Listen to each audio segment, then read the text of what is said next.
logically be shown. I got one chance to show you what I got. I got one chance to show I'm confident or not. Self-evident reason, deductions and conclusions, and the fools are running away.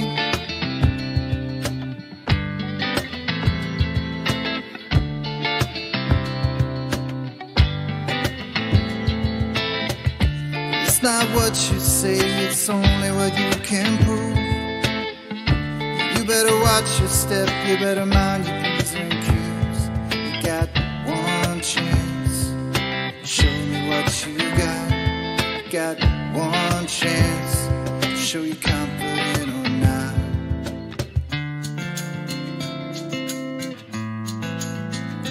Don't get caught in the matrix of all of these fakers. Society's spinning, and I'm just here living on the ground.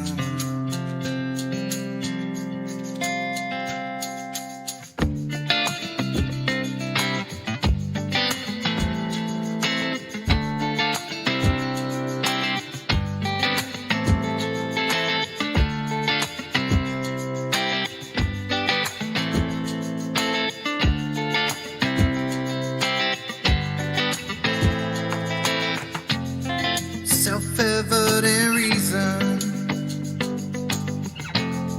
deductions and conclusions, logically thinking, and the fools are running away.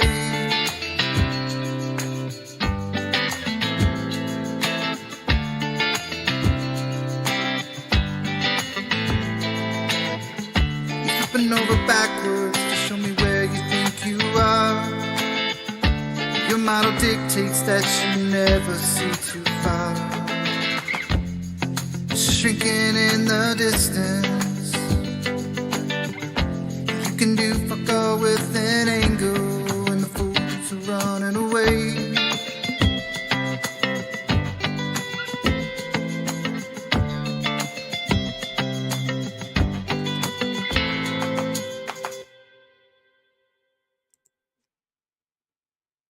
And we are live. Welcome everybody. It's Free for All Fridays. So we've got a fair few people in, but well, it's free for all. So anybody want to talk about anything? Yes, me. Well, Me. Whoa, go on then. Me. It's Bev's birthday today, everybody. Happy birthday, To really embarrass him. I'm trying to get birthday, away Bev. from it. All right. Let's sing him a song. No. Not tonight. I've already had that today. It was cool. Skeptic came in and he actually got a cake to me, and he's eating it right now. He's him and his family. That was quite good, that earlier. Yeah, thanks everyone. 1 year older. Actually, it's just your delivery date, Bev. Your actually birth date was the day of conception. Well, Way to complicate things, John. I wouldn't know that, John. I was That's gonna not say one of good the luck things with you that normally one. ask, is it? Yeah, go figure that out. You deny your connection to God if you claim your birth date as the date of coming out of the womb. You're alive for 9 months in there. So it's just your delivery date. It I'm not makes the trying to math ruin harder. your birthday, Bev. I wish you the best. You know that. Just tell Kevin to shut up. You can do that. You're allowed to do that on Friday, John. How you doing, Kevin? Good, man. Good. Yeah, Kev's asking me to turn on super chats. No. But I might do soon. You never know. Hopefully not. Super chats are hardly worth it because YouTube takes most of it Yeah. anyway. And it's Too much it's of it. giving them revenue, which is just like, no. So, It's been a pretty eventful week, I'd say, and it's still not finished. The FE Dogma twin tangent saga is still going on. Blue Marble's trying to work out how to make it even more simple for us to understand, even though there's about 8 different versions of how people deal with putting 2 tangents on. Some of the latest ones are quite hilarious. And I did just get another message from Blue, so I will just I'll get that and put it in the chat. So how many tangents are on your birthday cake, Bev? I don't. I've got like a wheat allergy or something, so I can't actually eat any cake. No, I'm just talking. I was wondering how many tangents are on that birthday cake. If, but I'm sure you don't want to say. Oh, Yeah, toothpick tangents. I suppose you could. tangents, You suppose you could, seeing it's its birthday, you could make them candle talking about tangents. the candles, you know, the tangents. Candle tangents. 51. Yeah, you did miss that, John. I mean, Skeptical did come in and he baked a cake. He baked a cake for Bev, but him and his family ate it. And the cake was geometrically approved. Yeah. Oh, okay. I mean, yeah. The candles made a triangle with only 180 degrees. I mean, I don't know how Skeptical would have done otherwise, but you know, he did a good job there. And I think the cake itself was square. I think there were 490 degrees on the cake. That's great. I'm sorry. Yeah, it was good. No, it was really good. Yeah, I was impressed with that. Thank you very much, Skeptical. You deserve it, Beth. Yeah. Right, let me get this latest Blue Marble, because they're writing essays to me. I don't know whether you can read that. We don't actually have to listen to his voice, though, do we? Well, I don't know, unless we've got Redman. Read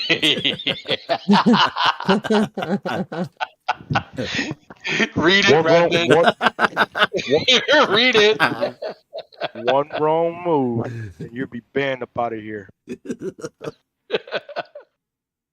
I'm driving. Yeah. Right, so Blue Marble says at the beginning, Blue Marble Science, sorry, I can't, not just Blue Marble, but Blue Marble Science. We are going to do a thing about people with science in their name. There seems to be something really strange about them. It's like they're trying to make up for something by putting science in the name. But Blue Marble Science has been commenting about the twin tangent challenge of FE Dogma. And he said, after the plethora of explanations provided by dozens of people, which are all individually different solutions, because obviously you can't have 2 tangents on one line, they still refuse to grasp the simple idea, instead opt to ridicule normal intelligence. He thinks globe geometry is normal intelligence, as somehow being absurdly wrong. I would really like to know what motivates anyone to display this level of sheer ignorance, as it were an accomplishment of some sort, right? So he's talking about ignorance of the globe geometry. Well, yeah, nobody's explaining it. They just keep saying, we don't understand normal geometry. So I say, did you not find it strange that you all have different solutions to FE Dogma's LIGO twin tangent on a horizontal challenge? The new globe geometry being invented is amazing, isn't it? Will the comedy start soon? That's me asking them, because they're all saying they're laughing and whatnot. 2, I've never read this before. Blue Marble Science says, that's just a lie. That's not what FE Dogma did. What I find strange is the fact that none of us can figure out a way to dumb this down far enough to allow you to grasp it. Pitiful, to be honest. It is pitiful of the globe side that they can't manage to simplify a very simple thing to make it understandable to anyone. I can't understand it, and I'm pretty sure everybody around here can't understand what the globe geometry is going on about at the minute. He says, I know one thing for certain. The education system has clearly failed. That's good. At least he knows it, right? We know you're a flat waterer. MSL if you like that better than earther. Mean sea leveler? Mean sea... He's wrote that. Because he has to do something. It's definitely not flat water. That's ridiculous, Blue. If you like that better than earther. Just call me Bev. I'll be fine. What? But it's a shame that your planar geometry affliction doesn't allow you to at least try to understand how spheres and tangents work. It's horribly simple basic stuff. The comedy has already begun, by the way. Everyone watching this is having a great laugh at your expense, I might add. Well, if that makes me the comedian, I'll be happily obliging. I'll take this show on the road, Blue, if you want me to. Maybe try listening instead of try thinking. The thinking part isn't helping you. That's just an attempt to get you emotionally, Bev, those words. Yeah. Yeah, do you think it'll work? No. Oh, I'm liking my comedy routine. I really am going to take it on the road. And also, because of Blue, he says the thinking part isn't helping you. We were talking about this the other day. I'm thinking of opening up the Try Thinking College of Thought here on YouTube. For anybody that wants to join, just got to come and have a chat. Maybe try thinking a bit. And we'll go over this stuff with the tangents. But, I mean, I don't want to go over it. I can easily go over it with anybody, tangents. I mean, it should be simple enough. You can't have two tangents on one line. Especially if it's a horizontal line. Or any straight line. So what's everyone think of that? I've got some more as well. They've been on at us all day. Really. Who's this one? This is Hex. Hexaglobular. Everybody knows Hex. Sounds like a little bit like Kermit the Frog. And he's given us some absolutely wicked Globe Dictates videos. So Hex says, Bev goes out strong in the first 5 minutes, displaying his model affliction and inability to understand simple concepts. You absolutely can have a line with two tangent points on it. Now this is model affliction. Because he's just trying to sort out an answer. So he says you can have a line with two tangent points on it. Take a circle. Draw two lines tangent to the circle. That gives you two tangent points. Now, draw a third line between the two tangent points. Hey presto, you now have a line with two tangent points on it, or more commonly known as a chord. So Hex is having two tangent points by drawing a chord, and then he says, right? Genius.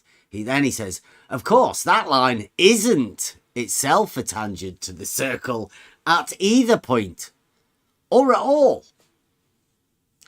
But both tangent points are on that line.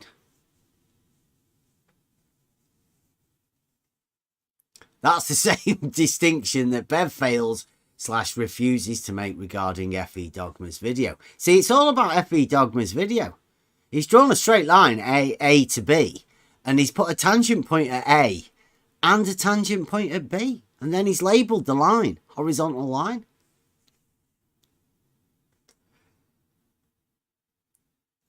Inventive, though. I mean, like, if anybody isn't quite getting this, this is the most inventive the Globe Gang have ever been. They've always had everything dictated to them. But for this, they can't go to a textbook. Because there is just no geometry to deal with this. F.E. Dogma's obviously just made a mistake. But he can't back down. He has to still be correct about it. And this is where we're going. So he says, that's the same distinction that Bev Fails refuses to make regarding F.E. Dogma's video. In it, line AB is a tangent at point A. But at point B, it's just passing through or stopping without being tangential to anything. So it's not tangential to anything at B. An added complication is that two lines aren't even tangents to the same curve. That's an added complication for who? Probably for X and the Globe Gang.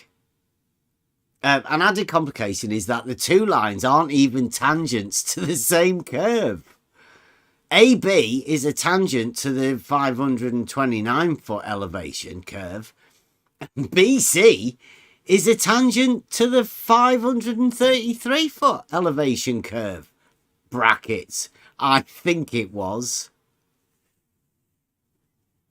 This is where the comedy starts, Blue, if you didn't know.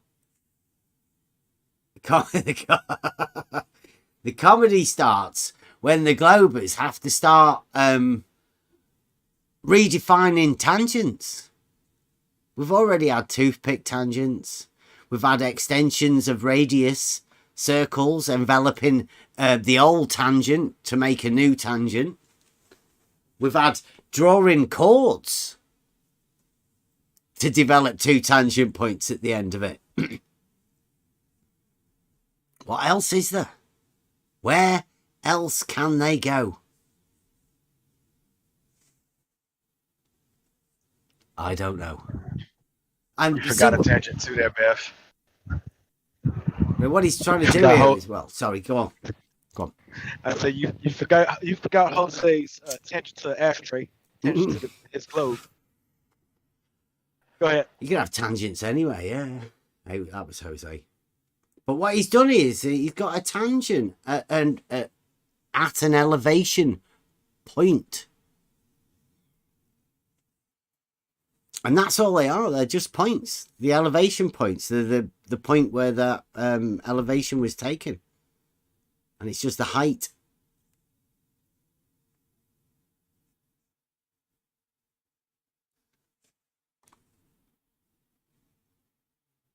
I think that he didn't realize that tangent point is where a line is touching, not intersecting a circle. Only touching, but not intersecting. So this is the only way how we describe tangent line. Because if we intersect this line, this is no longer tangent point. Yeah, I think the mistake's been made by the Globe Gang. In the 2 years, 3 years, 4 years, I think we were saying today, 4 years since we've been here, they've just dealt with the geometry that we deal with by saying we don't understand it. Now it comes about that F.E. Dogmas set them a challenge. They don't know what to do. They are literally making shit up. But I don't want to stop them because this is what the globe model does. This is where the globe model gets most inventive at these times. Because all of the Globe Gang that's around here, individuals of the Globe Gang, all imagine that they know what the globe needs from this. So this is where globe geometry is going to be made. And it's got to happen. It has to happen.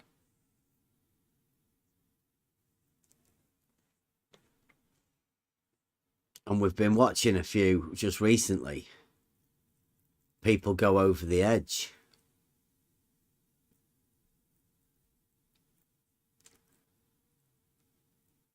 I don't know whether I've got any more of these comments. They've been quite interesting today.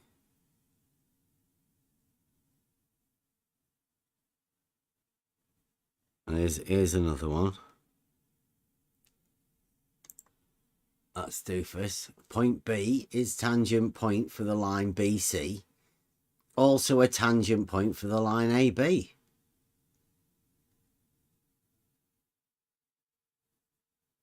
See that's FE dogmas.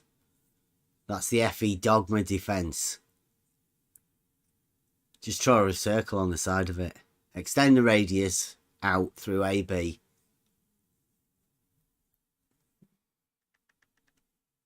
Let me see if I can find that. On this picture, we have one line, which is tangent line, and the second, AB, is not tangent line. Sorry.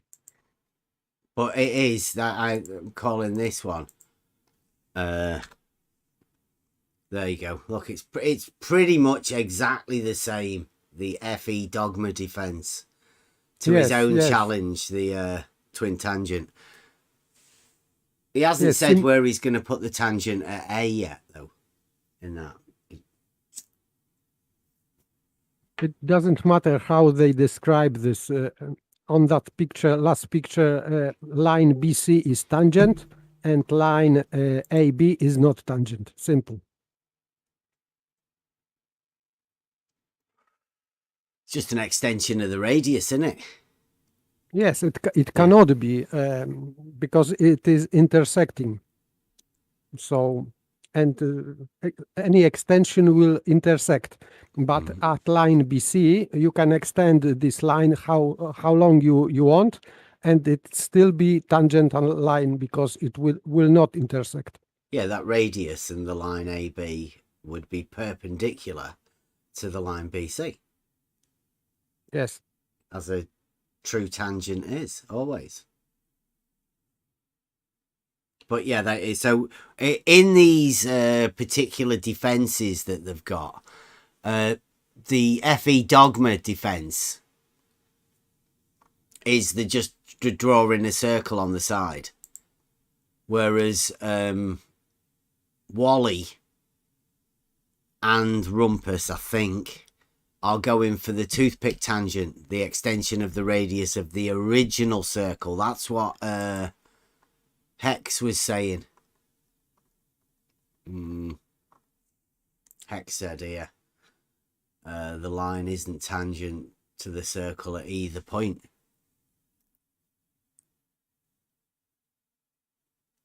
So we will end with Wally's short film.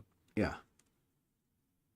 Yeah, so in the initial one that Hex says, he says you could just draw two tangent lines and then draw a line in between them, right? That's the third way, I think. But then he does go on and say that they're not even tangents to the same curve. So that goes against this circle that he has here with two tangent points. So Hex seems really confused. He's got two competing ideas in his own head. Yes, and he needs two tangent lines. And he, as I remember, he just wrote it that he is drawing one tangent line and then at the second point second tangent line, and then he is making this chord line. Yeah, but then later on down here, he says an added complication is that the two lines aren't even tangents to the same curve. So he did put circle here, but he seems to go against that here. So I'm sorry, Hex. That's not allowed. That's absolutely ridiculous. But I mean, it is a different one. Throwing them out there for the globe model guys to have a go at. So we're up for that. So there's 3 different methods. Toothpick tangent. The FE dogma defense. Just draw a circle on the side of it. Just draw a circle wherever you want a tangent to be. That's what Ruhif does as well.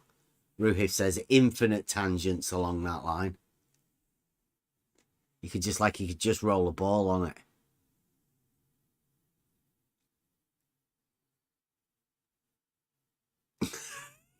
Hex is in the chat there. He says, I'm not the one who's confused. I'm giving 2 examples. Bev is conflating them. Yeah, 2 completely different examples, Hex. Examples of how to, I don't know, be dumb. I don't know. Globfuscate. Globfuscate, yeah. Yeah, because this is LIGO. This is a line, a straight line. That's it. How can you have 2 different solutions? One involving a circle and 2 tangents, and another one involving 2 different curves. I wish we had a little drum soundbite where you could do, say, misplaced concretedness. Sheer fantasy.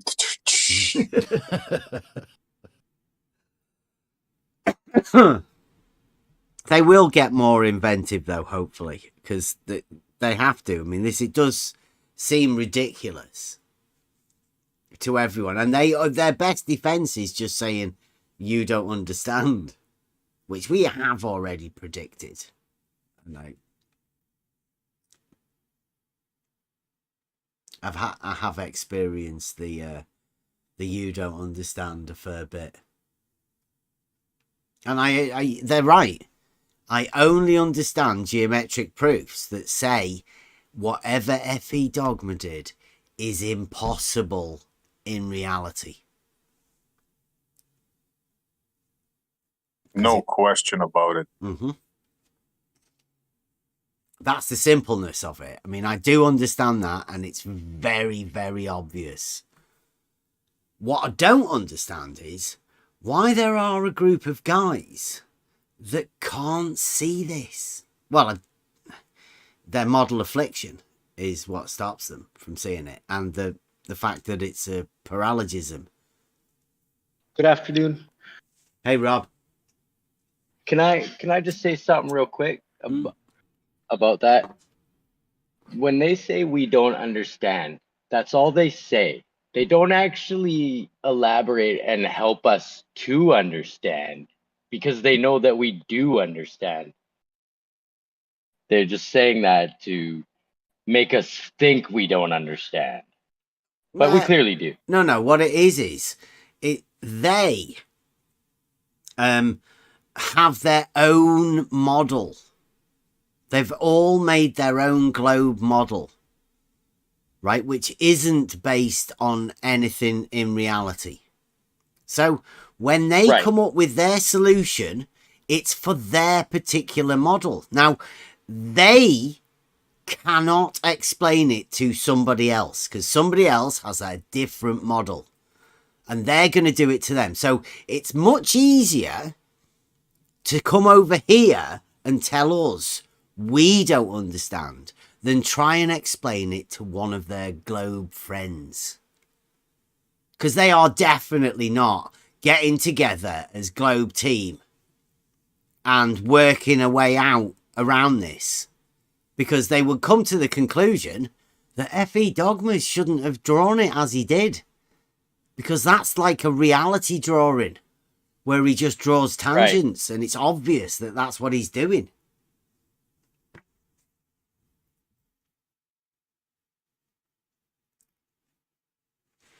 F.E. Dogma should come for a chat.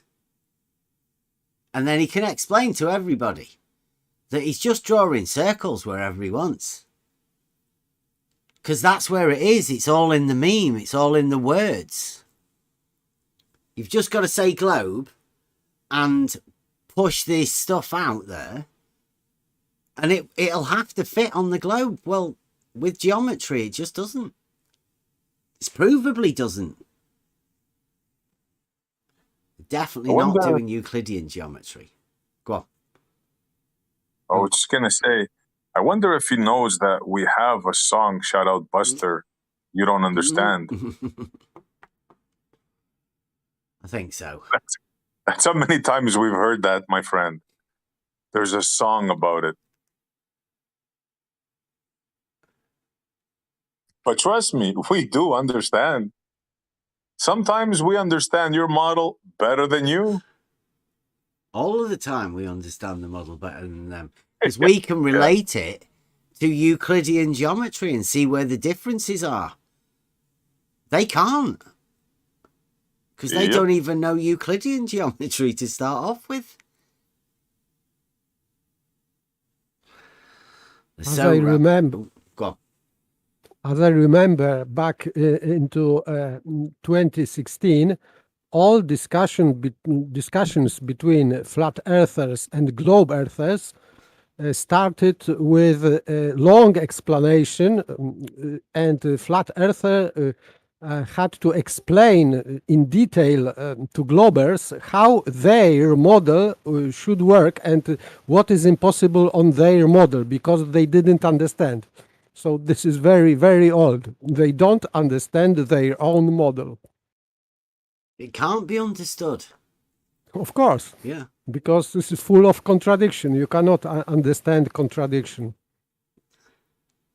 Yeah, you can't have a model based on fallacies, contradictions. It just doesn't work. But I mean, that's what they have to. It's what they have to live with in their mind. Contradictions. That's why most of them are diletheists. Blue Marble Science is definitely a diletheist. Oh, yeah.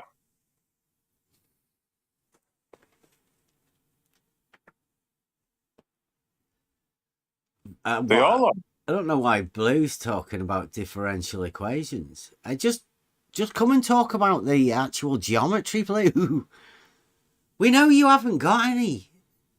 It's ridiculous to think you can outsmart yourself with fucking calculus when we're just simply talking about straight lines, the logic, the simple logic of it.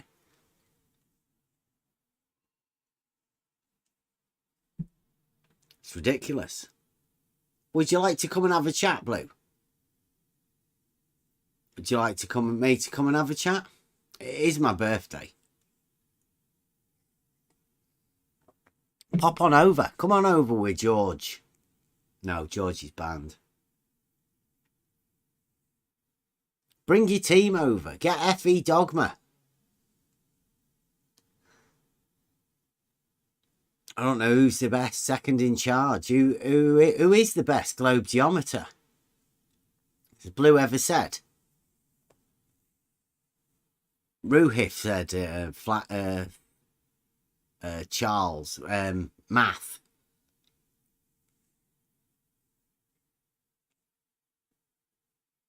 I don't even think Charles wants to have anything to do with this. I know. I don't blame him. Yeah. You could do with getting FE Dogma, though, involved in it, because he's caused a bit of a stir. Even Rumpus did the extension of the circle, whereas FE Dogma threw a circle on the side. They're two contradictory results. I get the... Perhaps we should leave this on screen. To prove that's where FE Dogma puts the circle on the side. Like Doofus. Jeff. Doofus. Almost as though they've all been teaming up together in the background to come up with more ridiculous answers to try and confuse people.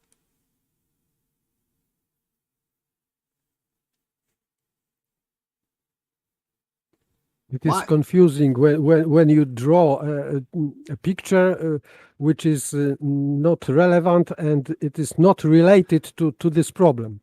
But some people may think that this drawing is somehow related to the problem. It isn't at all.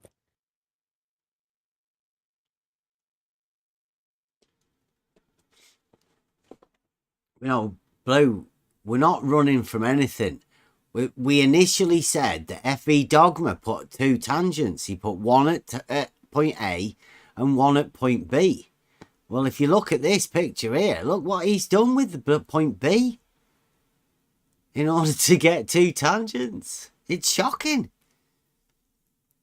You've got Wally making, drawing triangles. Well, not drawing, sellotaping set squares on top of yoga balls. And then you've got FE Dogma just putting a circle on the side. I said that's shocking. Somebody doing that to poor Wally. You're treating him like I don't know. You'd think they'd use their imagination, put another circle on no? Try to get away with it like that. But no. That's FE Dogma. He's doing that. Yeah. Like he left Rumpus. Rumpus did a presentation at Blues where he just drew another circle a bit bigger. Yeah, over the other circle. Yeah. Concentric. Yeah. Yeah. So you've got Wally and you've got Rumpus that are like making a tit out of themselves blatantly, showing how much of a sham it is putting two tangents on one straight line. Because what they do is they make two different circles. Well, FE Dogma's just put another circle over here. Completely different. But they're not creative. They should have taken that one line and put one circle on one side, one on the other. You know, like those old weights. Yeah. The balls were stuck on. There you go. You couldn't even think of that. Damn. Of course, it would still be wrong, but, you know. Let me see. I might be able to do a quick one of those if I... Oh.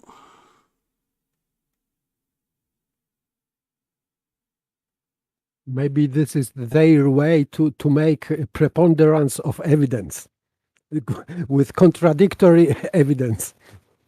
Well, I think somebody did send a comment to me like that. Blue was saying, look, there's loads of people that have told you that you can have two tangents on one straight line. Yeah, so they are creating preponderance of the evidence, even if it is contradictory to each other. But I think they can live with that. Well, I'm guessing so.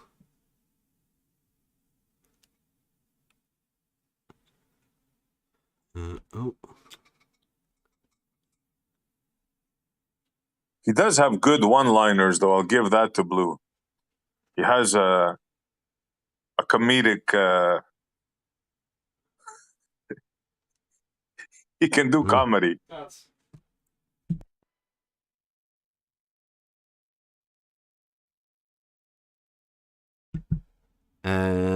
see. Yeah, I've got a... Just sorted it. Oh, come on. There you go. Like that. Do you reckon I see that? Now you're talking, That's bro. it. That's how you do it. Now you're talking. There you go. At least be creative in your craziness, man. That's the FE Dogma defense. We got to do it for them. There you go. I need third at sea, please. No, you can't. You don't need another tangent at C to prove your point. You just need two tangents, one at A and one at B. There's your double tangent for crying out that's how loud. you do it.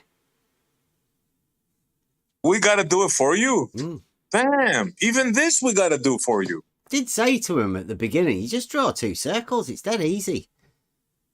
Put a tangent like what Ruhif says is you can have a tangent, multiple tangents, infinite tangents all the way along. Like he rolling a big circle all the way along there. Everywhere it touches along as it's rolling along is called a tangent point. Just roll a circle. It's dead easy when you've got a straight line. That's right, Blue. Here's another defense for you. Look, of course you can have two tangents on a straight line. Just doesn't fucking fit your model, does it? Doesn't help you. And if we use it, I want royalties. If you use that one's ours. No, that's the FE dogma defense. It'll go down in history, I'm telling you. I hope it will do anyway. FE dogma, LIGO. Twin tangents on a horizontal challenge for the globe model.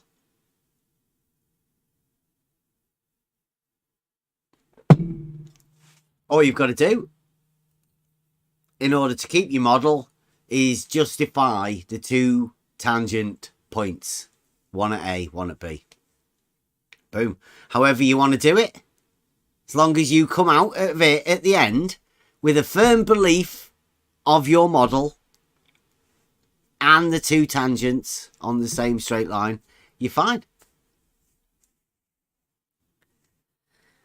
But it's only for the globe truly committed. It's like a final challenge, isn't it?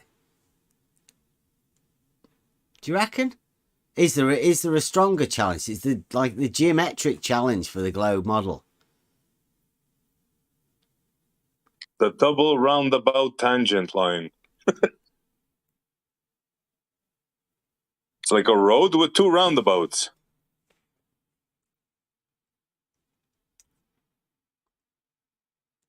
I think it should be. We could do it and sort of set it out as a challenge. You don't need to do the elevations. They can be researched by the person that's up for the challenge. You just have the horizontal line from A to B and a horizontal line from B to C. Perpendicular. Challenge is tangent point at A and a tangent point at B. Boom, go. How do you do it?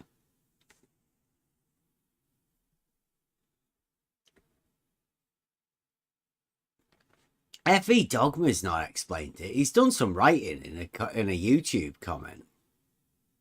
But FE Dogma said that you can have two, yeah? Yeah, I know.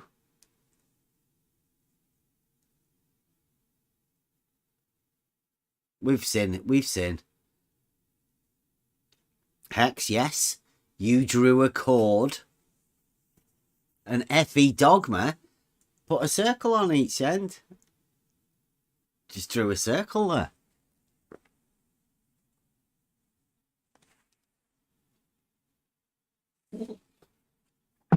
We know. I don't understand why you guys are getting so all feisty about it.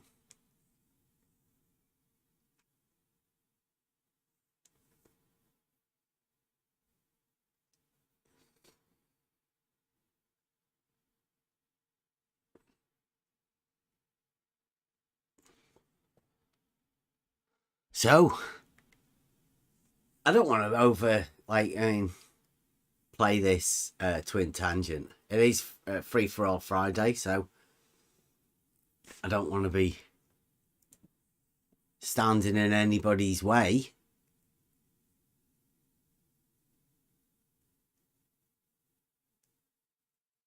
But if anybody wants to come over and explain the how they would try and do it. I mean, if you want to come over and try and imagine you had a globe model, how you would do it to fulfill the FE dogma, twin tangent that LIGO on a horizontal line. You could try drawing it out, get a compass, and work out how you do it.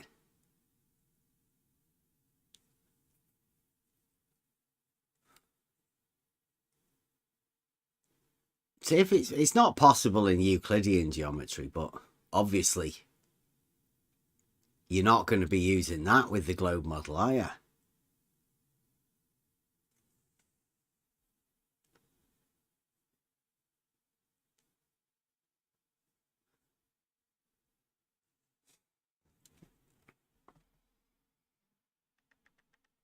We did go over watch a video last night. Here you go. Has anyone heard of Mr. Cheswick? And did you know that Mr. Cheswick had a debate last night?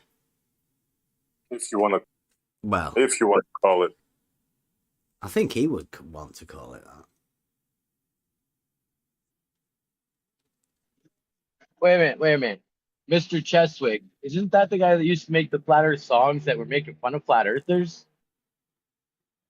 Well, found out at the end. But he's actually, he makes yeah, but he's kind of a flat earther. Well, yeah, he's been around a long time making music. Yeah. Yeah. Once you see the reality of this world, you don't go back to globe science. Yeah. Don't watch that video page. Do not watch it. Not because it's on Fight the Flat Earth channel, but it's just that if you like Mr. Cheswick for his music, then don't watch the debate. or if you're on blood pressure medication, don't watch the debate. There are some people that just shouldn't debate. Yeah. And if you'd like to practice, I think this is the this is where you should come. Not only for knowing which arguments, the good and the bad arguments, but the tactics, the methods, the plays, let's say, all of that, they're all known here. That's where we sort of specialize in the art of the debate. So please, just come and have a chat. That's all we do. We don't debate. We just talk to each other. But there is a lot of experience around here. And Mr. Cheswick, please pop in. That was sad. Really bad. It'd have done better to have watched I Can Science That's video on how to make a better flat earther.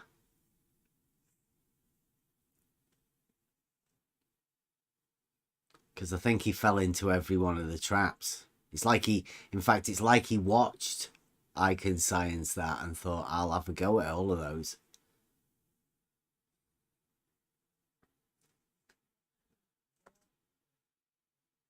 Yeah, Hex.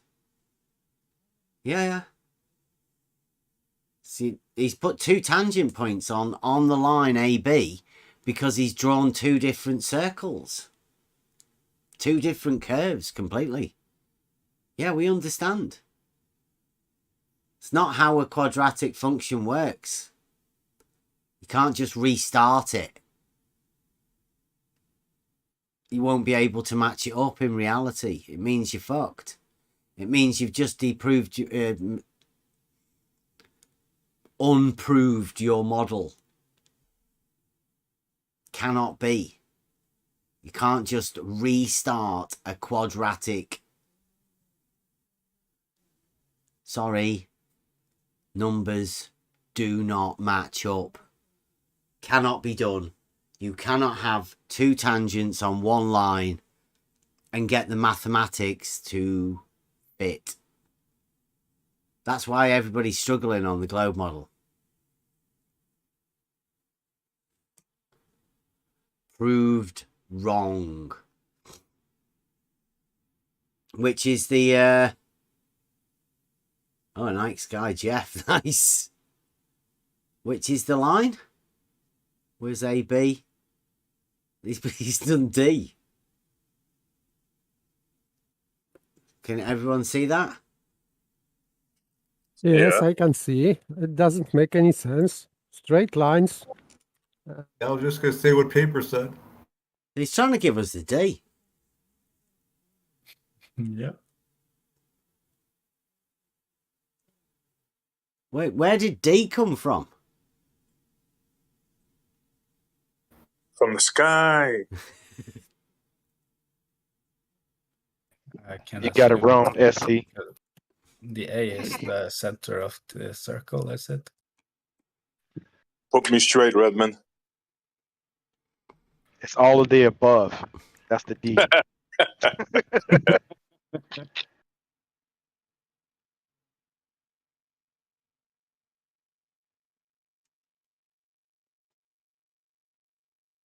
The points are B, C, and D.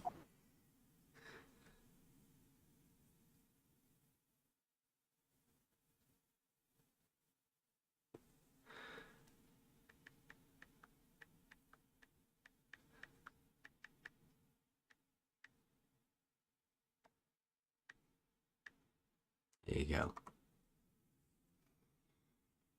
We're talking about A, B, C on LIGO with a horizontal line and a tangent at A and a tangent at B. Woohoo! Like, where does B, C, and D come into it? At least label this one B, C, and D, then we know what the fuck's going on.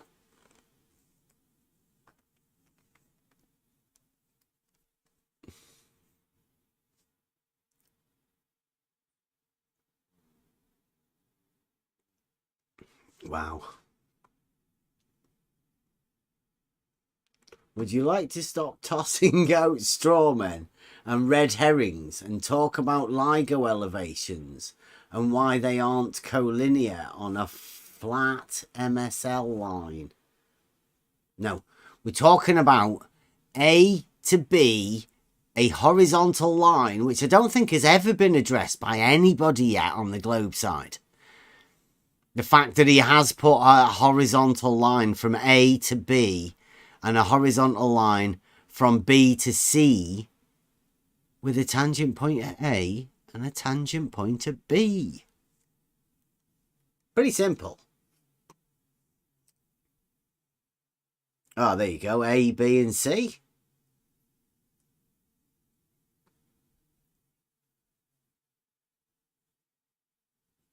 Are they both horizontal then?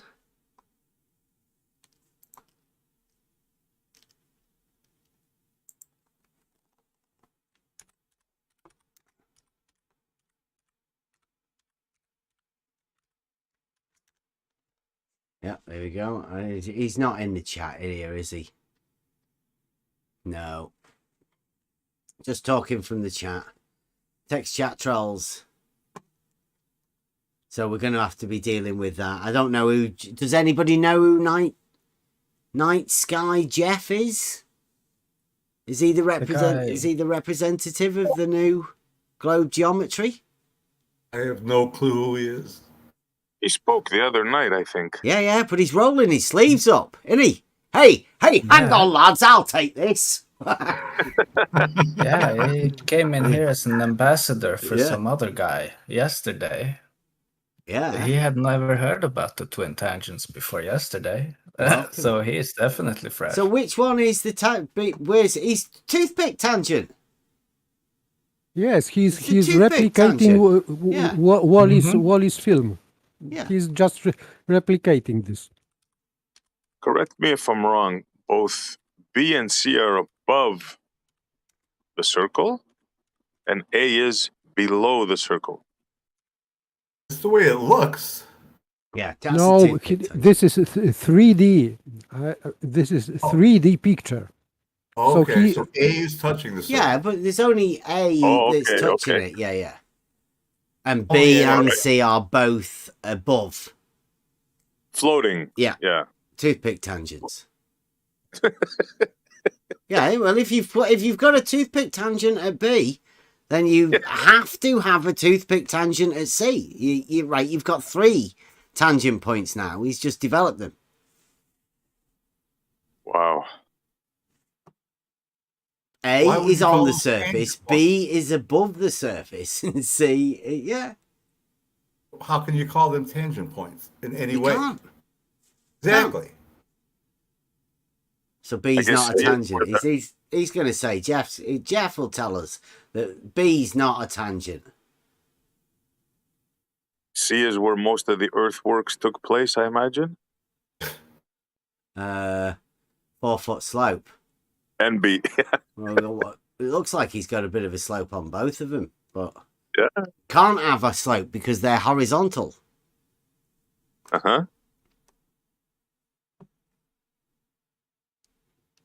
Right. This is can we not crowd Jeff? Like, I would like to try and get some answers from him before he gets taken into the weeds with everybody, and he can just answer whatever he wants then, and we never get an answer. What we need is B a tangent point or not? That's the only thing we need to know, because there's 2 it's a twin tangent challenge for FE Dogma.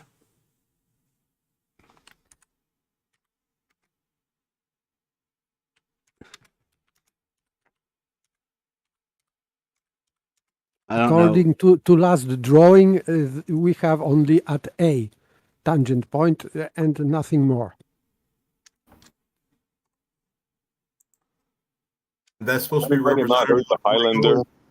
They could Sorry. only be one. Yeah.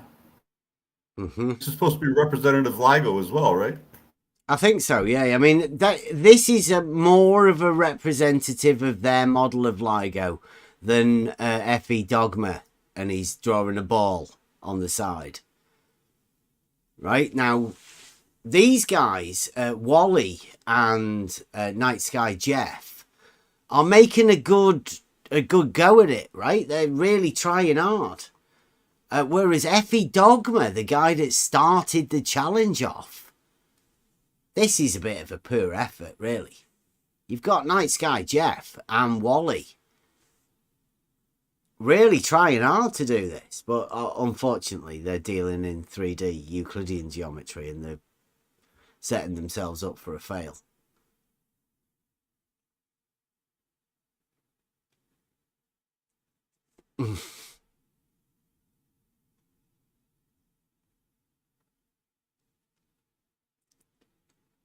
Yeah, I don't know.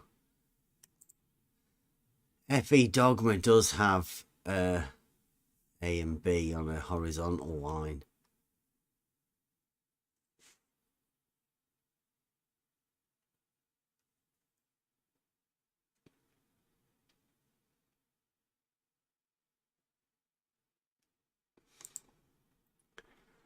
Is he coming back or not?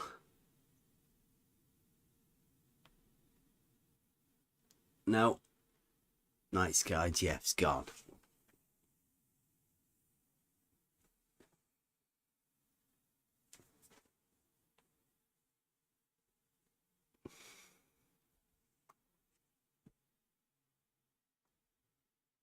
And their insistence is still that those are tangent points. B and C. FE Dogma did the video a year ago. And it's only since we watched it that all of this stuff has occurred. So that stuff's been sat in the video for all of that time. Nobody else spotted it. Nobody addressed it. So, as yet, I'm unaware of. I've not had a chance to talk to anyone about it. Obviously, you heard the conversation I had with Blue.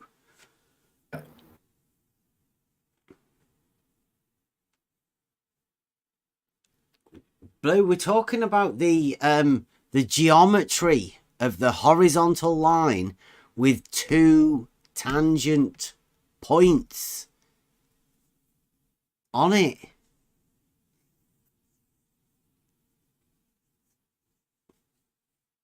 That's it. That's all we're talking about. Once you can address that, we can go on to the further. But that needs to be sorted first. That issue, the basic geometry, 2 tangent points on a straight line. It's impossible in the world of geometry that I know. Unless you just draw 2 different circles. But I was under the impression that it was meant to be your model. And there's only one of them, unless you don't have 2 models here that you could just move them around conceptually, or like for reals. Maybe that might be it. It's just a make-believe model that you can move around and use wherever you want.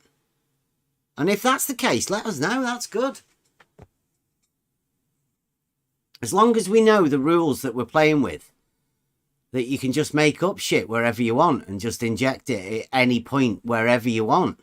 And then say, oh, I don't have to answer that. You don't understand it.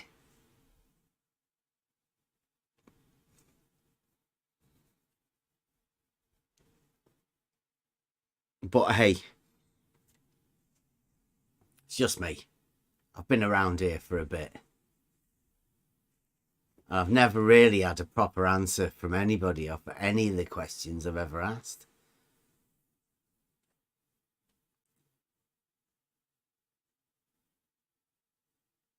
Yes, Hex, you just draw 2 fucking circles.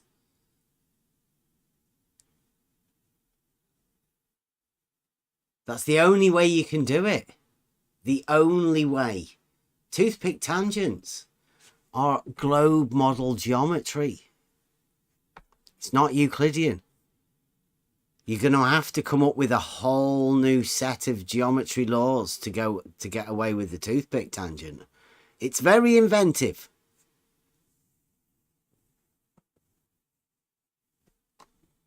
But it doesn't make the tangent, well, it doesn't make the line a tangent at point B at all. And then again, when you have both lines as being horizontal, that's an extra challenge, because then I think you have to justify horizontal as well. You have to change the definition of horizontal, tangent, all sorts of stuff.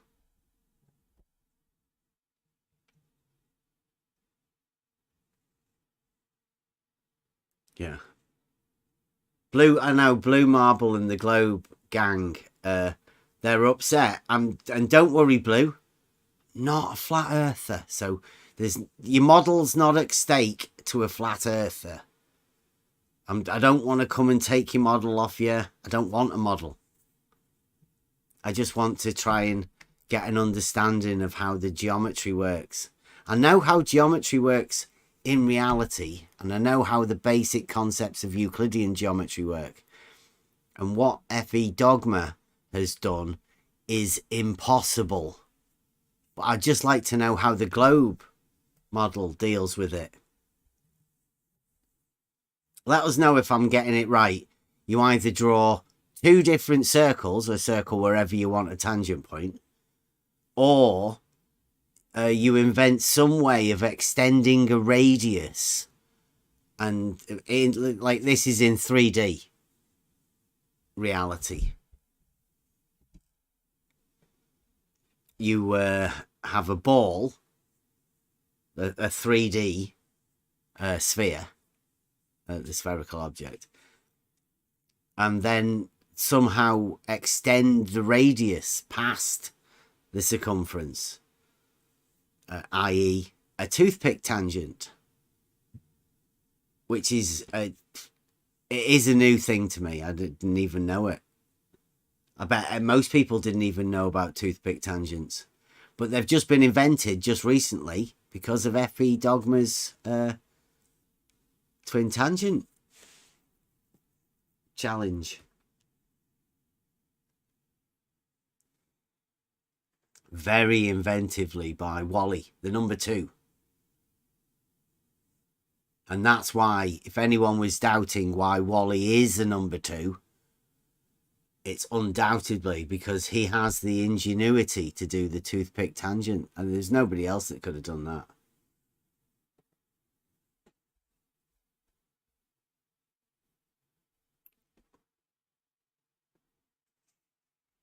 Hex says that horizontals, the definition of horizontal doesn't need changing.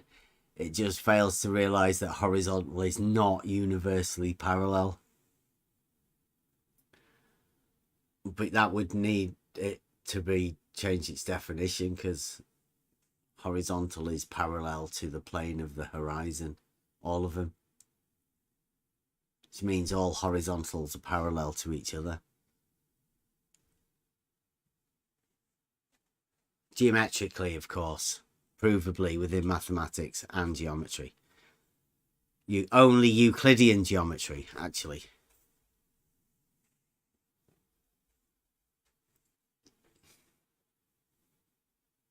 Some sort of a straw man. Not what F.E. Dogma drew. And I'll put it in here. I'll put it on screen for you, Blue, what F.E. Dogma drew. That's one of the ones that F.E. Dogma drew.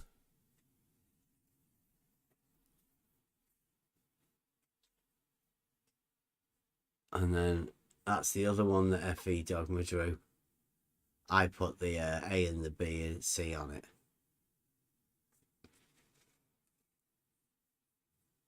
They both look contradictory, Blue. This B here doesn't seem to have a circle on the side of it, like he drew here. Look, he drew that circle there, but didn't do it here.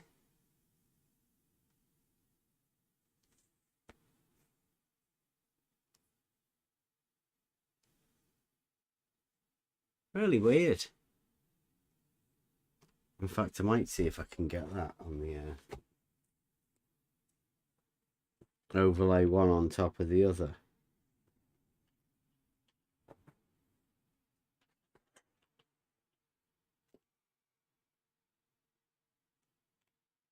I'm gonna plug my charger in. Anybody else want to talk about anything? I'm just gonna try and see if I can overlay this.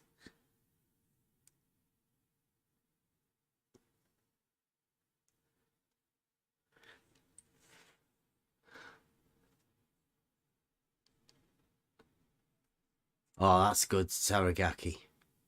Lastly, remember that your faculties of reasoning and argumentative powers will be sustained and matured by a course of mathematical study. It will enable you to distinguish that of which is solid and useful from that is which is, what's that? Specious. And flimsy. Spacious. It's like specious. Specious. Yeah. So that's a different word. Flimsy. Gold from tinsel. Truth from falsehood. That's mathematics, Blue. Come on, put your maths up to the test. It will prove truth from falsehood. We can with mathematics.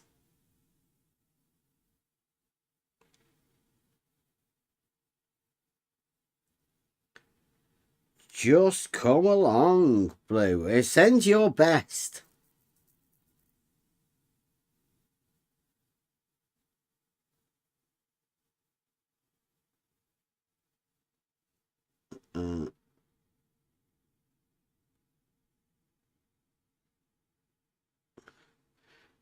Do we have spacious math?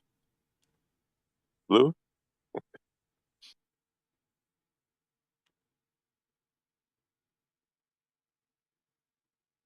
That is It must good. be how they get them triangles greater than.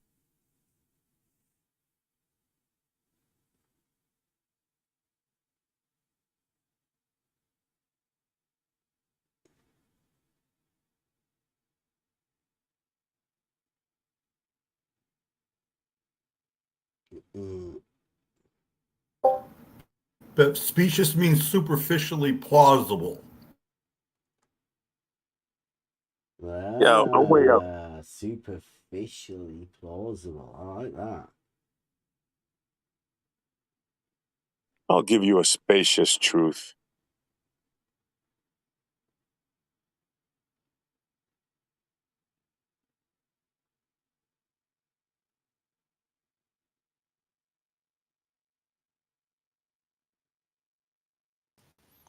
Actually, it looks like specious means superficially plausible, comma, but actually wrong. There you go, that'll do. Interesting. Yeah, that's the point. It's been associated with the word flimsy. It's not solid for you to build a foundation on. It's just some flimsy. Spacious, extra room for bull whenever you need it. You know, you have extra room there. That's a good way to say it.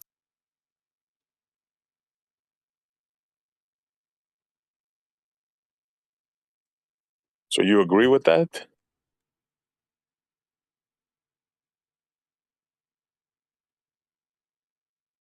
Superficially plausible. Jesse, you agree with that?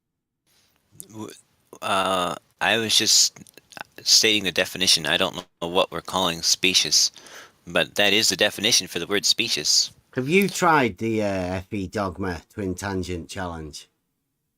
No, and I just got back from work, so I just missed it. Wow. You must know LIGO, though. I have heard you talking. You asked me about that yourself, actually, the other day. Yeah. It's one of those, we're calling it a sort of a challenge, isn't it? What is? The challenge set out by FE Dogma. I'm not familiar with FE Dogma's challenge. Okay. There you go. LIGO. Have you heard of LIGO? That I have. The straightest thing in the universe. Right, he's got a horizontal line, like LIGO, from one end to the other, corner station. Right, and he's got a tangent point at point A, right? Oh, you showed me this a week ago, I think, or something, a few days ago, and I hadn't gone and looked, but at your... He's put it on fucking YouTube. Wally, yeah, we told you not to do that, man. At your suggestion, unbelievable. I did go get the as-built drawings, and that's what it looks like he did. He just took the blueprints, and that's where he got all those numbers from. Yeah, but the challenge is the tangents. He's got a tangent point at A and a tangent point at B.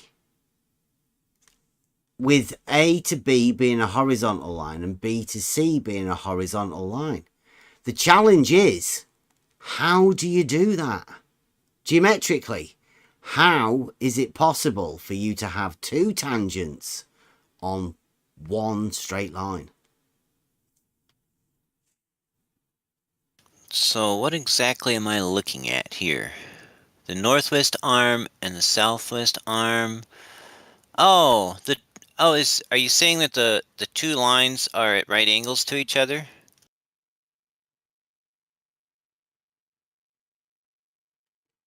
No, the two lines are at right angles to each other. It's LIGO. Okay, the problem is you've got a line going from A to B, which is the straightest thing, right? The concrete pad. It's dead straight. He's labelled it horizontal. So you know it is a dead straight line. Now, at point A, he has a tangent point. And at point B, he has a tangent point. How? How do you solve that? That's the challenge. The FE dogma, LIGO, twin tangent, horizontal challenge. And so your question is, how could B be one tangent when the other B was not the tangent? Is that, am I understanding you correctly? He's got a tangent point at A and a tangent point at B. How is that possible? That's the challenge. That's FE Dogma's challenge. He's put it in a video. All it is you have to sort that mentally. I've done it for myself. Everybody here has already done it for themselves. How do you manage to solve that? Is it a puzzle? It's not really a puzzle. How to challenge the FE Dogma's set? All right, let me look at these pictures here, see if I can figure out what you're asking.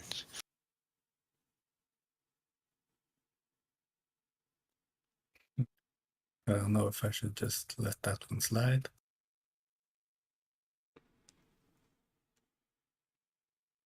It's quite easy, right? Everybody understands the FE Dogma twin tangent challenge.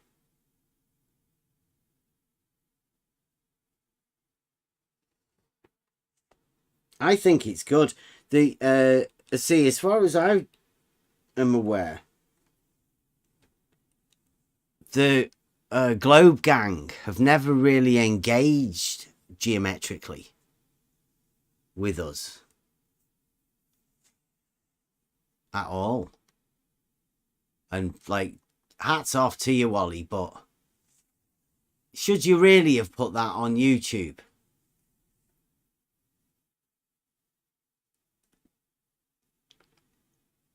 Should I we get that? I'll get it for you guys and put it in get Wally a few views.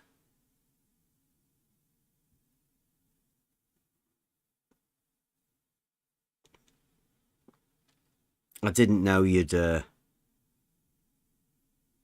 put it in the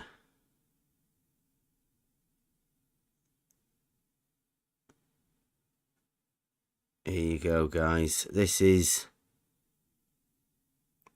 Where's Wally's video coming in the chat if anybody wants to go and watch it. Wally's going to show you how what FE Dogma has done exactly is impossible on the globe model. At least the 3D globe model. And you will see, for the first time, looks like Jeff sort of reinforced it here as well with the toothpick tangent. It's locked in. Jeff's done it. Look at that. Boom. Ah, see. Look at that. Wow. Don't look in the chat because you might find out. I guess what I posted inspired him, huh? Yeah. I thought they'd do that. Just move the line over. Doesn't work like that, dude. Sorry. I'm going to have to get this one because, Jeff, thank you very much.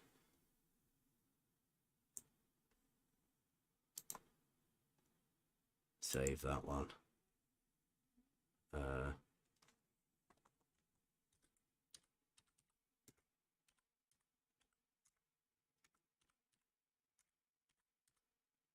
He's got 3 though, right? Triple. Jeff's gone for the triple. He's on 1 extra. Triple tangent. I'm saving that. But yeah, in case anybody wants to see, in case they missed it, there you go in the chat. He added some circles. Jeff, you noted. Yeah. He's got like little nipples, hasn't he? This is too good, man. Oh, so God. Jeff has gone with the triple tangent. Added one for good measure. Thanks, Jeff.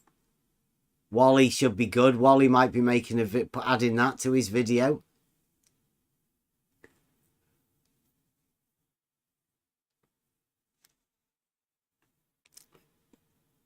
Seem to have ditched the toothpick tangent. I was hoping for that. I like the toothpick tangent. No, Wally posted it. Yeah, I know, but Jeff with his nipples and those circles. It's just as ridiculous. Yeah, but the toothpick tangent was a good idea. Like seems like Wally's invented the toothpick tangent, and then Jeff's come along and I spoiled it for him. Yeah, he's just sort of ripped it off, and I don't know whether this Jeff's one's gonna take off more than Wally's toothpick tangent. Well, that's not nice. 2 different lines. Yeah, look at it, Blue. That's not neighborly like stealing somebody's idea. Yeah. The 2 different lines. Actually, there's 3 lines. It's triangle ABC. But only 2 of them are actual physical straight lines. Do I see 3 radii as well? Oh, yeah. But then you'd be talking Euclidean. Wouldn't you? 3D balls.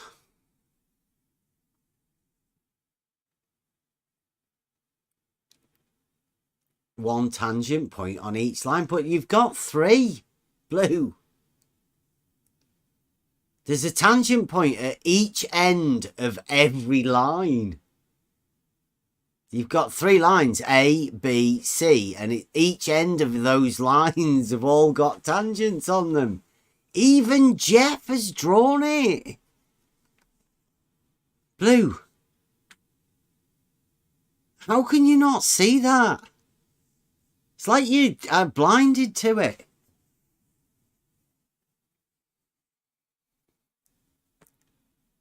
Tangent point at A, a tangent point at B, and a tangent point at C. So line AB has got a tangent point at A and a tangent point at B. Line BC has a tangent point at B and a tangent point at C. 2 tangent points again. Line CA has a tangent point at C and a tangent point at A. That's 2 tangents again for that one line.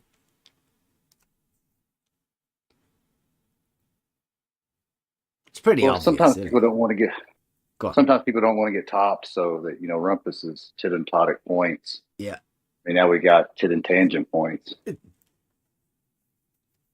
How many tangent points does LIGO have, Blue? 3. It's got to have 3 there. Jeff's drawn it. And 1 at A, 1 at B, and 1 at C. You've got an extra one. That would be 3, right, Blue? That's good. 3 tangent points. Trifecta LIGO. I mean, who'd have thought that FE Dogma's twin tangent point would end up getting a triple tangent? And do you know what that means? If you've got triple tangents, you've got triple nutsacks. Oh no. Yeah.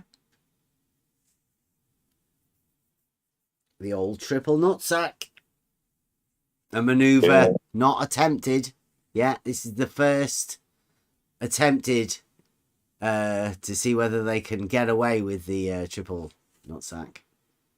Danger, Wilco. It's like seeing the gymnast, right, waiting to go up, and it's like a first attempted. Here he is.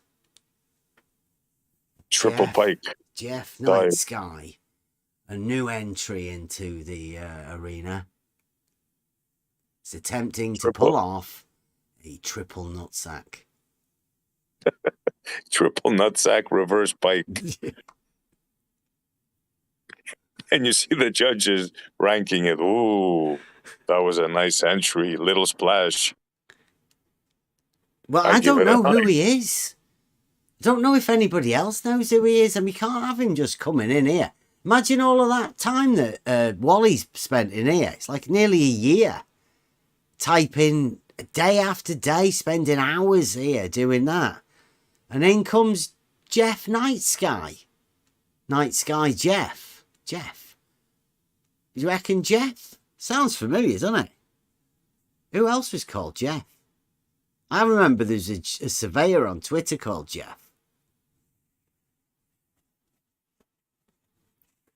Did a fair bit of work with Plumb Bob's. A Plumb Bob surveyor, he was. I don't think we should allow Jeff to come in. We'll have to have words with Wally, see whether Wally's okay. Because Wally did the video first, so at least Wally's got the claim to fame with the toothpick tangent. Dated as well.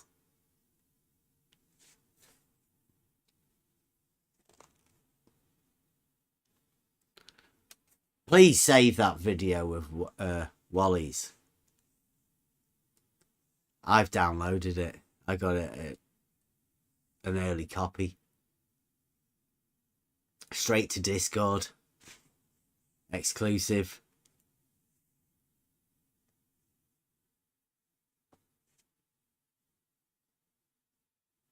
As Jesse, what do you reckon, Jesse? Which way are you going to go with it? I'm not even sure what question you're asking. The twin tangent challenge for LIGO. Would you triple up? Would you? Can't really call it doubling down, like Jeff. Jeff's added I don't know. We call them nipple tangents. He's added little bits. You know where Wally did the toothpick tangents. And I'm not familiar with Wally's toothpick tangents. He's put a video in the chat. Did you watch it? Maybe I need to watch that. It's only a really short video, but I think you should. Because this should be... I don't want to sway you, though. I mean, FE Dogma did just draw a circle on the side. Wally may be taking it into extra realms that it's not needed. But hey, he's put it in on YouTube, so... he's going with it.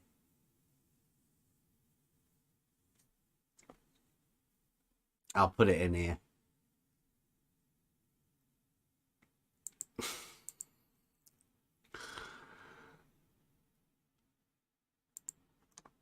How they can... This is like a twin drop. They don't even see it. Not only do they have two tangents, they have two drops. One from A and one from B. Yes, of course, two drops, but it means two tangent points. So, sorry, Yeah. you cannot go around this. At LIGO.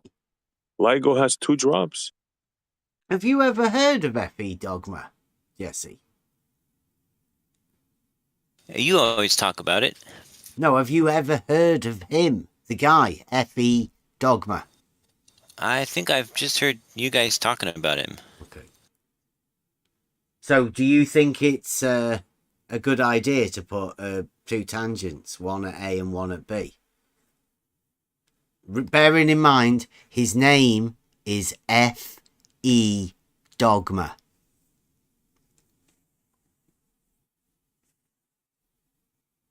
And he's put a tangent point at A and a tangent point at B. And he's labelled the line horizontal line from A to B. And his name is FE Dogma. What do you think the FE stands for? Frequently enhanced. Probably. I would say so. Yeah. Because if it was that other one, you wouldn't be supporting him, would you? Well, why don't you show me some of his work so I can tell you what I think of it. He's put a tangent point at A and a tangent point at B. Have you never watched the video where he did it? I'm not sure. You got a link? No, we went over it. It may be on the thing. Blue Marble did it as well about a year ago. It's an old video. Well, let me ask this then. Are you saying that he's saying that a single straight line has more than one tangent points on its axis? Yeah, he put a tangent point at A and a tangent point at B, at LIGO, one of the arms. Now, B is the corner point, so it is common to both line AB and BC. It is the common point, the corner point, B. And you're saying it's not possible for it to be a tangent point for one of them and not for the other? Well, you can only have one tangent point on a straight line, can't you? That's the thing about tangent points. But there's two straight lines, so why can't they each have one? AB is a straight line.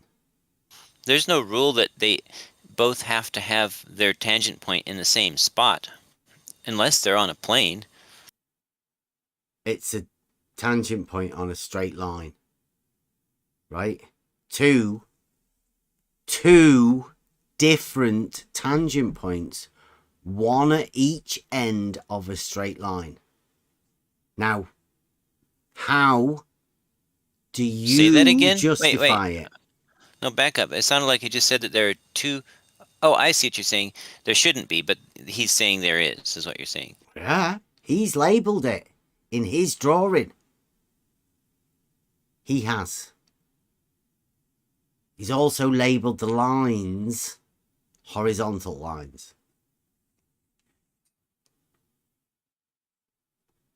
And explain to me why you couldn't have two lines at right angles to each other, which do not share a tangent point, but they share an endpoint. Well, because you can only have one tangent point, can't you? Yeah, but those two lines are at 90 degrees to each other. They don't run in a straight line with regard to each other. No, So but the line AB is a straight line. And he's put a tangent point at A and a tangent point at B. Right, B is the end point of the line AB. I'm pretty sure I've had this conversation. Sounds like fucking deja vu. Pretty sure I've had this conversation with Blue. Can I point out again that this video is from a guy called F.E. Dogma.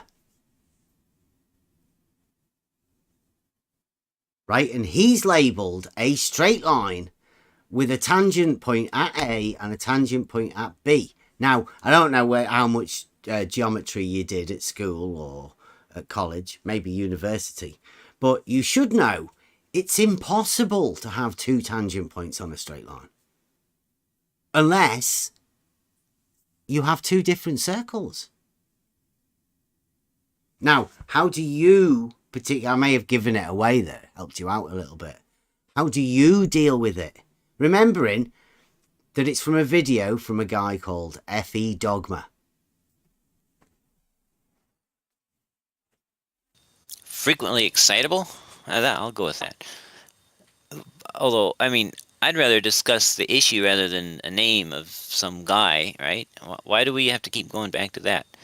But let me ask you this. If you had a line, like you were talking about toothpicks. So let's say we had some toothpicks. And you've got a beach ball. Do you have beach balls over there? Like these inflatable toy rubber balls that you play in the water with? Like we've got Wally's done a video. Have you seen Wally's video yet?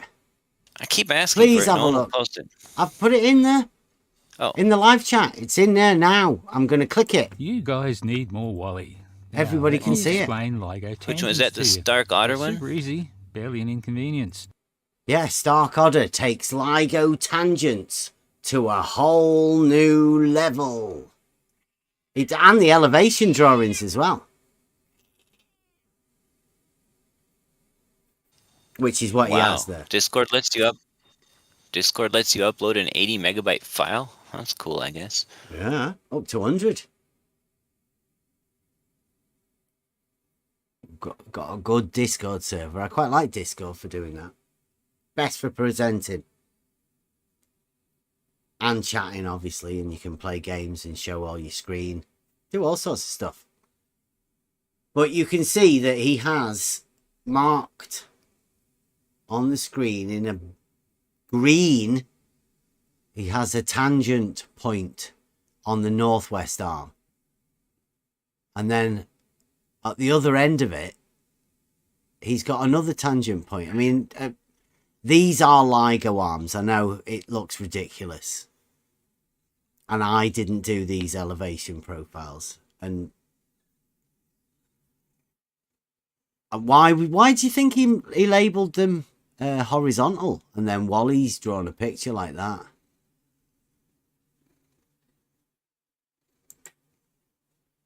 Can you imagine? I can't. Yeah, I mean, if you just take a toothpick, plop it on a basketball, it'll have a tangent point.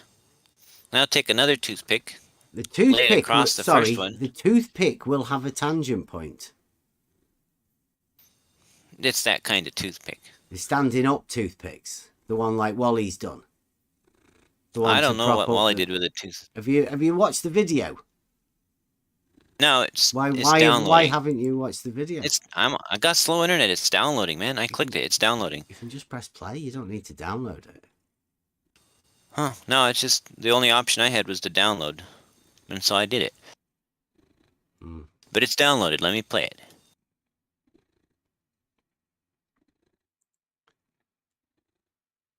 I'll get the picture. Busty got the picture for it.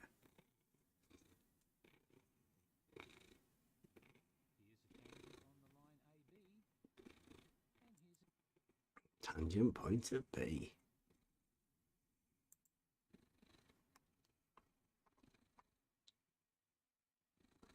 Oh, is that the toothpick you're all moaning about?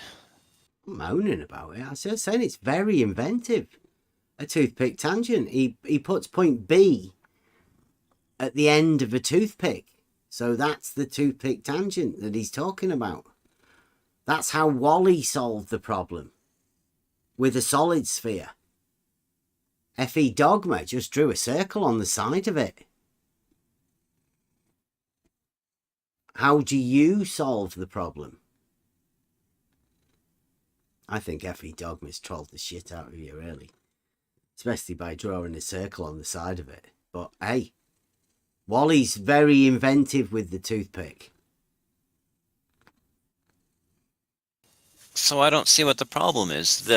That second line, it's the end which is perpendicular to plumb is at a point at the other end, at the end of the other line, which is not the first line's point of being perpendicular to plumb.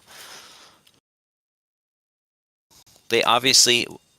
Let me ask you this: which end of the second line is perpendicular to plumb? Which end? Yes, which end of the second line? The plane, or the whole plane. A, B, C is horizontal. So all of the perpendiculars to that plane will be parallel. Right? So where's the perpendicular? Horizontal plane, perpendicular, vertical. What tool do we get to establish a vertical? A plumb. All the plumbs to that horizontal plane established A, B, C will be vertical and plumb. Perpendicular. All of them.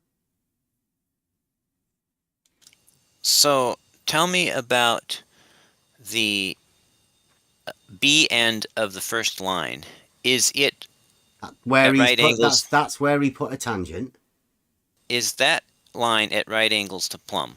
Is that the B that he put a tangent on? Yeah, just to make it sure that we know what we're talking about. Is that the point B where he has a tangent point? FE Dogma placed the tangent point at point B. Are we talking about that point B? This is so simple and you're not getting it, and I'm not sure why. Maybe you're just pretending for likes. Why I don't can know. you not answer that question? At point B, he has a tangent. Are we talking about point B where FE Dogma has a tangent? Are we talking about the corner point of LIGO? That's what I'm asking you. Is the B end of the first line perpendicular at right angles to plumb? The horizontal line AB that has a tangent point at A and a tangent point at B, you're asking me if that horizontal line AB has a perpendicular at B. Is that what you're asking? Well, not exactly. Okay, please, Jesse, clarify your question. Okay, let's look at just the first line. AB. AB is point A of the line at right angles to plumb. I haven't got a clue. Where does it say that? Well, he's labelled it a horizontal line, so yes, perpendicular all the way along that line. If it's a horizontal line, like FE Dogma has labelled it, then yes, perpendicular, plumb, all the way across, I would say. That's not the question I asked. Why won't you answer the question I asked? What was the question you asked? Is the A end of the first line at right angles to plumb? The A end, right angles to plumb? Yes. Yeah, the entire line is horizontal. Yes. No, yes, Jesse. It is a horizontal line from A to B. So, perpendicular to any point along it will be plumb. Now, did that answer your question for you, Jesse? Or can you not understand? Well, no, you didn't, because I'm asking... Holy shit. Yeah. Go on, answer your question. See if somebody else can answer it for you. Go on, ask somebody else.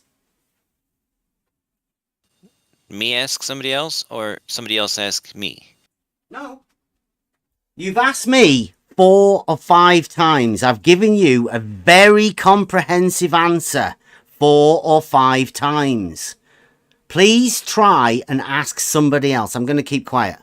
So is there anybody else willing to answer Jesse's question for him? Because he doesn't seem to understand what I'm saying.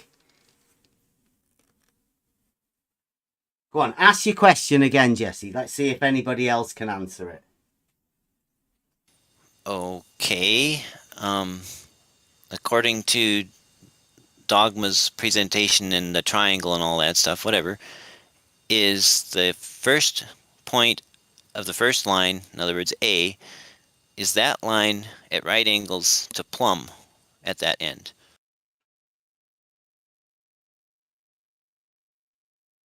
That would be You cut out there. affirmative. Okay. And within Dogma's model and claims, is the B end of that first line also at right angles to plumb? That would also be a yes. Affirmative. No, I mean in FE Dogma's model, because that's what we're talking about in his claims. That's what he claims, isn't it? No, it's not. Is that not what the horizontal means? Not in his model. Is that not why he put horizontal there?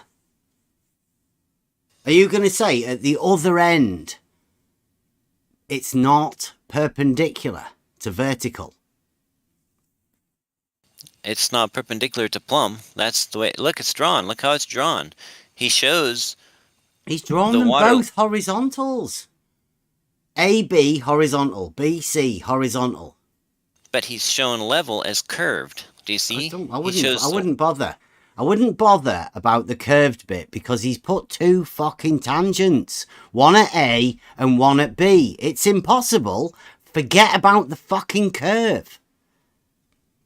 Now. Well, it's not impossible on a curve. What's not impossible on a curve?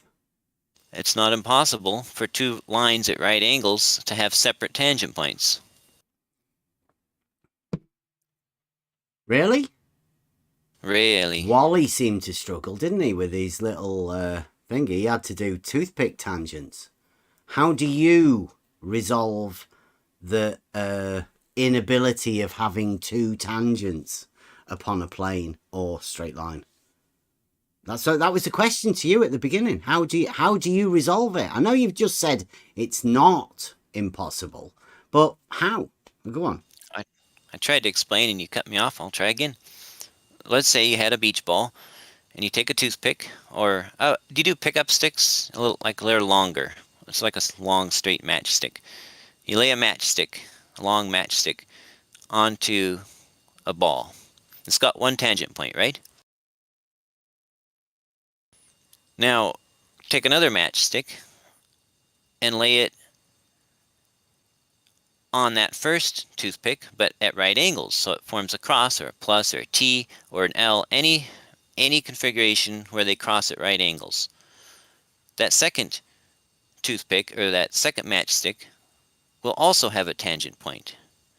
But it does not have to be at the same point that the first toothpick's or matchstick's tangent point is. It's at the corner point, Jesse.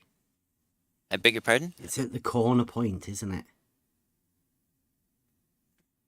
Well, each line has its own tangent point, and there's no reason to expect that the two tangent points have to be in the same spot because they're two different lines in different directions. No, it's one line, A, B. I don't know how you can separate A and B from the line A, B. Because the second tangent point is for the second line, not for the first line. They each have exactly one. AB is a line, though, isn't it? And he does have a tangent point at B. Yeah, AB is a line, but it's a separate line than BC. But B is also part of AB. I've been over this with Jesse. That's where the lines cross, but that doesn't mean that either one of them has to have a tangent point there. But FE Dogma has labelled A and B a tangent. Well, he's labelled A the tangent for one line, and then he's labelled B the tangent for the other line. He did not label two tangents on one line. He gave one tangent to each line. Mm-hmm. Which means you have to have two separate circles or two separate curves. Not the same one at all. Completely different, right? It's impossible to have one straight line with two tangents to the same circle, isn't it? Impossible, Jesse. Well, that's because the Earth is a ball, according to his model, to Dogma's model. And yeah, a ball has two curves, one in each direction. Wow, Didn't you know that? That's Did you hear what you just said? It's ball- not you laughing at your own answer. That sounded like you were laughing at yourself for a moment there. Sorry. A ball is not flat. That's a disc, like say a dinner plate, a flat dinner plate like disc, like a pizza. That, yeah, you couldn't have. Jesse, whoa, calm down, calm the mind. We've just got two straight lines. This is LIGO. We've got like an X and a Y That's it. That's all we're dealing with. No need to go off the rails. It's like FE Dogma shouldn't really have set this challenge for you Globers, especially being FE Dogma. I mean, wow. Imagine that, having a... Is he a flat earther? Setting a challenge for you guys and you struggling so much with it. No, we're not struggling. You just don't get it, my friend. You're damn right I don't get it. He's got 2 tangent points, one at each end of the same straight line. I can't get it. It's impossible. I know that. I know it's impossible. The question was to you, how do you try and resolve it and make it possible within your framework of your model? I mean, it's simple, but you don't understand the 3D spatial geometry. You don't realize that 2 lines at right angles could have their tangent points at any place on each one of them in different places from each other and still cross each other. It's basic geometry, but it works, but you're not mentally grasping it. And I don't know how to help you with that. It's impossible. Yeah, I did. I sort of told you it's impossible. It cannot be done. That's why I'm enjoying this, because I know it's impossible, and I know that you're trying to work some way out how to do it, but you aren't coming up with any solutions, Jesse. Words are just blotting out of your brain, right? There's no solution to it, and you're going to keep trying. It's going to be fun. Well, yeah, you gotta use the definitions that Dogma's using, and then maybe it'll make sense. Well, When Dogma just drew a circle on the side of it. I don't know anything about a circle on the side of anything. But if you take the tangent points to be the one point on the straight line that's at right angles to plumb. Yeah, I've got a picture here. Now, when Ruhif saw this picture, he just said it wasn't relating to LIGO, but it was how FE Dogma decided to put the tangent point at B. Do you agree with that? Let me try to figure out what I'm looking at here. Yeah. It's yeah, I feel sorry for you as well. FE Dogma should be here doing this. I don't know why he's not. But he's made Blue go through it. Now you. I don't know who else. Wally's got Wally drawing things. He's got Rumpus doing presentations on blues. It's like Blue is taking in all the stray cats, with the exception of Rumpus. Rumpus has been around forever, but what's up, Blue?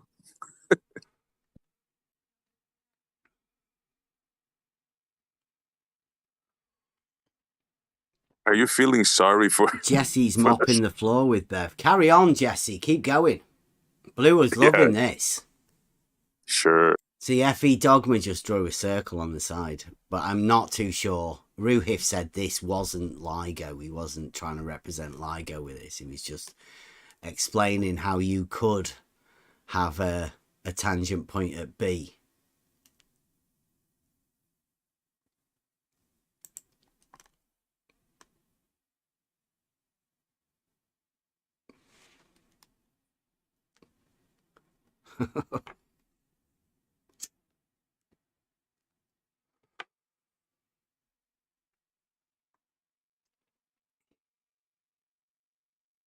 It's funny how they're laughing at us and they have toothpick tangents. It's hilarious. At least we have tangents. Yeah, actually, Jesse, that was I saw that smile. On which geometry? Because tangents are definitely Euclidean geometry, right? Aren't they? The 3D solid spheres. Is that what we're talking about? Or are we talking about Euclidean 2D circles with tangents, straight lines? Well, can't you divide a sphere Jesse, into... Jesse, which one are we talking about right now? Which ones? Because you were laughing. Which circle and tangent are we talking about? Are we talking about tangent planes or just tangents to circles? I don't know what you're talking about. I don't even know what you're thinking. Okay, well, which geometry are you using? Would you wanting to be using Euclidean geometry or non-Euclidean geometry? Spherical geometry. Take your pick now. Well, because these are our fighting tools. Well, You obviously know I'm going with Euclidean geometry. You were laughing about tangents. I'm going with Euclidean geometry. Which geometry are you using, Jesse?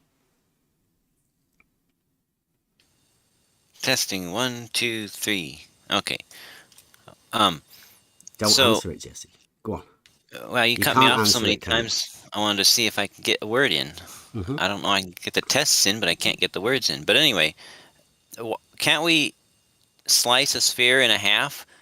In Euclidean geometry, yes, you can. And then look at it as just a circle, and then in Euclidean geometry, yes, you can.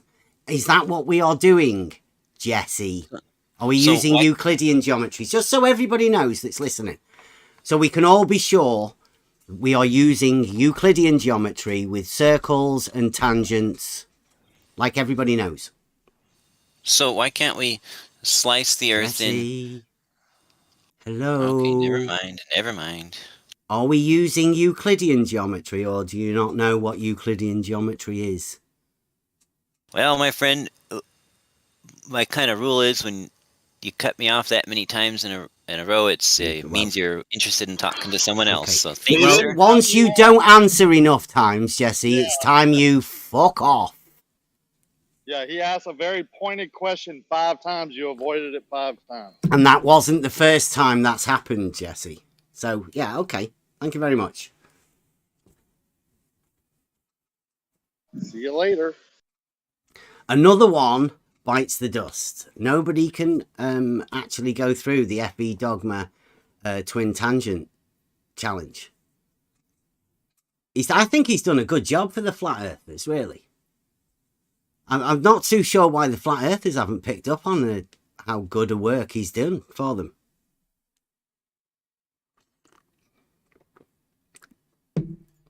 So if anybody else wants to come and take the FE Dogma twin tangent challenge, I think we should go with the which sort of geometry we're using from the beginning, really, just to make sure that people actually understand the geometry that they're using. We should put that Plato's Academy, shouldn't we?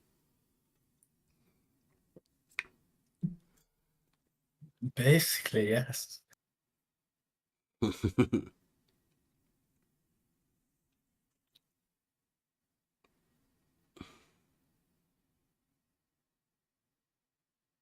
When the banhammer starts cutting you off every time you're trying to say something. Jesse, you've still got your mic open. The banhammer, what are you talking about? Shocking, Jesse. Yes, let's move on. What diagram is Blue on about? Oh, I don't know. He's telling his friends somewhere that he has a way to make this all clear.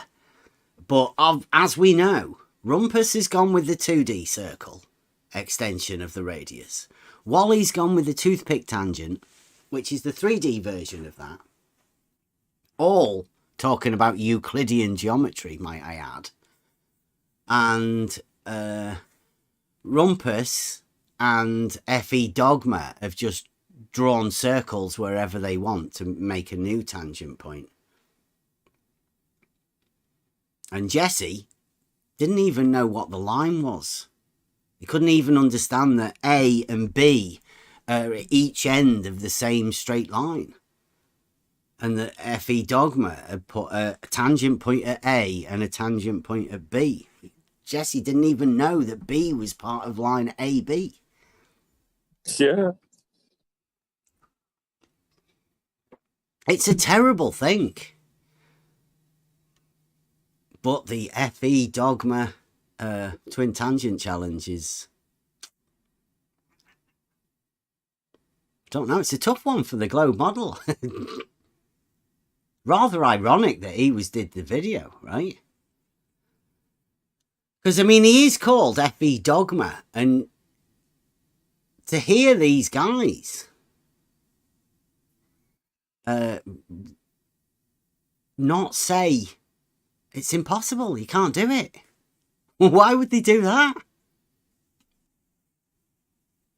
Why? Ask yourself, why would all of the globe model defenders be scrambling so hard to defend a guy that drew a line from A to B and labelled it a horizontal line and put a tangent point at A and a tangent point at B? Why would they be trying to defend it if the guy's called FE Dogma?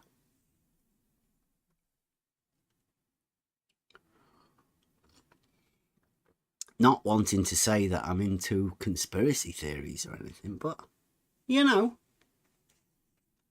it's worth asking yourself, isn't it? I'd say we should offer this up as a challenge. We make a video of exactly how tough a challenge this is.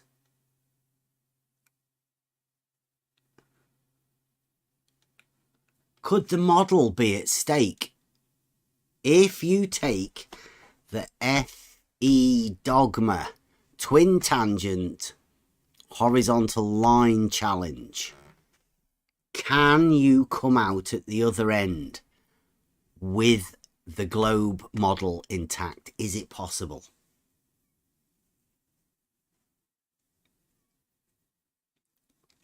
A few simple steps. Negative.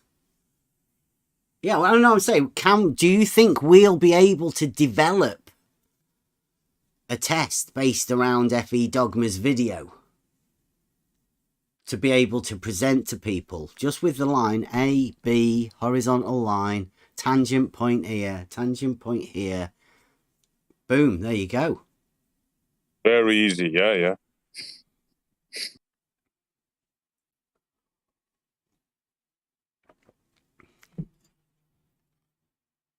Tailor-made tangents, we'll call them. Drop from horizontal, as they say. Yeah. Isn't that weird? A drop from horizontal, but then it goes back up again. But it drops from both sides. I'll never forget the first time I met you guys. We went through the Ballers Canal. Yeah, I was hoping to get take somebody through that sort of thing, because maybe Jesse might want to go through the 12. I mean, it might be better to start off at the simple groundings, then we can have a simple understanding. We know we're all coming from the same point of view. It does set a pretty genius. good... The Ballers Canal. That's genius. It does set a pretty good baseline, the 12. Yeah. Because it does seem like we are not really understanding all of the... We are not of the same understanding, obviously.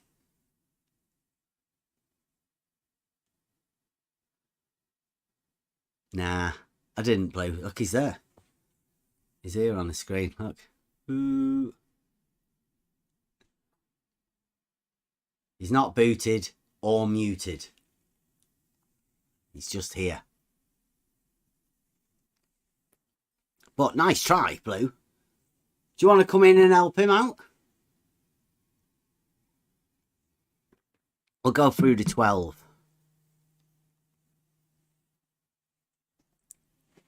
Blue's just making stuff up. It's all right. Just trying to gather his thoughts. Yeah. He found himself in a pickle. Would you like to... we've got like 12 steps of understanding, Jesse. Like, they're really simple to go through, just so we know that we're on a similar footing. What's the first one? The first one. Oh, let me get it. Let me sort this out for you.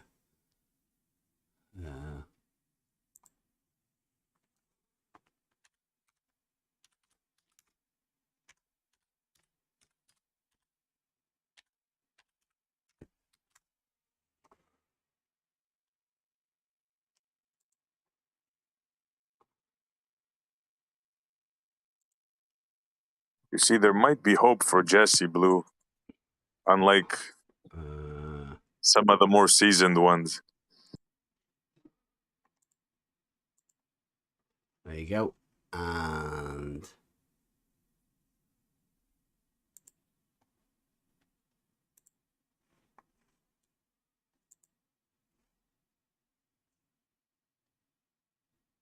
okay, there you go.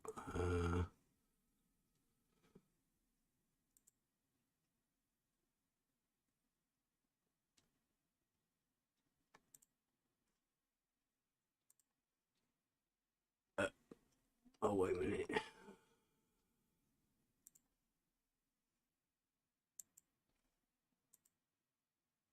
There you go. Okay, can you see that? Don't be put Where am I off. looking? In the Where am I? I'm sharing my screen. Oh, let me bring it up.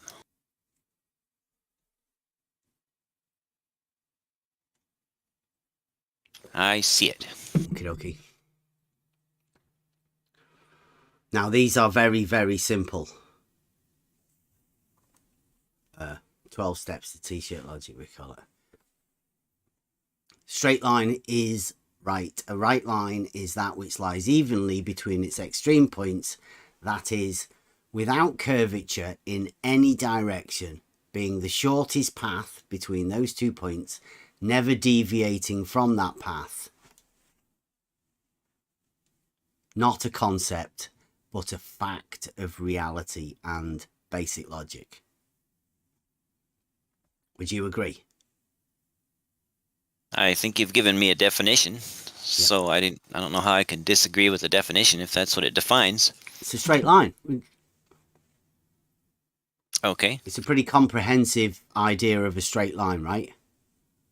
But that all of those points have been put in because we've had to. Understand. Okay, so that's definitely a straight line. Next step. Plane. Superficies, plane surface, is that which has only length and breadth. Those 2 dimensions, length and breadth, make this a 2D conceptual surface on which plane geometry is based. Okay. The 2D plane obviously does not enter the 3rd dimension. Fair enough. Okay. Next one. Euclid's Elements, Book 1, Definition 10, perpendicular. When a straight line standing on another straight line makes the adjacent angles equal to one another, each of the angles is called a right angle, and the straight line which stands on the other is called perpendicular to it. Okay. As stated, axiom 11, all right angles are equal. Therefore, the lines must be straight. Okay. Perpendicular to a plane. Euclid's Elements, Book 11, Definition 3. A straight line is perpendicular or at right angles to a plane when it makes right angles with every straight line meeting it in that plane. Book 11, Proposition 6 states, if 2 straight lines be at right angles to the same plane, then they shall be parallel to one another. Got it. Okay.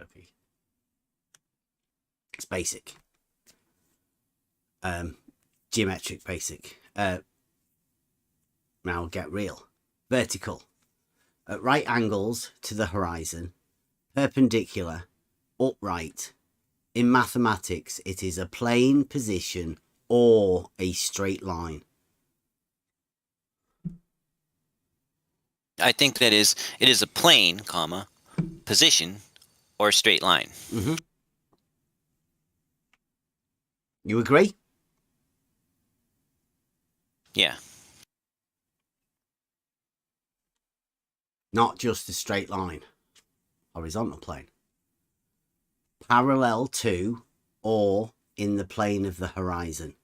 At right angles to a vertical line. In mathematics, either measured or contained in a plane parallel to the plane of the horizon.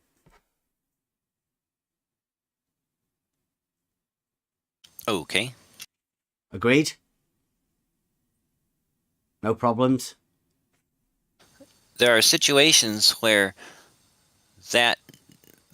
where not all of those definitions would apply in all usages. Okay. The horizontal plane. But from the viewpoint of an observer in a location, then yes. Assuming we're talking about his location and his horizon and his plumb. Jesse, can you just sort it out for Blue? Did I mute you? Did I mute me? Did I mute you? Not yet. There you go. Sorry, Blue. But I was worried it was going to happen. But we didn't.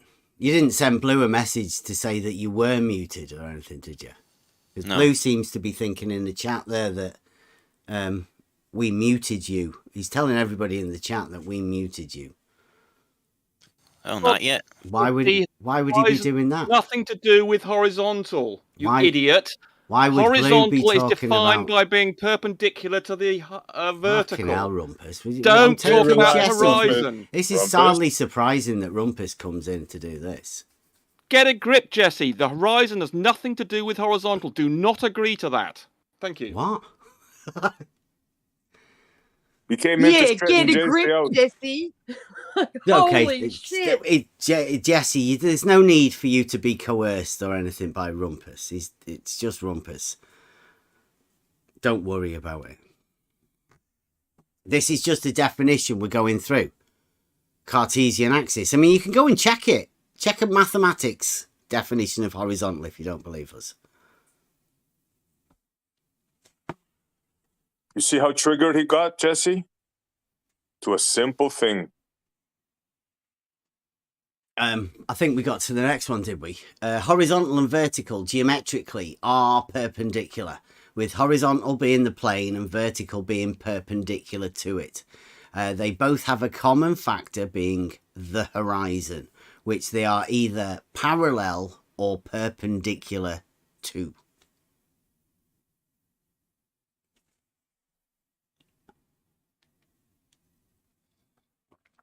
Would you agree with that?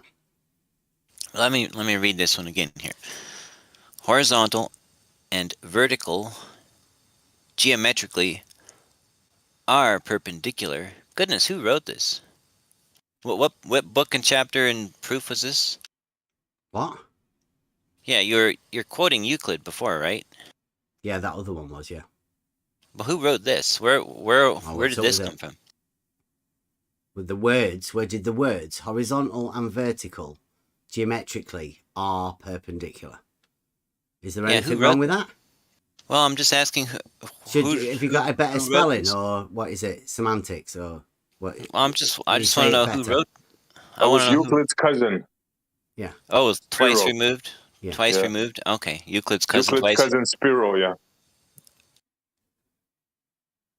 What does it matter who wrote them? I'm just asking, because you had Euclid mentioned earlier and his various proofs and axioms and whatever you call them. Yes. But this one didn't have a credit that I saw. I was curious. No, it's just all right. Me, I did it. Oh, okay. You know, somehow the grammar struck me as being Well, being used. how would you say it then? I don't know that I'd Horizontal do any better. and vertical. Oh, you don't know how. Oh, sorry. Sounds like me then. Good. Good. Horizontal and vertical geometrically are perpendicular. With horizontal being the plane and vertical being perpendicular to it. They both have a common factor being the horizon, which they are either parallel or perpendicular to.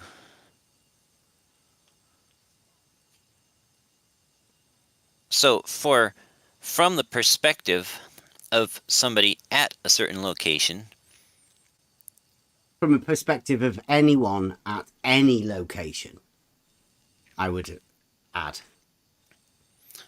No, I'm telling you what I'll agree to. I'll agree that for a person in a location, from their perspective, that for them, horizontal at that location and level will be perpendicular to plumb or vertical. Okay, well, I will give you what you just said, but I will also give you any person in any location will also have the same thing. But I'm not agreeing that plumbs are all parallel in different locations, nor am I going to agree. Nobody said that. Nor am I going to agree. All we're just saying is this. Are they both perpendicular or parallel to the horizon? Anyway. From the vantage point of that observer at that location, looking at his horizon as seen from that location. But I don't necessarily think we can draw from this that it's correct to infer that someone else's horizon or horizontal or perpendicular will be parallel, or plumb will be parallel if they're on some other location on the Earth. I'm not going to agree that all horizontals in different locations are all parallel to each other. That doesn't say that, does it? It just says. Can you read it again? I mean, does it say that all horizontals are parallel to each other? At the minute, we're just building up an understanding of what horizontal and vertical are. And all that says is that horizontal and vertical have a common factor of the horizon. They're either parallel to it or perpendicular to it. Verticals being perpendicular to the horizon and horizontals being parallel to the horizon. And I know Rumpus has just come in and said, don't agree to it. But I mean, like, have a look at the definitions for yourself. I mean, don't think that I'm writing this down to try and coerce you into anything. Go and look for yourself to see, see if horizontals do have a relationship to the horizon or not. I mean, don't be coerced by Rumpus. No, it's not him. It's that you and I actually discussed this the other day, and you posted a number of different definitions that you had grabbed off the net, and other people may have been posting them. And one of the definitions, which was not you quoting yourself, actually said that horizontal was, parallel to the horizon and perpendicular to plumb at a given location on Earth. And so that's what I'm saying. Okay, well, I agree with you that at a given location, but I would say at any given location. See, I don't make a specification of that. I would say at every location, any and every location. So can we just go ahead with that, right? Because you do go with a specific one, that being where you are. Where I am, it would also be perpendicular and parallel. Right? And wherever Kevin is, and Emma, anyone, right? Anyone and everyone.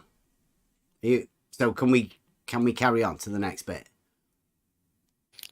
Well, so long as I'm not agreeing that one person's level horizontal plane is going to be parallel to another person's level horizontal plane in another location. Just perpendicular. Just perpendicular at the minute.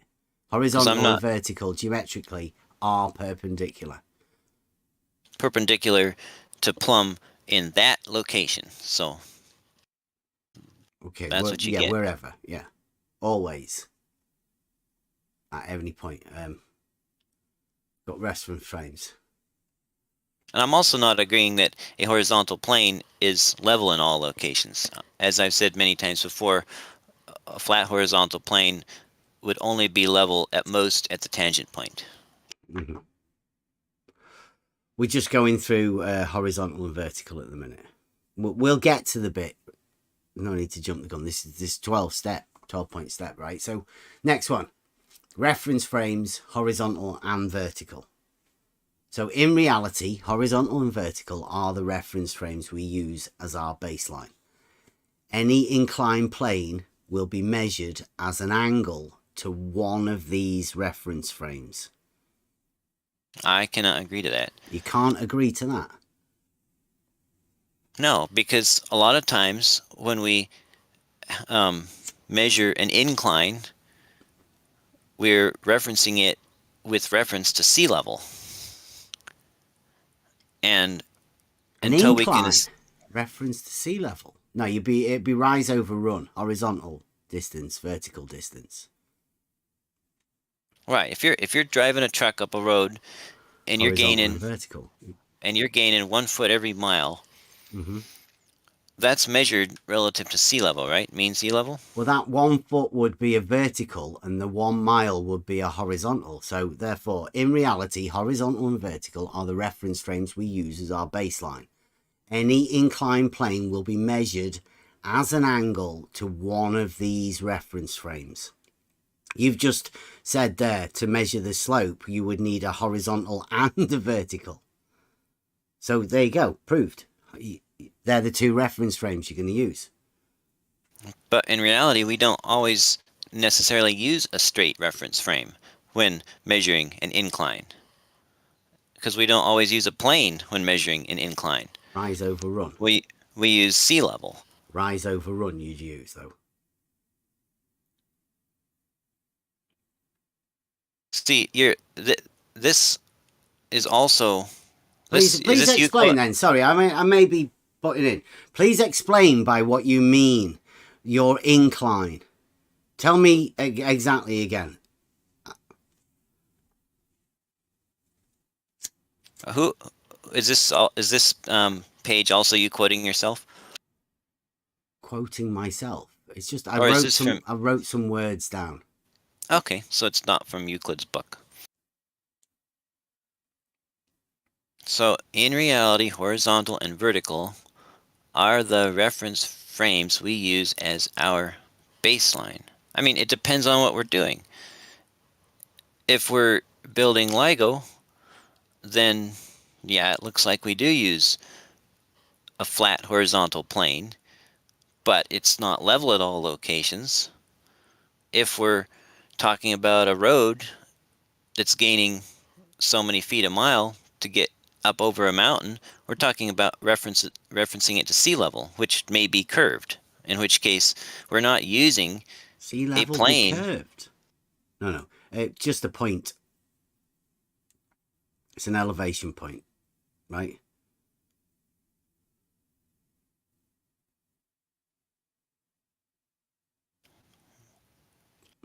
Well, yeah, I don't. And all the elevations are actually on the vertical datum.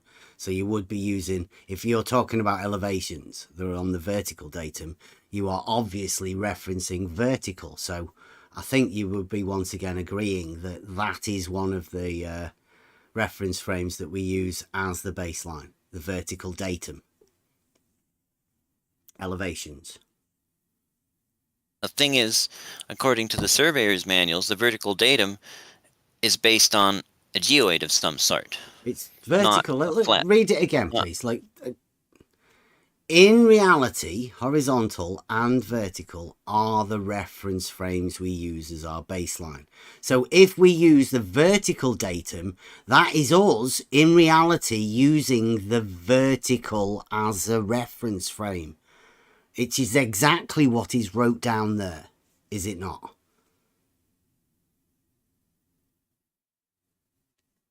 I'm not sure what you're getting at. I don't know what you're arguing against.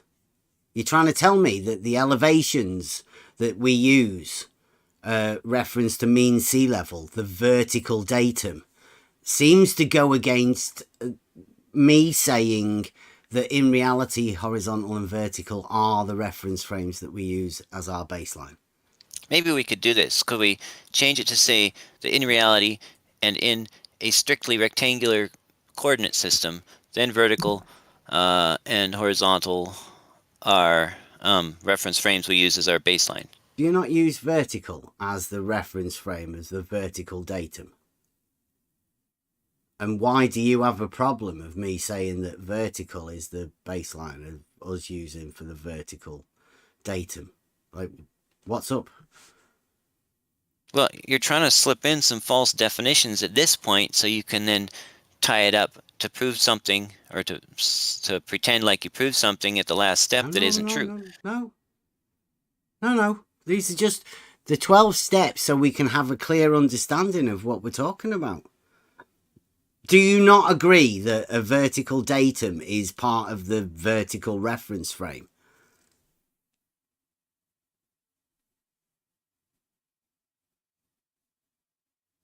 I don't even know what you mean by that. Do you have a definition that says basically what you wanted to say here, but that's by someone other than yourself that writes on the topic?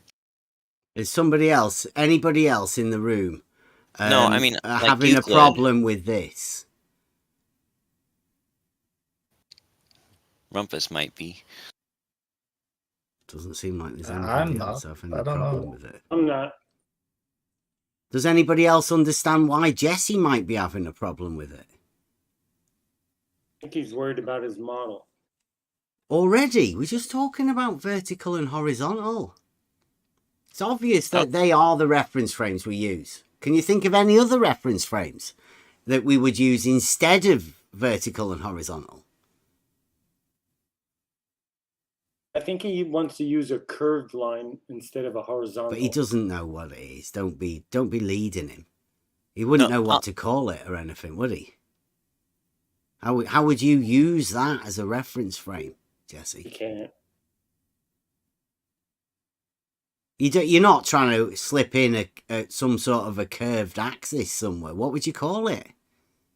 Well, so how about we just say that in a strictly rectangular coordinate system, then horizontal and vertical are the reference frames we use as our baseline.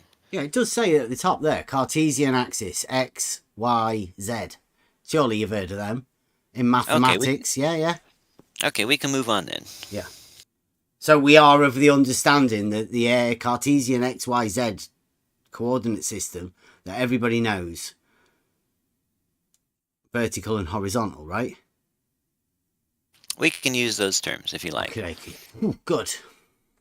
Horizontal is a dangerous term, but because you're going to slip it up to mean things that you didn't just define later. No tricks. Plumb bobs and perpendicles. That's another song for you, Buster. I need a perpendicle now. That's a little bit easier.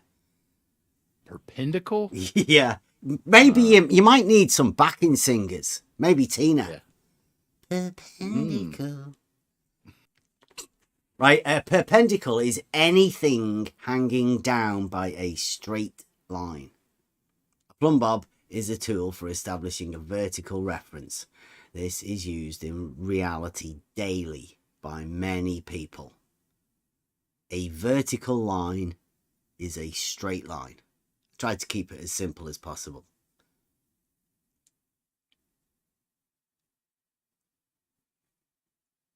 I'll definitely go through. Ooh, who's that? It's just me. Oh, you've got bad mic. Do I got bad mic? Feedback. Yeah. Oh shit! I'm sorry. Okay. Oh yeah. Are you okay with them? I'm okay with the vertical line being a straight line. Yeah. And a plumb bob is a tool for establishing a vertical reference. You're kind of, that's a little mushy. You're kind of quoting, or not mushy, but like ambiguous. You're What? quoting yourself again here, I see. Quoting myself. I was writing yeah. some words down. A plumb bob is a tool for establishing a vertical reference. Right? Can you think of some other wording? How would you want to word it? Vertical reference? Yeah. What you do is you hang a plumb bob, right, when you're building a wall. And you refer to I see. that Okay. as a reference when you are building the wall. Just as a practical example of how to use a plumb bob. Okay, I see what you're saying. It can also be used to transfer a horizontal location from a higher to a lower position. On the vertical datum, you mean? The elevation along that vertical datum. Because that's how you notice a vertical change, is an elevation change, right? Along that vertical datum. Well, I think we can agree that. Mean? I think we can agree that a plumb bob string is vertical and straight. Okay. Perpendicular. That's an old skill word. Yeah, I never heard of that. I know. It's a good one, isn't it? Yeah. I didn't make it up. Right, here we go.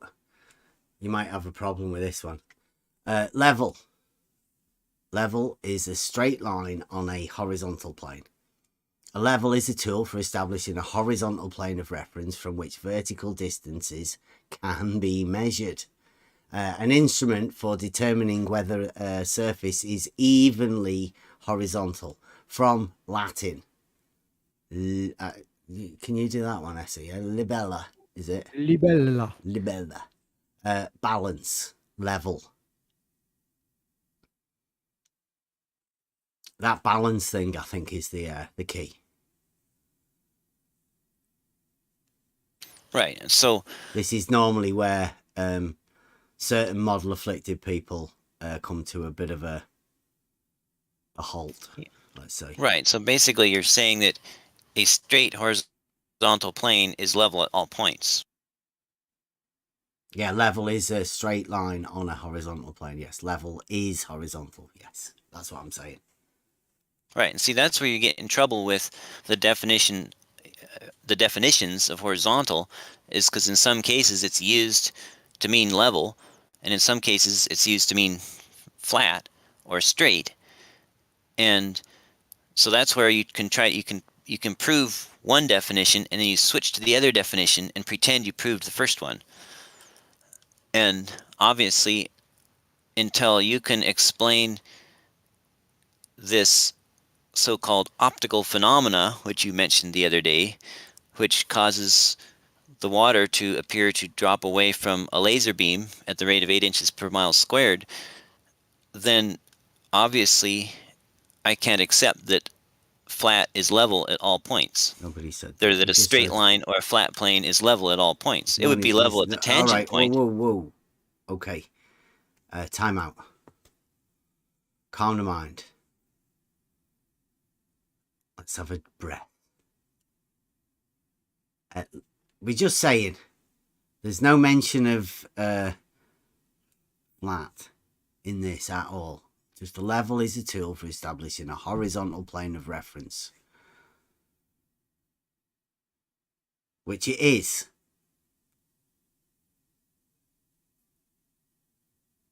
Right?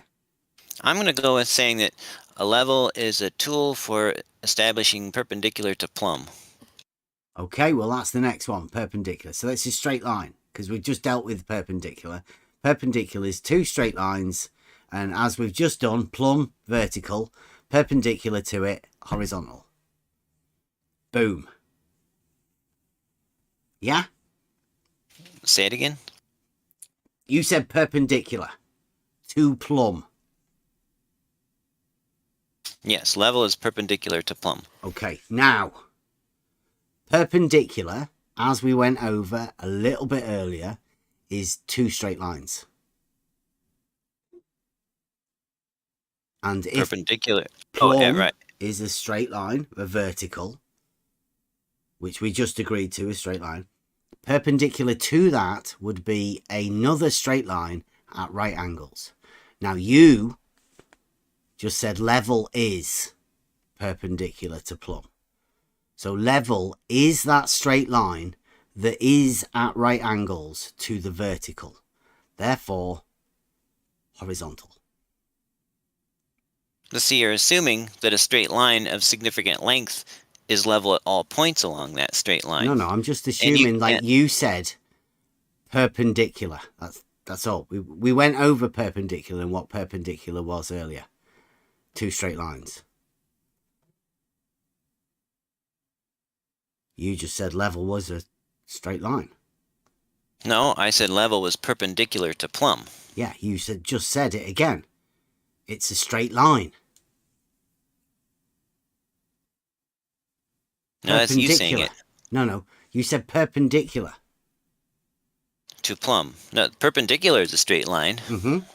And plumb is a straight line. But level is not a straight line. Or why did you just say it was perpendicular to plumb? You just said that. Well, level being perpendicular to plumb does not mean that level has to be a straight line just because plumb is a straight line. But go back over perpendicular. If it's perpendicular, it is. Straight line is perpendicular or at right angles to a plane when it makes right angles with every straight line meeting it in that plane.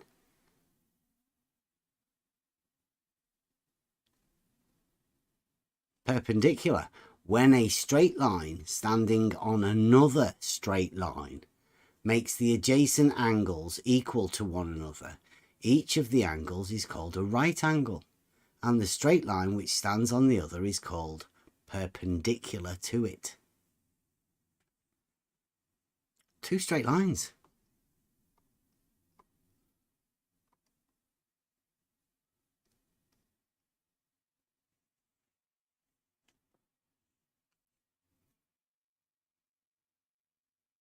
So can we at least agree that it's a straight line? Level is a straight line, whether you think it's horizontal or not. But I mean, well, I will agree that a straight line can be level at one point.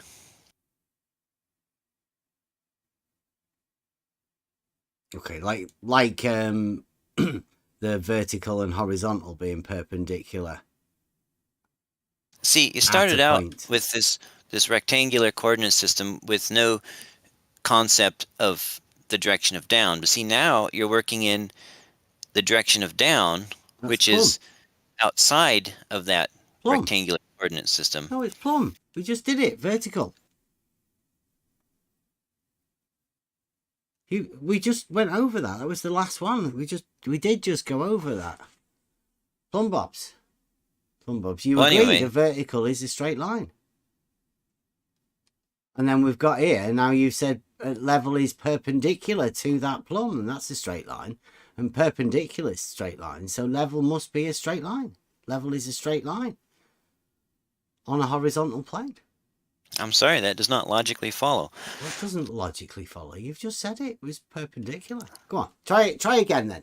See if you can convince us. The best you're going to get from me is that a straight line can at most be level at one location, and a plane, a flat plane, can only be level at most at one point, and that's the tangent point. Well, when I buy a level, a tool, I know that all of the points along it are level. Not just one point, all of them.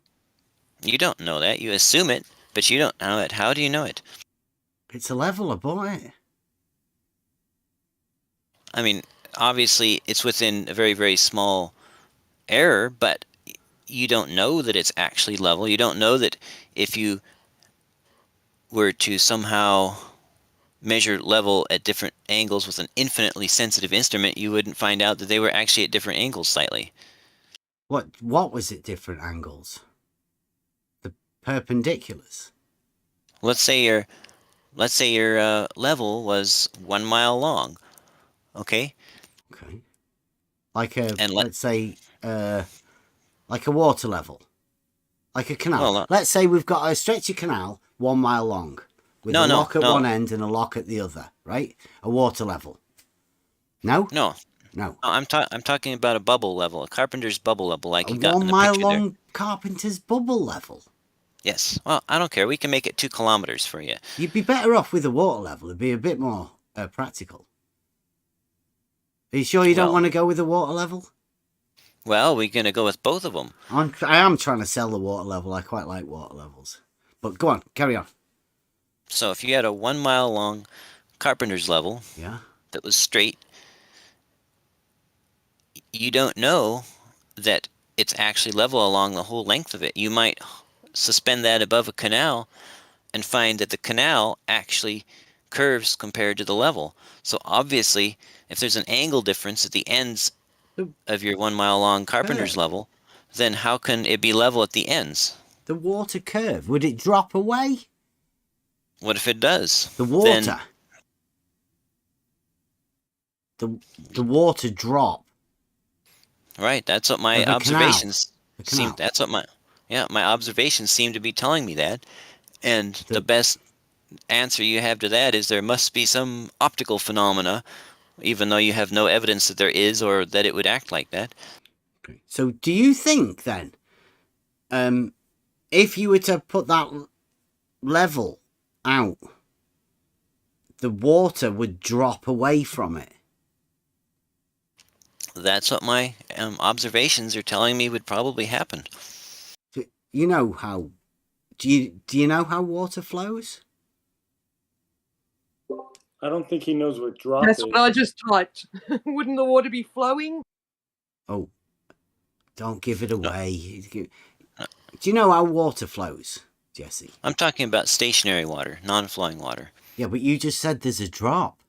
How could it be stationary and have a drop in the distance? Well, I said a drop compared to your 1 mile long carpenter's ruler.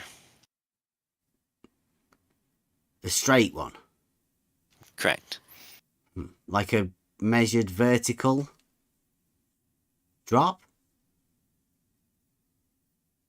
If you were to set a rectangular coordinate system on the surface of a sphere, No, just Then- the side of the then- canal. then- We've just put a level along, and we've got the water that you say there's a drop. Would you be able to measure that on that vertical datum? compared to a rectangular datum, No, Or compared to the level that you've just put out, that's a straight line, and then you said the water drops. Would you be able to measure that difference between the level that you put there, the one that you made, the 1 mile long level, and the water that you said would drop away from it? Can we measure it? I believe we could. Obviously, I don't have a rigid 1 mile long ruler, so I'm using other things. But as far as I can tell, we would be able to measure a 2-inch drop at each end of that 1 mile long ruler. Sorry, a 2-inch drop at either end. Correct. If the center of the 1 mile ruler is sitting right on the water surface, not above, not below, just skimming, just touching it, then I'm saying it looks like we would measure a 2-inch drop of the water at each end of the ruler. What about if you were at one end? What about if you start your ruler at one end? And had the ruler level? Yeah. I thought that's what we were doing anyway. Well, put it in the middle. I'm Put it at one saying end. I'm saying Can you put it at one end? the ruler is level in the middle, but if we move the bubble on the bubble vial to the one end of your mile long ruler, or your mile long level, and you level your ruler at that one end, then the other end would be 8 inches above the water surface. Okay. Can we move the bubble to the other end? Yep. What would happen then? And if we re-leveled it so it was level at that end, then that would become the tangent point, and then the other end would be 8 inches above the water, or the water would be 8 inches below it, whichever way you like. Wow, double drop and a fucking hump. Well done. You started with a hump and then you did a double drop. The nutsacks. Where did the tangent come from? That was good, that, wasn't it? Has anyone ever seen it that quick? Hump. No, you got to double drop pretty quick. Nutsack. No, he started off with the hump. Yeah, he had the 2 inches, and he went to the no. It's Went 8 to the inches. 8, both what, 8 and ways. 8 double nutsack. That was fucking quick work. That we're getting good at this. I take a bow. Do you not think that's fantastic, Jesse? Or I do. I think the mind tricks that your brain just did then, whether you were aware of it or not, fantastic. I'm not sure what mind tricks you're talking about. No, I think you did it to yourself. You started off with a hump, right? And then you went to the other end of the same stretch of water and you had an 8-inch drop. And then you went to the other end and you had another 8-inch drop at the other end. What's the problem with that? It's impossible. You're living Why in is that? Fantasyland. I know you believe that's impossible, but how can you demonstrate to me that that's impossible? Because the water level is obviously horizontal. Oh, self-evident. No. There's tests you can do. Oh, the carpenter's water level. No, that was your test, the carpenter's water level. You just did a big mile-long stick and moved the bubble. Oh, that's what that's I'm all telling you did. All you did was move the bubble. I didn't hear you move the level at all. You just moved the bubble. No, you weren't listening. I very clearly said we move the bubble and re-level it at that end where you move the bubble to. It's the same level. Mm-hmm. It's the same water. But when you level a carpenter's level, the bubble level vial is in a position, and that's the position that you're actually leveling. No, you're leveling. You know how to extend, how to make a longer level. I use a 2x4, straight one. Yeah, just get a straight edge. Any straight edge, as long as you want, and put the level on it. Hey presto. Longer straight edge.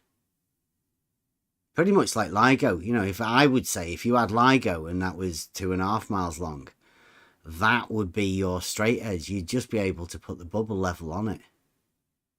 Anywhere. Won't change. But that's just me, you know, my understanding of it. Well, I don't know how how we go out and make any extravagant claims of level. So what do you say then?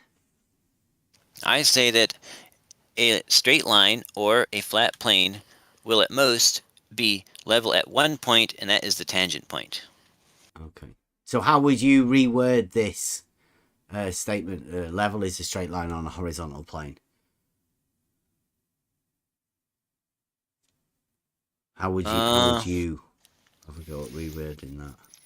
I would say that level is perpendicular to plumb. Straight line. And plumb is a straight line. Yeah. Well, it's a horizontal plane then, right? It's basically, a horizontal plane of reference. No. Yeah, perpendicular. Well, plumb is like a straight line. So that means 90 degrees to that line is like completely all the way round. It's a plane. That's why horizontal is a plane established from that one vertical. That is in reality how you establish a horizontal plane, isn't it? That's why horizontal planes are always perpendicular to vertical. Not because mathematics or, like just because it's wrote down in a book. It's just because it literally is. That's why they wrote it down like that, because horizontal and vertical have this relationship of perpendicularity. See, and that's the definition where you're saying horizontal is level, but if the Earth was curved, then that would require horizontal to be curved, right?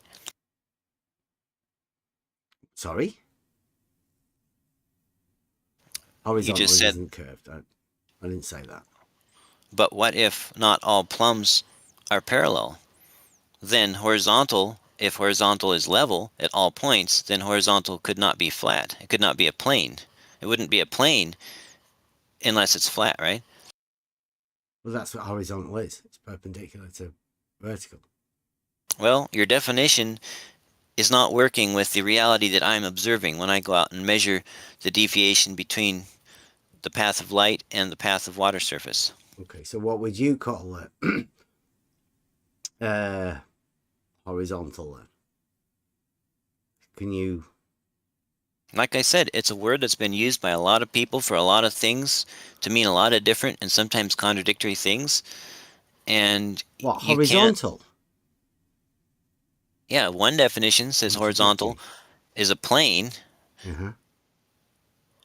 And another definition says horizontal is level at all points. Yeah. And my observations are showing me that level and a plane are not the same thing. A plane is not level at all points, according to my observations. So we're not going to get past this until you can show me how my measurements aren't showing me that the Earth has non-parallel plumbs. What if that makes measurements sense. have you got?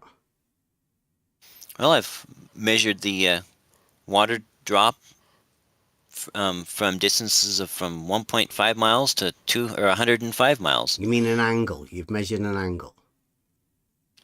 Never mind how I measured it. I measured it. Is it an angle that you have measured?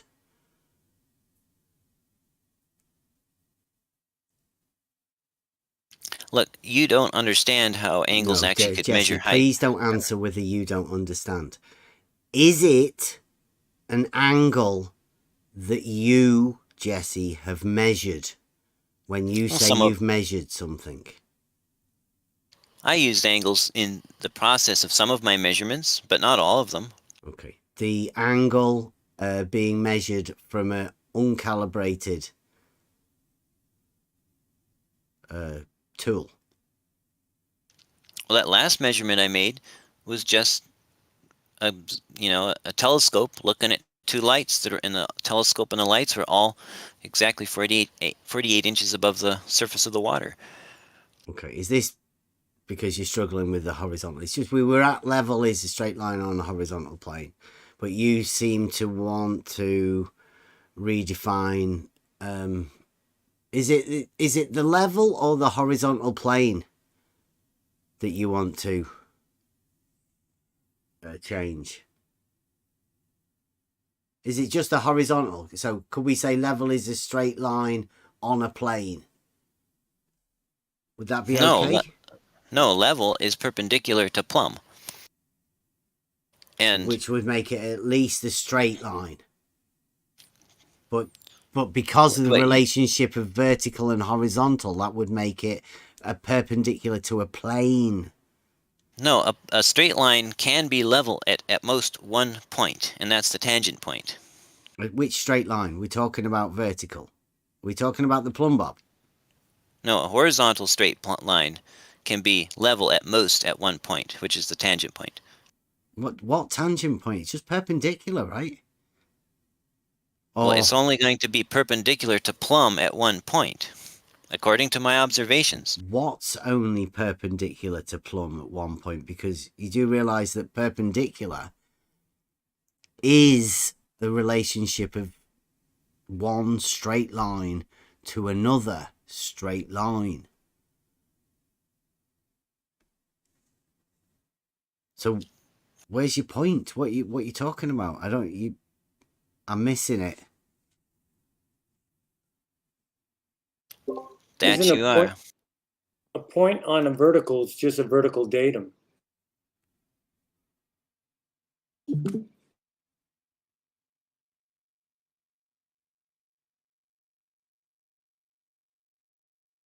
like an elevation.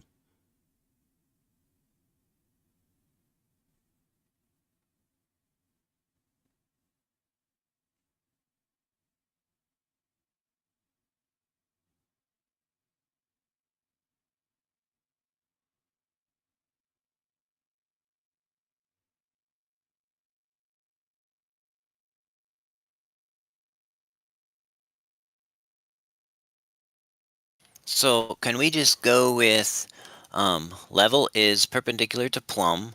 Yeah. And sort of what we were saying anyway.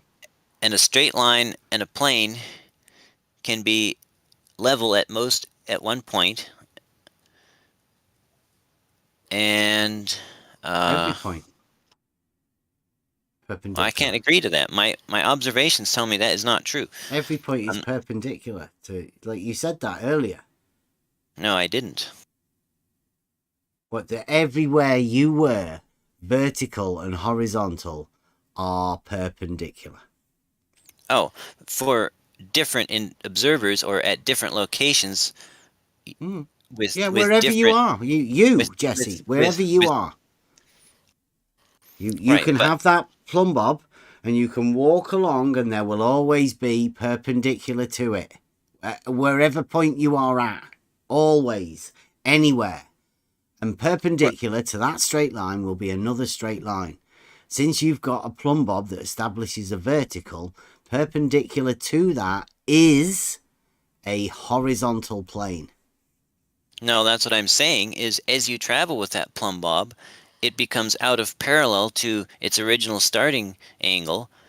And so as you travel, perpendicular to that plumb bob is forming a curve, not a straight line.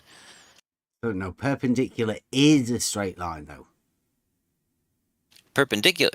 No, perpendicular is an angle. Perpendicular is 90-90. Yeah, but those plumb two is a straight straight lines that make the 90, because in order to make an angle, you need two straight lines. Jesse.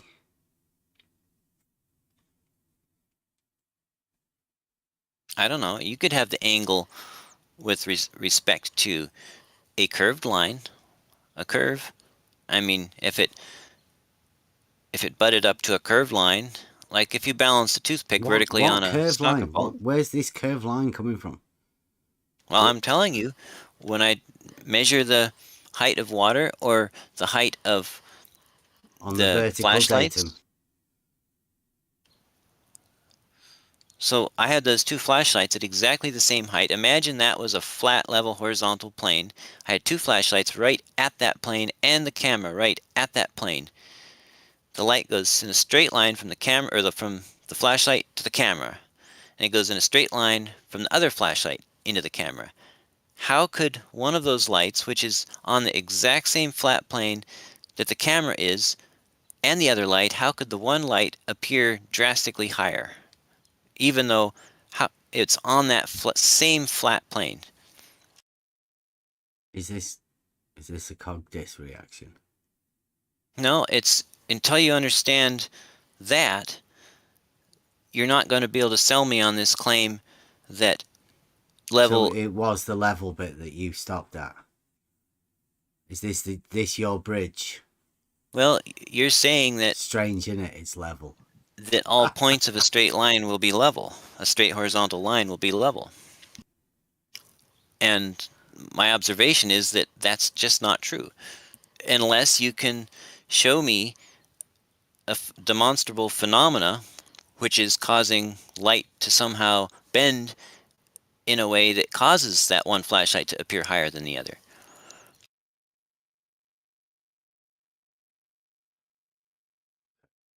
So we come to a stall here for level. You're unable to have level as being a straight line on a horizontal plane, but you want level to be perpendicular to plumb. And just so happens that perpendicular to plumb is a horizontal plane. And earlier on we went over the definition of perpendicular to a plane, and that seems to be the fitting of a perpendicular plumb to a horizontal plane. It's tough, I know. Well, you can have a horizontal plane that is perpendicular to plumb at one point. But according to my own observations, if you leave that plane in place and then deviate from that point of the plumb and hang another plumb, it won't be exactly perpendicular to that flat plane. So how can you say that it's level at all places if it's not perpendicular to plumb at all places? It is. You said it's perpendicular. The geometric implications of perpendicular. Don't think you understand. And when I say that, I really, truly mean I don't think you understand what perpendicular is, or the geometric proofs around it, surrounding it. But see, all the geometric proofs in the world and all the fancy definitions don't change the fact that I look out at two flashlights that are exactly both at the same height as my eye. They should be on the same flat level plane, and one of them appears significantly higher than the other. As long as you are skirting around observable reality, we aren't going to be able to move any farther on here with a claim that, you know, you're a nice guy.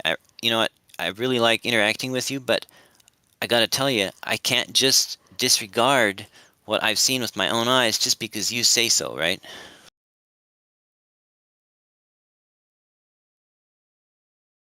But dude, we're going over the basics just as an understanding, and yeah, we've not got to the end of it, and this is literally to sort of show how easily it is to communicate through geometry and an understanding, practical understanding of how the space is described in reality. That's as far as I'm going with this. That was my idea of doing this. So what would you say the definition should be? But you have just said that level is perpendicular to plumb. Yes, level is perpendicular to plumb. But which actually says that level is a straight line on a horizontal plane. It's the same thing. They are identical. It's just that I used a few more words. Well, let's see. How could we move on? Obviously, I can't agree that a straight line could be level at multiple locations because my observations aren't working with that just yet. Could we... maybe this will work. I will agree that a 1 inch long straight line, or a 1 inch long horizontal line, is, with my equipment, indistinguishable from being level at all locations. Does that make sense? Are you sure? 1 inch? Yeah. Straight. Yeah, so you could definitely tell with 1 inch. You could have like a half-inch shared straight line segment, and we could then extend it to like 1.5 inch. And we could probably do that indefinitely in every direction, and therefore end up with an infinite horizontal plane, like exactly like we started off with.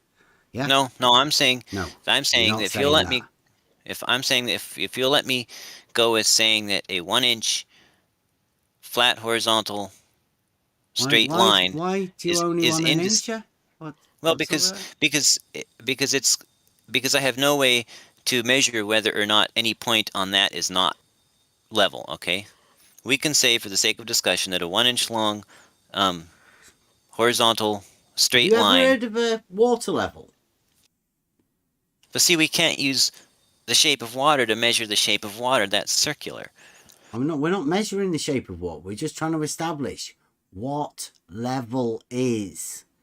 And even though you seem to be saying it is perpendicular to plumb, which means exactly the same as level is a straight line on a horizontal plane, exactly the same thing.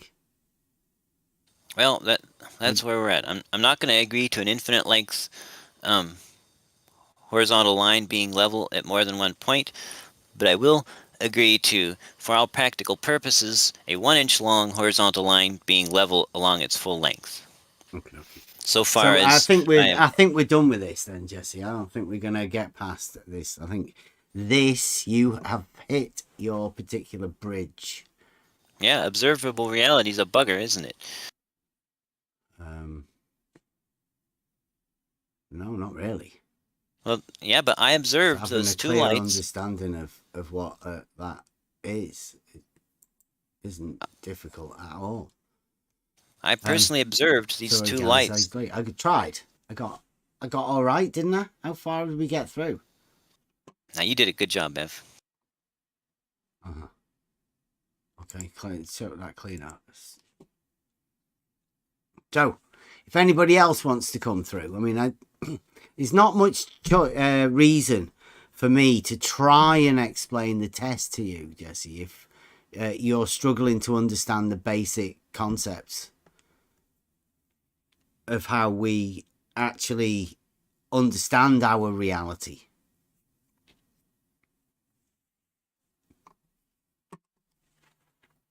Yeah, unfortunately, your understanding doesn't explain observable reality. And that's what I'm dealing with, right? What, the vertical and horizontal, perpendicular? Yeah, but, I mean, these two That flashlights... is obviously observable reality. Well, that's a construct, actually. What, vertical a human and horizontal? construct.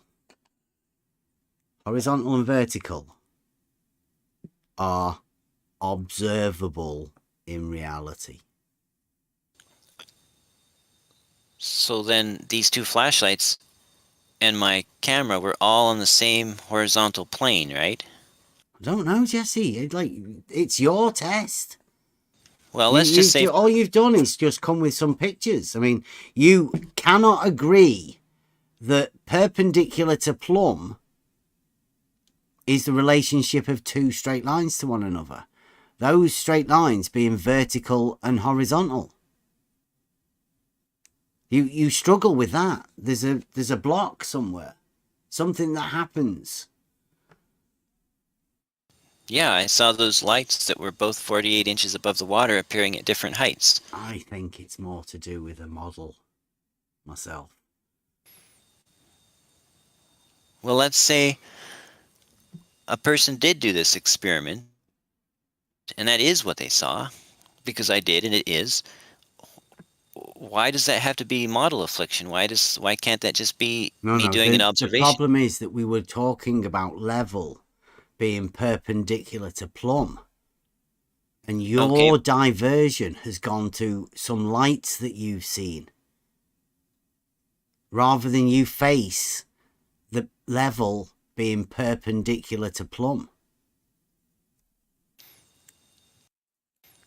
So when I look straight at the far light, we can agree that that was a level. If I drew a line, that would be a level line, right? Straight from one end to the other light at the other end, right?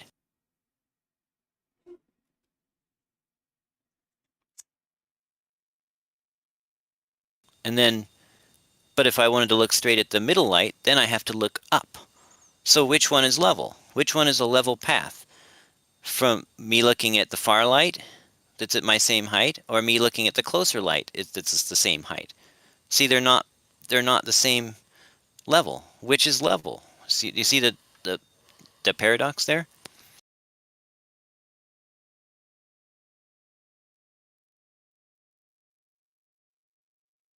You have a paradox. No way. How did you get that one? Explain it to us again, please. I was just making a brew for myself. Please explain the paradox. I missed it. I like paradoxes. Hey, I actually drank a quart of water while we were talking, and there's some consequences for that, and I'll be right back. Okay. You did just say you had a paradox, right, guys? Yes, he did.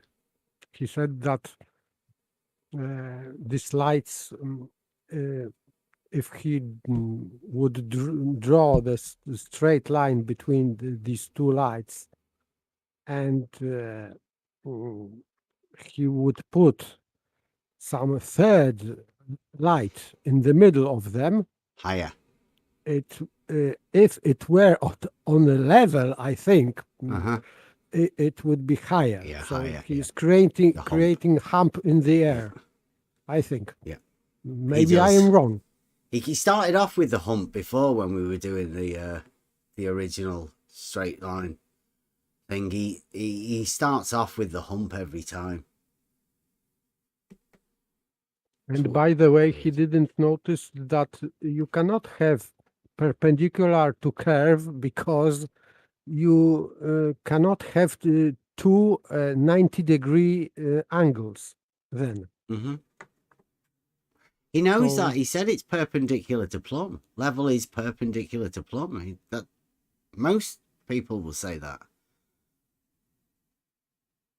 It's a mind trick. Something happens in the mind where perpendicular stops being perpendicular, but they can still keep it as perpendicular. Model affliction. Yes, but he said that he can measure angles. But if he realized that he can measure angle, so he should realize that you cannot measure angle on curved surface.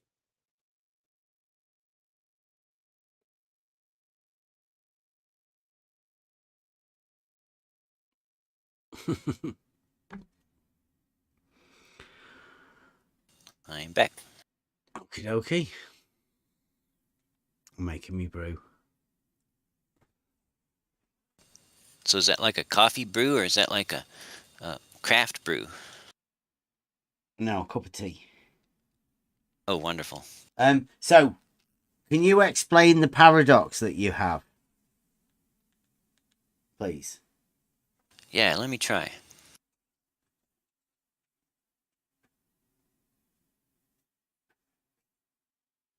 Well, so I guess it's about the two flashlights that were 48 inches above the lake, 1.22 meters above the lake, and the observer, the camera, that also was.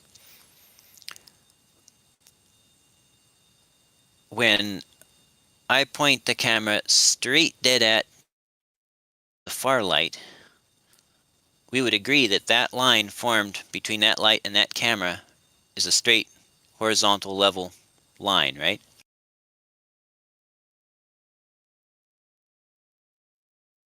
Both ends are the same height above the water. And it's can straight we between them. assume that we've got a professional surveyor with fully calibrated equipment? And these are all on the same, are we going to say elevation? There's no surveyor and no surveyor equipment in this thought experiment. It's just the same an altitude. Observer, the same, exact same 48 inches above the surface of a calm lake. Calm, non-moving lake. All at an even altitude. Yes, 48 inches above the surface of the water. The observer and the far light are exactly 48 inches above the surface of the water. Okay, I've got it. I've got a mental picture of that, yes. Okay, perfect. That would form a straight, level, flat, horizontal line, right? Well, if it's a line, I don't know whether you'd want to be calling it flat. You might be showing your model affliction there, but it's just a straight line. Well, flat is straight, or straight is flat. Straight line is just a straight line, though. There's no need to over-embellish it. Okay, Just a straight line. Yeah. All right. Then, let's say we place another flashlight halfway between, and it's also exactly 48 inches above. On that straight line. Yes. Or could we move it over just to like 50 millimeters so that it doesn't block the first light? Hey, it's your test. Okay. So we place another light right in the middle, but also 48 inches above the water, just like the observer and just like the first flashlight. Now the observer notices that we'll see that second middle light will actually be significantly higher in his view than the first one. So he points his binoculars up a little bit to look straight at the middle light. So, but the middle light is also 48 inches above the water, as is the observer. So that line would also be a straight horizontal level line, right?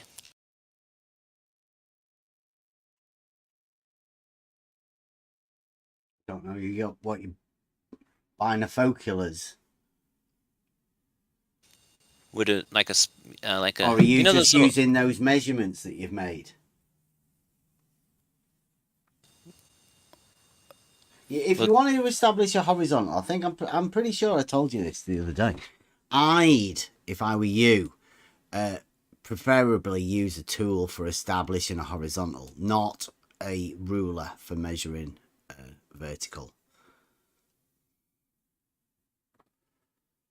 but would a straight line between the observer and the middle light be level and horizontal? Geometrically, are you drawing it? Because that's all I'm doing. Like I really think dead really geometrically. So you're saying you've got 48 inches vertical. 3. Yeah. 3 points, all 48 inches above the surface of a calm, stationary lake. Okay. So that's a straight line, and then 48 inches going up vertically. Correct. Yeah, I say, like, geometrically drawing it, I'm pretty sure everybody else can do that too. But what is it that you're saying? So the fact is that the observer will have to look up a little to be looking straight at that second flashlight that we put in the middle. I thought you said it's on the water. What's that? You said it's on the water. They're all 48 inches above the water. Right, okay. And you say one of them has to look up. The middle light appears slightly higher, significantly, but slightly higher than the distant light. Yes. Higher.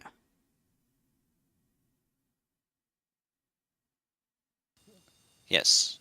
That's the picture I showed. Are you saying, yeah. So the center, the water in the center is higher. Well, that's what it looks like.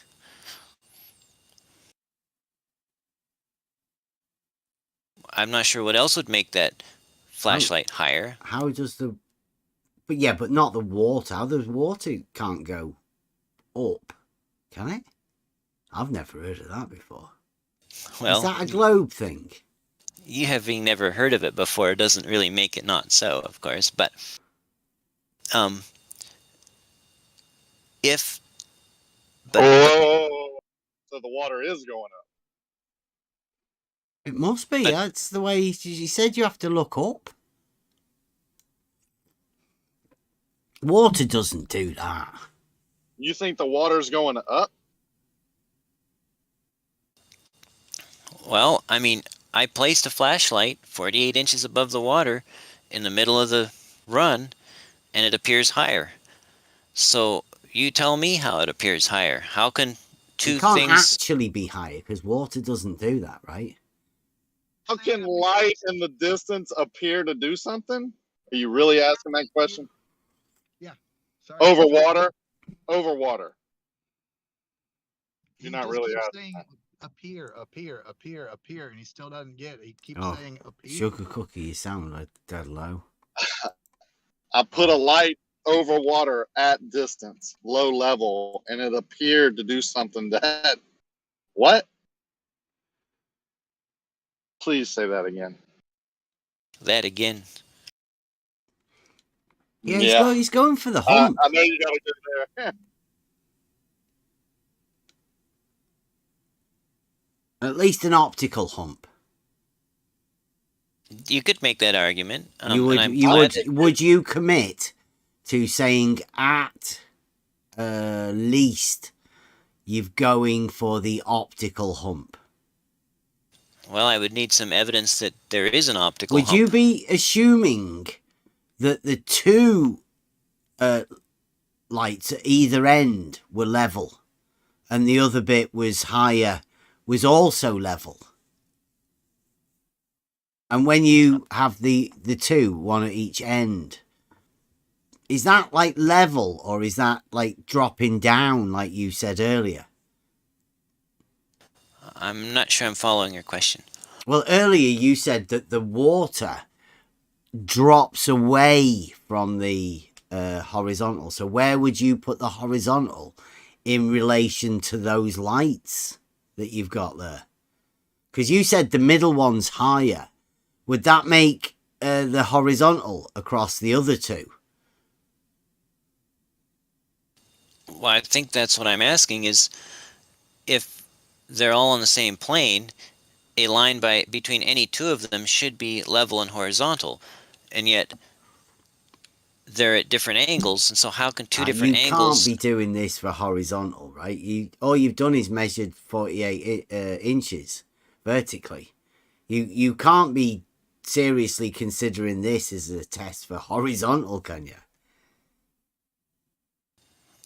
Well, a line between any 2 points which are equal height above the water, that line should be horizontal and level, right? Is that what you're doing? You're getting some lights and you're measuring 48 inches and you're doing a test for horizontal? Is that an argument from incredulity? No, I'm trying to work out what exactly it is that you're doing. I'm showing that horizontal and level and flat or straight are not all the same thing. Horizontal and level and flat and straight are not the same thing. Well, like I said earlier, straight and flat aren't the same thing. Right? Definitely. Right, but okay, so that's that one sorted. What about horizontal and level? And straight, actually. Horizontal, level, and straight. We can say horizontal and straight. They are the same thing, aren't they? Horizontal has two common usages, one of which is straight but not level except at one point, and the other is level at all points but not straight. What, level at all points but not straight? Horizontal is straight, right? Did you say it's not straight? Could we avoid using the word horizontal? Are there other words we could use? No, vertical and horizontal are the reference frames we have to deal with. We are not taking horizontal off the table. But did you just say it can be straight and not straight? That's definitely something that needs to be looked at. There's two different definitions. There's two different usages for the same word. Can Believe you it or give not.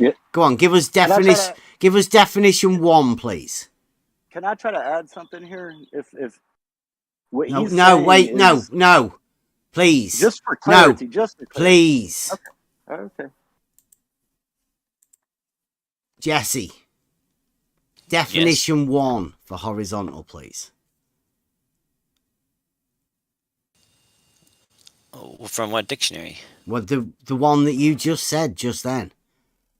I don't know where all the definitions are. I just know I've seen people using it to mean a lot of different things. Okay, so what was definition 1 that you just gave us? I didn't catch it.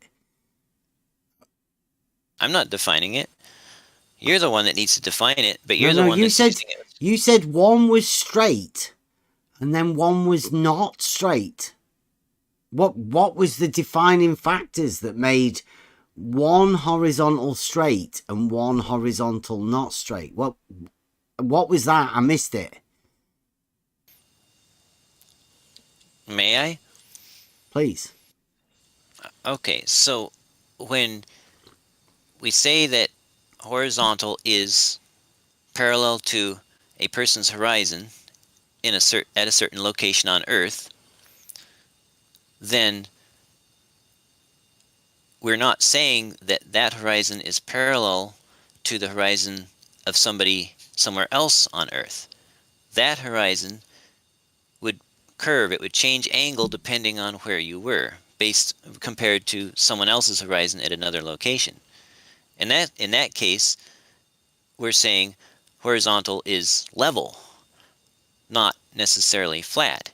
And the other usage is like they used it for the LEGO thing, where they said horizontal is flat, but it's only level at one place. Which one's the one that's not straight? Which is the horizontal that's not straight? The one that's parallel to the observer's horizon.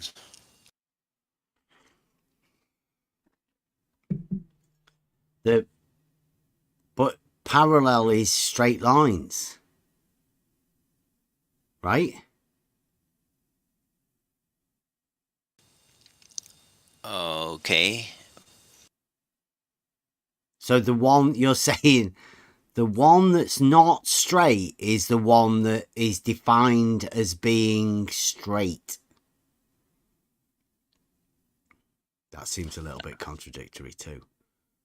Yeah, it's a word that has very inconcrete meanings, and that's why that's the one word that you build your entire argument off of, because you can shift its meaning kind of back and forth and in and out and up and down, trying to prove one definition and then switch over to the other definition and use it in a way it's not. Who has? I only have one definition of horizontal, definitely. And I also only have one definition of level. They are both exactly the same in my definitions. Like, I'm not confused.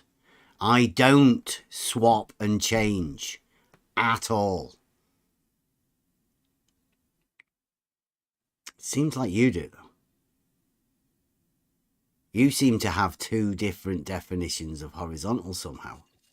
Well, see, you're grouping them into one and making the false assumption that certain observable reality doesn't exist. When we try to look at these lights over the lake, we have to realize that horizontal and straight and level aren't all the same thing. How are they different? Well, so back to the 3 points above the lake that are 48 inches above the lake. If you drew a straight line between any two of those points, that would be a straight line. In your assumed reality, Jesse, you sound confused. Are you sure you want to be trying to do this? You sound like you're just trying to make it up, freestyle it. And I'm not too sure it's coming off. Is anybody else having any of this? Of course they don't. Yeah, I mean, I posted a quick video in chat just for you, Jesse, and I think it might. I don't know if it will help you, but it might. So, and it's actually a video that Bev posted a while back. Okay, what was the timestamp after the hour on that? Oh, I can't tell. 25. Okay, I was distracted in VC, obviously. Sorry to No all problem. of you who were responding to me in the text, and I was just busy with the VC. I have a No one track. problem. I have a one Just take track. 40 Yeah, just take 45 seconds. There's not really any audio to it. So, Okay, yeah. just like- I have a one track mind in the rare occasion that it tracks.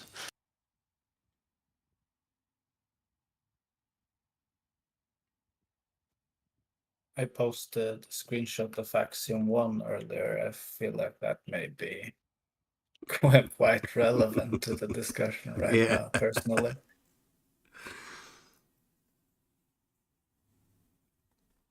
Wow, I had to scroll down a lot to get to the bottom. You guys were busy.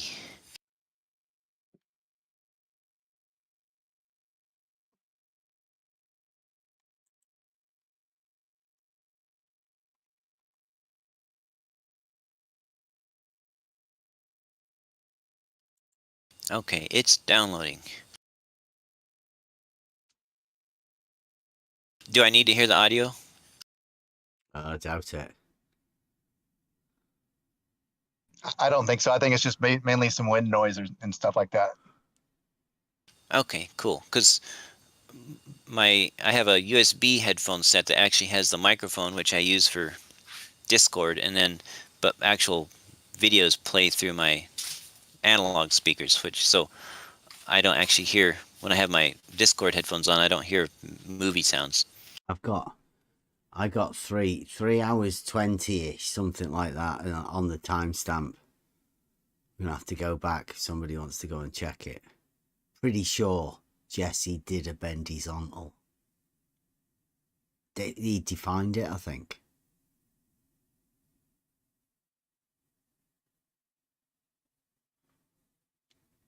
Let's see. So I'm looking at the one from Sugar Cookie at 325 or at something 25, and it's a video 0.mov.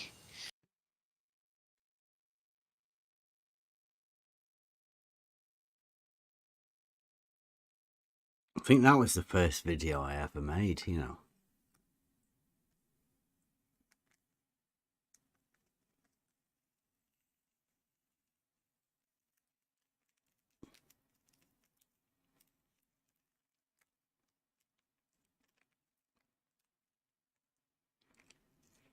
Oh, the first test I ever did.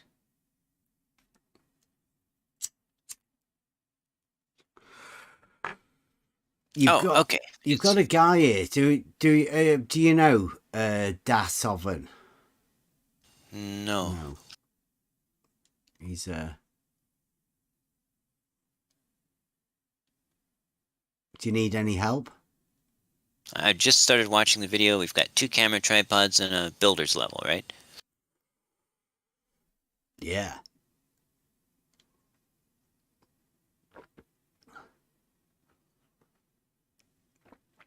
Sugar Cookie. So what am I looking for here exactly? There you go, Sugar Cookie. What's he looking for?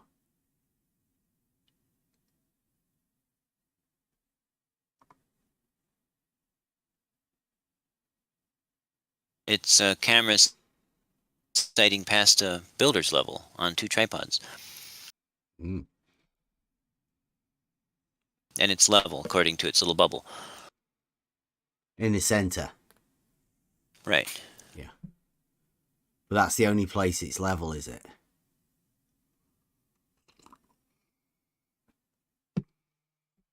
That's what seems to be the case, although I have no way to check for level at that distance, at a couple feet.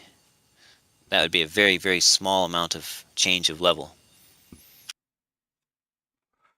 Seems to be sighting something through it though, right? Or, past it. Yeah, looks like it.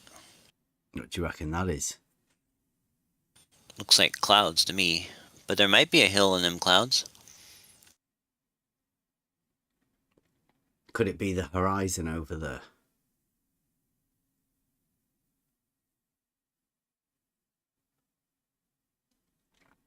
I can't really tell. Is that water out there? Is that a city, or what are we looking at, actually, I guess is my question. You're looking at the horizon, right? I'm guessing. It's hard to tell. The clouds or the horizon or the fog bank, or I don't know. But I mean, it doesn't really matter, does it? Because it's only level where the bubble is. So looking in the distance doesn't really matter with one of those tools because it's only really level where the bubble is, right?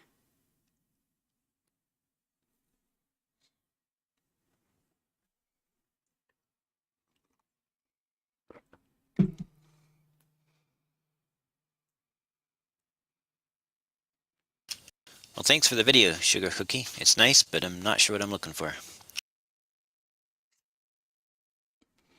Yeah, I wasn't sure if it was actually going to help you, but it should. May I explain shortly? I'm all ears. Yeah, go on. It might help him. Because if you said that you have two lights and in the middle the light would be higher, then you are creating chord line through the earth or water. And on this picture, you can see that this horizon is below, slightly below, as it should be. So in your model, this level should deep down to the earth, through the earth, and it doesn't. It disproves your claim about 3 points with hump in the middle. Oh, not at all. I had to tilt the telescope down slightly to point it straight at that light 3 miles away. Point it down. Yeah, I had So to point it wasn't it down. up then. Why did you say it was up? I said the middle light appeared higher compared to the far light. You said the guy had some binoculars and he had to point them up. Higher. He was first he started out pointing them at the distant light, and then he had to raise them slightly to point them at the near light, the middle light. Can you draw this for us? Elevation profile. Well, if I drew something that would cause what I saw, then I would have to draw a curved lake, and you wouldn't like that. No. If you draw it, then we'll all get an clearer picture of what you're talking about. Can you please draw the elevation profile of what you're talking about, and then we can all get a grip of it? Because I think you said higher with the center one.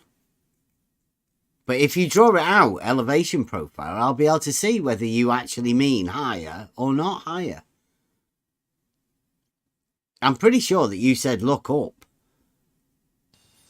Well, look up from the first light. See, you're different. Give us a picture. Give us a drawing. Just a quick rough hand sketch. So you mean just so you know, like, where the lights were and the observer, or... Yeah, like an elevation profile. Like a orthographic side view? Yeah, elevation profile. That's what I call them. I don't know. So an elevation profile shows the contour of something compared to something. In other words, usually it's the height of land above sea level over a certain path or distance. Oh, I thought of it. I thought of an idea for you, Jesse, if I could, real quick. Sure.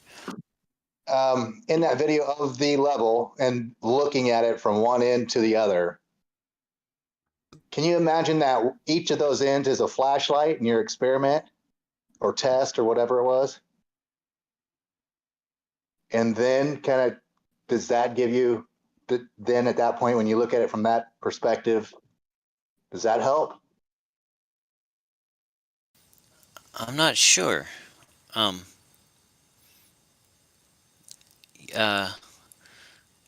me, it seems makes more sense to do it on a lake where you can measure the height of your 3 points carefully off the surface of the water. Yeah, I don't know. I can't figure out how to help you. Yeah, did you see the picture I'm talking about that I took? With the crosshairs and the two lights and their reflections in the distance? Yeah. I saw okay. Did you see the one with the telescope leveled? No. Okay. It's an awful picture, but it's the best I got.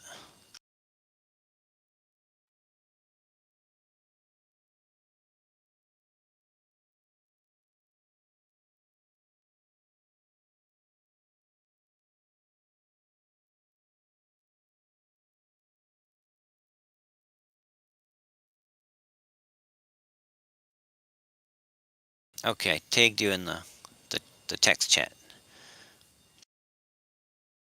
That's with the telescope leveled, like your guy in the video with the level. If you had been sighting past the carpenter's level, that's what you would have seen. You would have seen both lights below the carpenter's level, but the further one quite a bit more below the carpenter's level.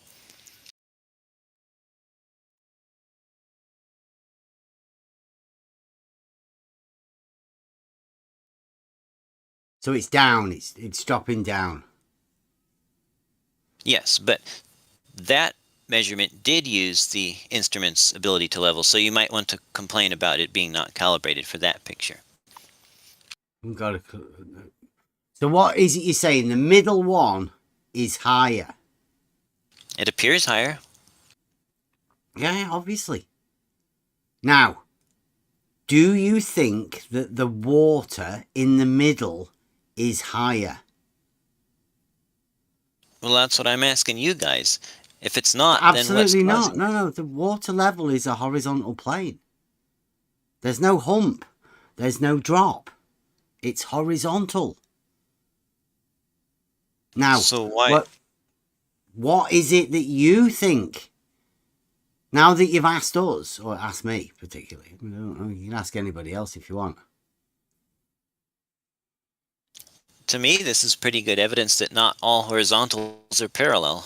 Hump. Which horizontal in there isn't parallel? What do you mean? Well, let's say I were to tip the scope down a little bit so the crosshair lined up with the bottom, or with the farthest light at 3.1 miles. Mm-hmm. And that should be a horizontal line, a horizontal level line from the observer to that light, or from that light to the observer, since That that's black the way line the that goes horizontally across the your crosshairs. That's what you're talking, is it? That horizontal? No, I'm talking about the path taken by the light from the flashlight to the observer. The starting and the ending point are both 48 inches above the water, and so that would be a straight horizontal line, right? So if you put that black line, the one that's horizontal, the crosshair, over the light that you're talking about, then you would have a horizontal there, right? We would have established a horizontal from the observer straight to that light. And then we could right? move it to the other light. Right, and then we then that would have that horizontal. Right, so we've got two horizontals that they would both that be are not parallel. parallel. No, they would definitely be parallel. On the screen as well. The crosshair, it always will be parallel, right? One position of the crosshair and the next position of the crosshair will make those two crosshairs parallel. Oh, you mean in the picture? Yes. On the screen? Yes. Yeah, that's of course, but that's not what I'm talking about. That's just a visual effect in the scope. It wouldn't need that there. You could just point straight at one light or the other light. But the point is, how can both of those lines from the observer to the far light and the observer to the near light, how can they both be level if they're at a different slope? Are you saying you've got horizontals at different slopes? That's what your conclusion is. That's what it looks like to me. Reductio ad absurdum. I mean, have you got another explanation? That is a reductio ad absurdum, that right? I'm not going to agree to that. Horizontals that are sloping differently. See, I told you it's a paradox. Either they're not sloping, or they're not horizontals, huh? Or they're not level. Or you're just looking at lights through a telescope. You do realize you just agreed to the crosshair in the picture. When you move it, they're still parallel. Well, of course they're still parallel, but that's on a different axis. That's irrelevant. I'm talking about the line on a different horizontal axis. Is it? What are you talking about? Yeah, you're just doing red herrings now. Don't think so. The point is, the crosshairs don't even need to be there for this. They just happen to be. But you could just look with a no crosshair telescope straight at the lower light, and you're not looking at the upper light. You have to move the telescope up to look straight at the apparently upper light. And yet, they're both at the same level above the lake. So the crosshair that you don't need to be there, we're looking at because you need it there. No, it's just there. I could have used a camera that didn't have it, and we wouldn't be talking about this red herring. But the problem would still be the same. So Those it's two your red lights, herring. those two lights still appear at different heights when they're not at different heights, unless horizontals are not all parallel. They're not at different heights though, because you said you measured them the same height above the water. Right, they're the same height above the water. All horizontals are parallel though, right? I'm not agreeing to that. Obviously. But I mean, geometrically, it is provable that they are. At least geometrically, right? Within mathematics.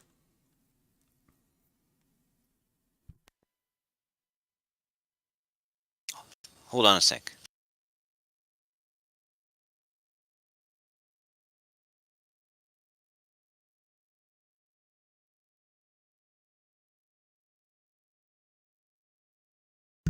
Am I in the... I don't know. It is my birthday. So Oh, happy birthday. somebody paid some dude to come round here and take the piss. Happy birthday, Bev. Thank you. I'd sing you happy birthday, but I don't think anyone wants to hear that. Yeah, thank you.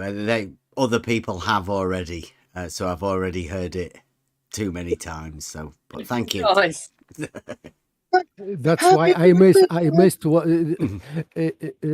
here in voice only wrote in the chat to not disturb with that. Thank you.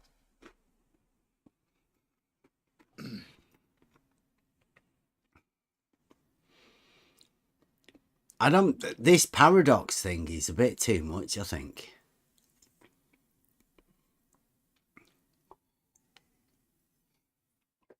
I should have gone over the cog disc bit at the beginning, shouldn't I, with Jesse? I didn't realise how powerful it is. Yeah, I forgot about that one. That was a good presentation.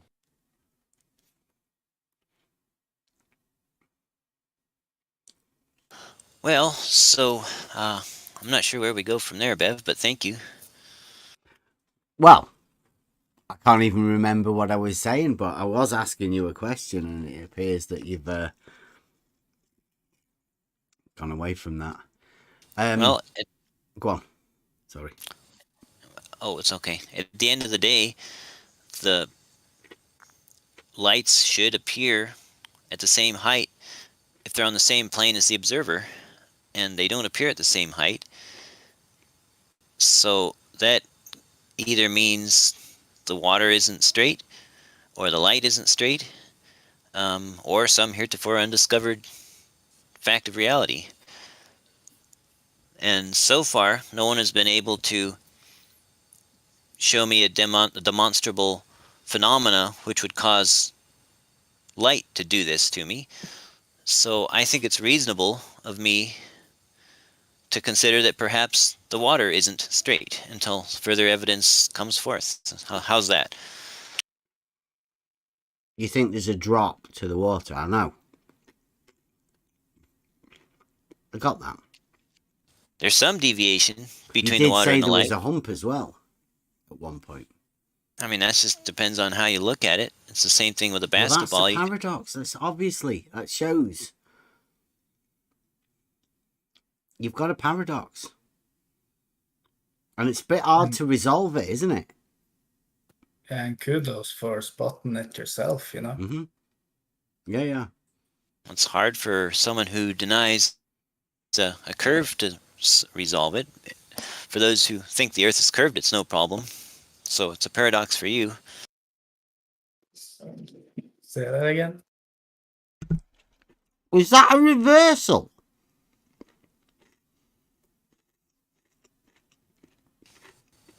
No, it was a paradox for you the whole time. Don't think so. But like I say, we've just said horizontal. Where is the paradox You just tried to hand off your paradox, haven't you? Well, the paradox for you is that the straight line path between the observer and light A and the observer and light B, those two paths are not vertically parallel to each other. Otherwise, they wouldn't appear at different heights. You're not even making coherent sense anymore. The vertical. The lights look at a different vertical. Yes, how can one light appear higher than another light when both lights and the observer are on the same flat level plane? That is your paradox. You're saying they can, but you don't know why. And I'm saying I've got no explanation as to how they could be, and that it probably indicates that the water is curved, or at least that not all horizontals are parallel, and that not all plums are parallel. Dude, you've got a picture of some light. That's it. In case anybody's wondering what we're talking about. It's these. Some lights.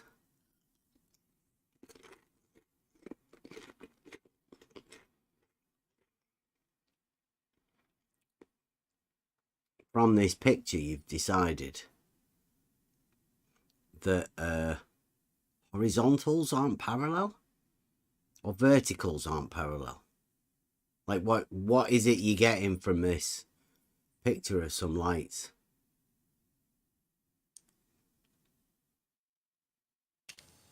Well, I think it's pretty reasonable to conclude that horizontals are not parallel. And if horizontals from are this not... one picture, from, well, maybe multiple other pictures, but please explain to us, or to the people listening, how we conclude that horizontals aren't parallel from this picture. Well, very simple. Because a line drawn between 2 points of equal height above the water, you're saying, is a horizontal line, correct?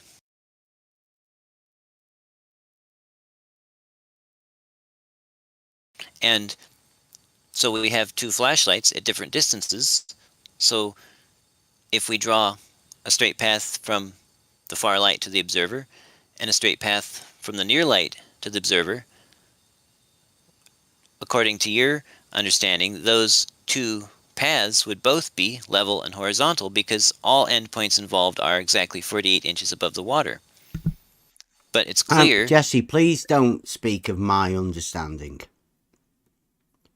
Just speak of your own. I'm not so sure we're on the same path, let's say.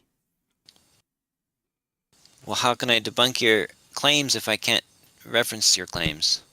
What claims? Optics are weird, dude. What claims, Jesse? Your claim that all horizontals are parallel? Well, we were going over the level, you know, the way to get there, but you got stumped at level. But even though you said it was perpendicular to plumb, which means it is a straight line on a horizontal plane, you couldn't understand. So if you don't understand what level is or a horizontal plane is, how are you meant to understand how they can be parallel to each other?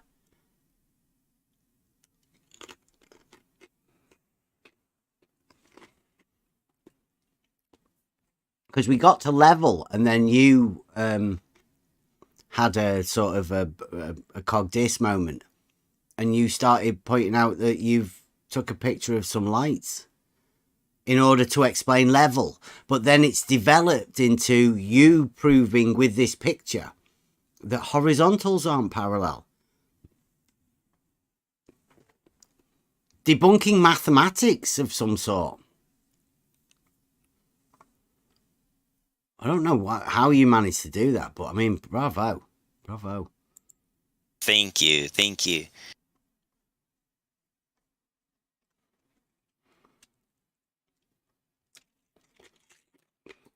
I'm sure you'll go down in history, Jesse.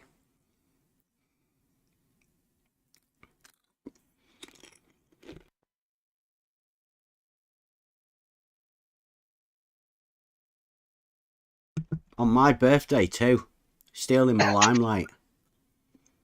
Oh, I'm so sorry, Bev. You should have said something earlier.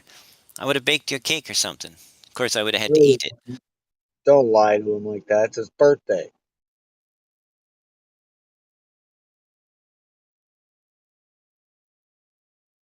Skeptical got me cake sorted anyway, thank you very much.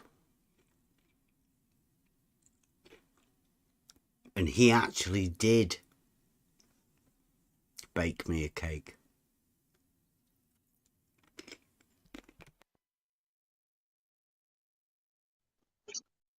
Yeah, not a theodolite cake either. And he honoured me by letting his family eat my birthday cake.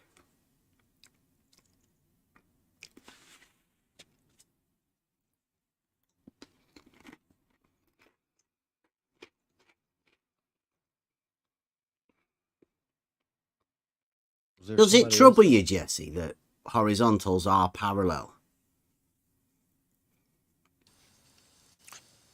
It doesn't. It does not trouble me that a horizontal is parallel to the another horizontal at the same location on Earth. But my observations make it very difficult to accept that a horizontal in one location is parallel to a horizontal in another location, unless horizontal is not straight.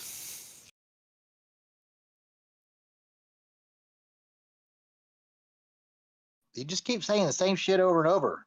Did you say horizontal is not straight again? That was some words in my sentence, but it was not my whole sentence, nor was it the meaning of my sentence. You said unless.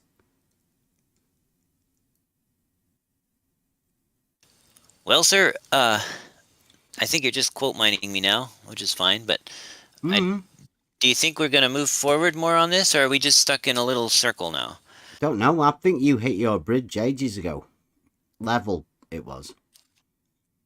Well, we got a good distance after I hit my bridge, though.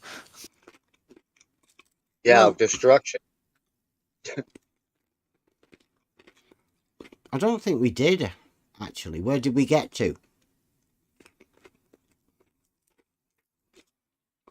Well, we did get to something that I've been wanting to get to for several days now, and that is looking at a good example of what very well may be water dropping away from level, from a straight level horizon that's level at the observer's location, dropping away from a straight line.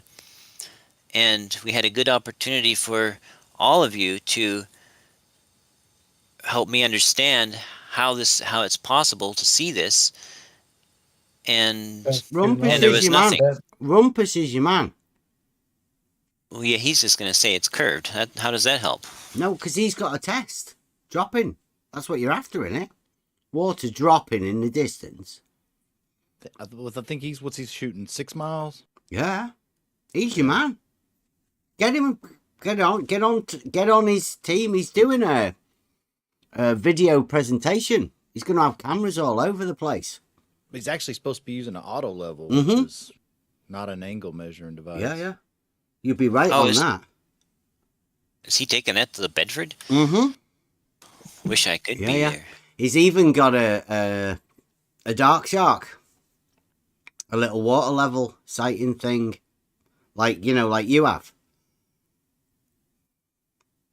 You might be able to have a word with him. Get on the team. You can tell him how to do that dark shark with a little water level. What precisely is a dark shark? It's when you use a water level as a sighting tool. Yeah, when you line up the two ends of a water level and show that the horizontal is parallel with the water level horizontal. Oh, so are you sighting across the ends, or are you looking at it from the side, the orthographic view? You just look at it, don't you? You get a water level, and you look at one end from the other end.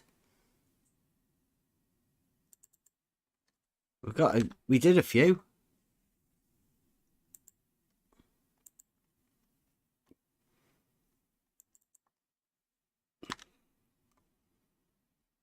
Oh, there you go. There's the classic. A normal one. And the Solaris. Oh, thank you.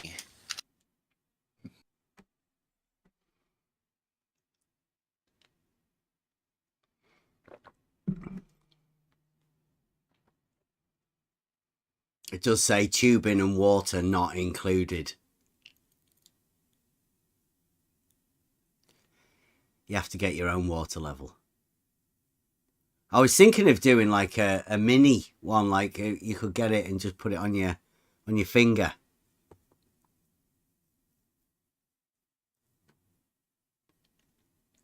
Like a little gun sight on your finger.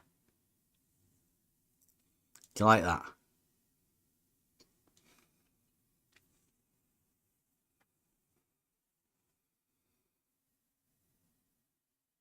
Alrighty then. I am gonna see if I can catch up with some of these critics here in the text chat.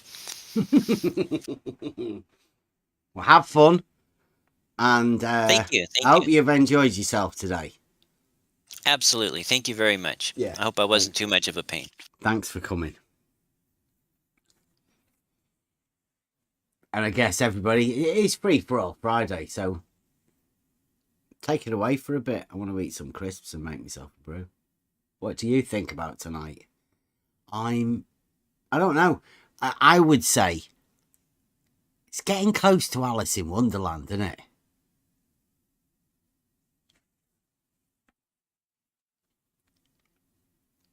In fact, not close, but Yeah, I mean, I think we're in and we bought property.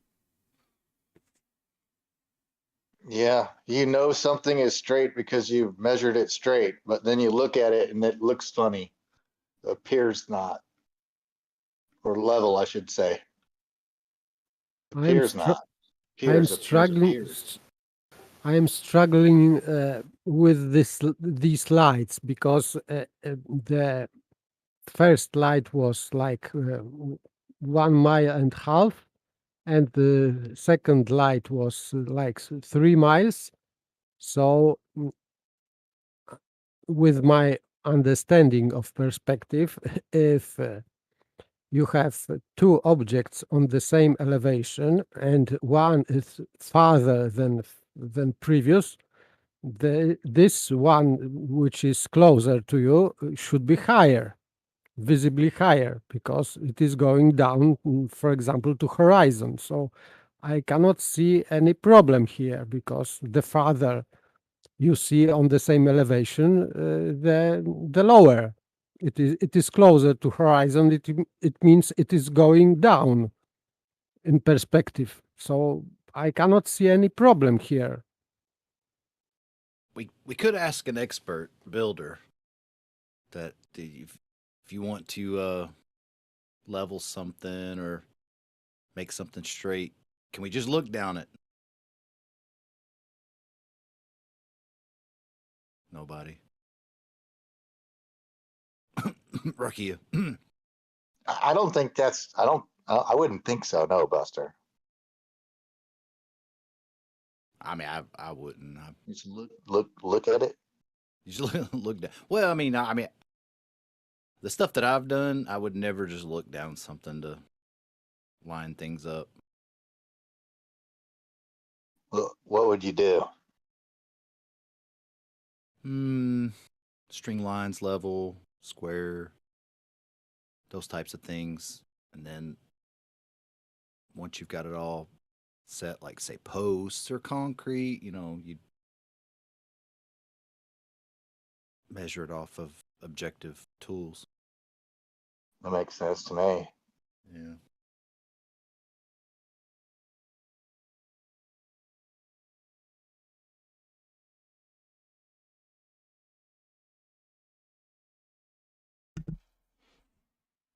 We're in some strange times. Strange time. Indeed.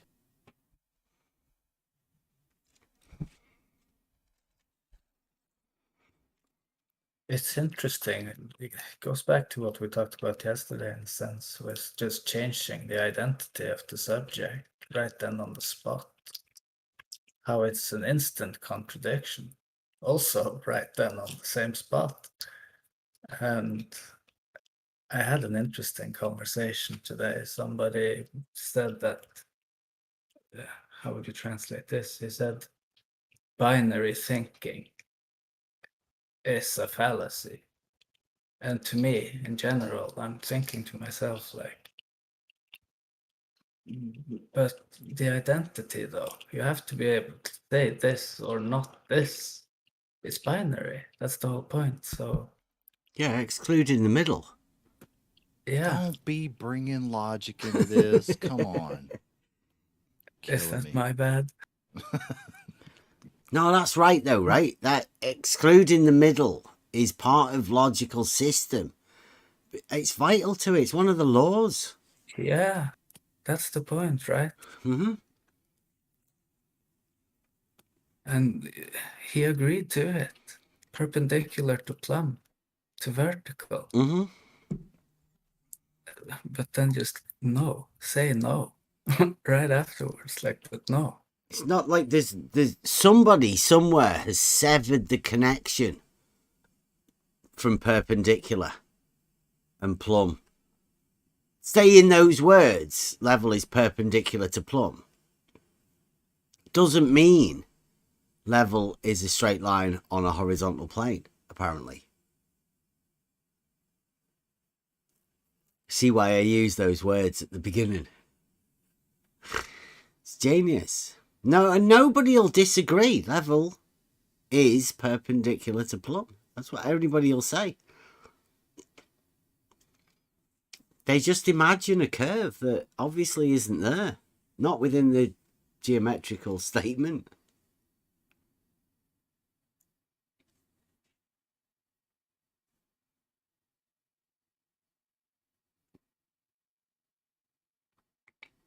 And by the way, if he was creating a hump, and to see the farther this light was lower, so it should be out of level, because he should dip down to create that chord line through this hump.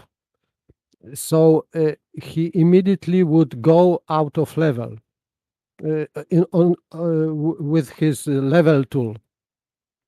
This tool would no longer show level. If He has an uncalibrated total station or theodolite. Oh, it's not an auto level. It can be adjusted, and it is not calibrated. So he did say he was just using it as a telescope. So don't be confused by the lines on it, because it looks like a theodolite. It's not.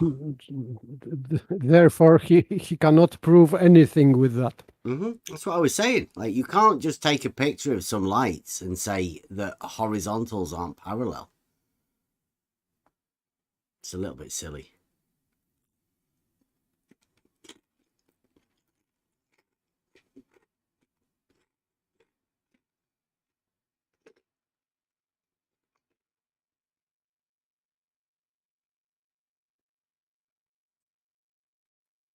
So his example was pointless. As always. And it was only to get away from the admitting that level is perpendicular to plumb, which means level is a straight line on a horizontal plane.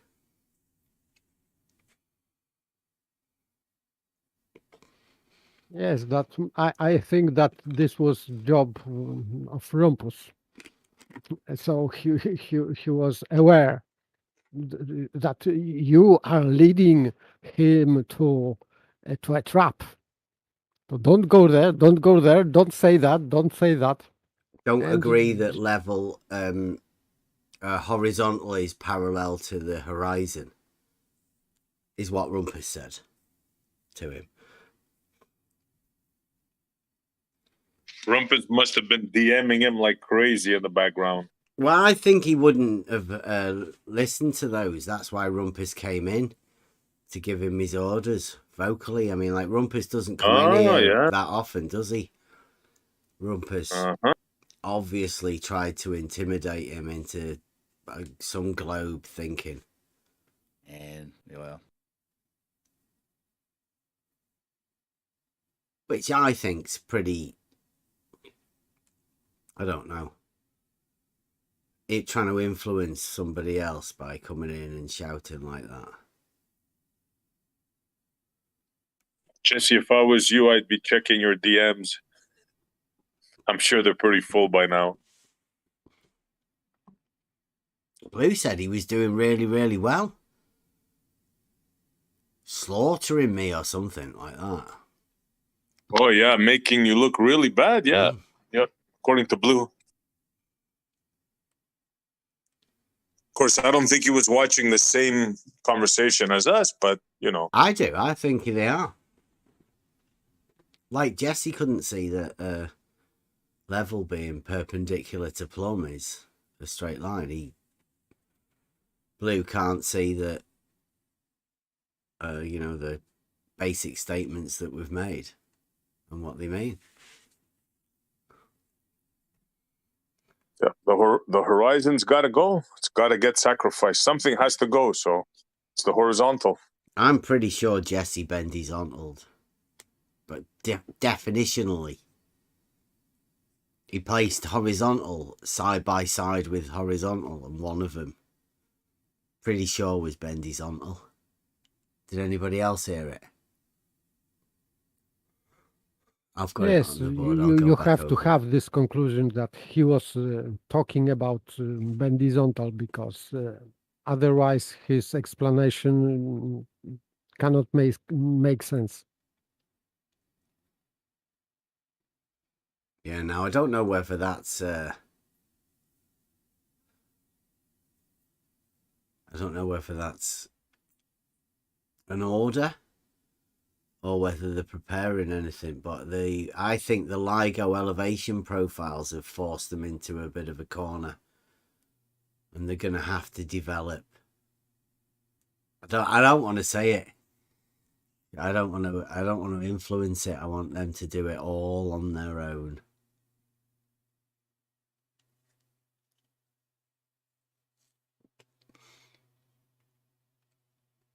Sure, they're hard at work right now. All huddled. Blue Ops is going. It's going on right now, I bet. Are you in Blue Ops, Jesse? Have you been given? I think you did, didn't you? You got in there. I think since last time. Blue Ops over at Blue Marble. I don't think I've got an invite to that one yet. Oh, have you not? Somebody dropped Jesse an Is that invite. a Discord? I'll give you an invite to Blues. Yeah. Oh, I thought you'd have already been in there, Jesse. No, I don't think so. They'll love you over there. Star player.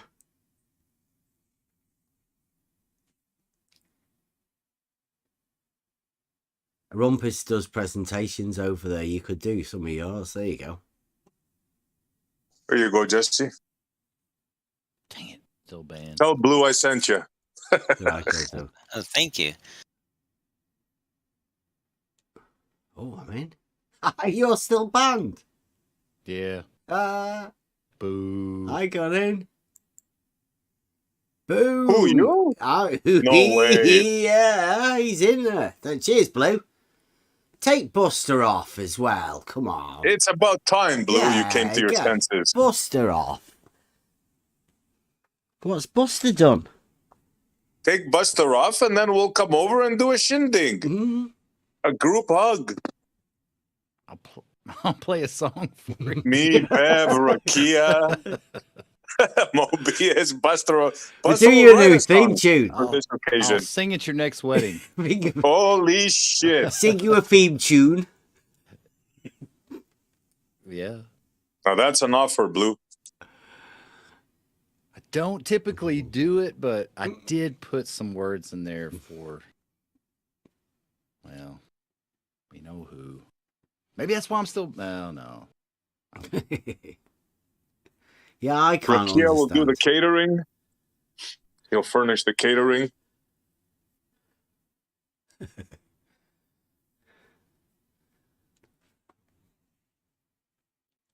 Have you guys got a surprise when we get our tests going? But I mean, you do have to have a bit of an understanding of geometry and what a straight line is. Even, equal.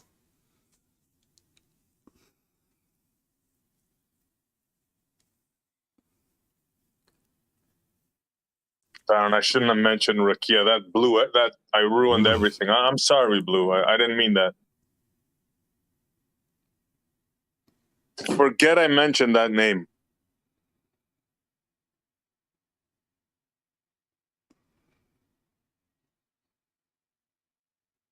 Oh, Genesis is in the chat. In which chat? YouTube. Is he? Somebody held it.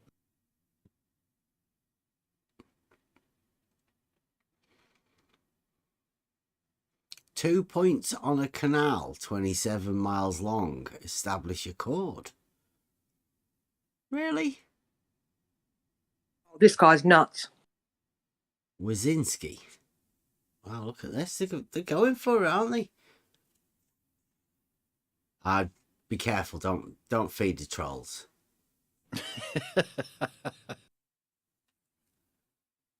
Don't feed the troll.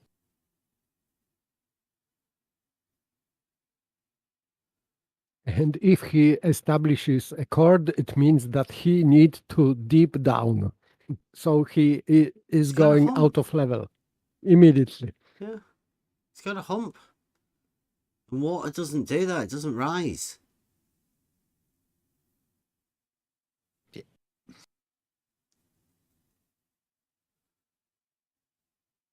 And I am saying about a local level.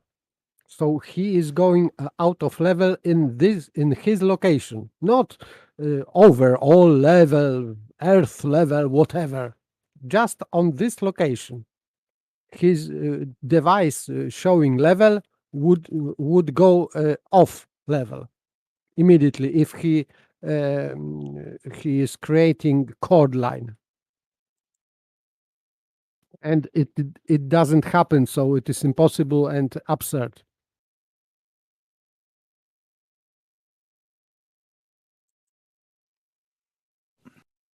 Lots of weird stuff going on in the chat. Discord chat, anyway. Yeah, we've got some new members in, haven't we? Gets hot. It always does this sort of thing. Yeah. I don't know why as well. It always, when we talk about these really basic concepts, and I'm presuming it's got something to do with the twin tangent of LIGO challenge set by FE Dogma. It is amazing how many people have tried to explain it on that side. Yeah. Or I shouldn't say side. Hate that word. Yeah. It's just the amount of people that are willing to try and explain it. Right? Most people go, we can't. Even my missus can't. And that's normally the end of the conversation. Yeah. Even Hex said it. It's like, well, I mean, you could make 2 points from 2 tangents. But it'd be a chord. I mean, you know. And then they go on to justify how you could do it, right?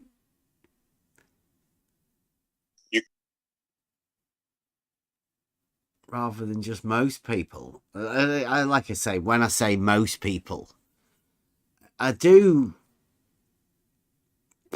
Yeah, I do. I mean, most people. The most people that I've asked have said you just can't.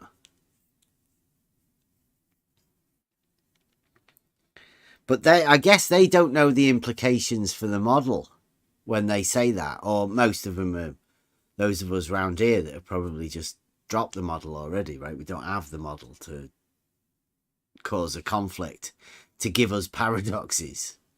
Well, just using the word that word in the first place is crazy.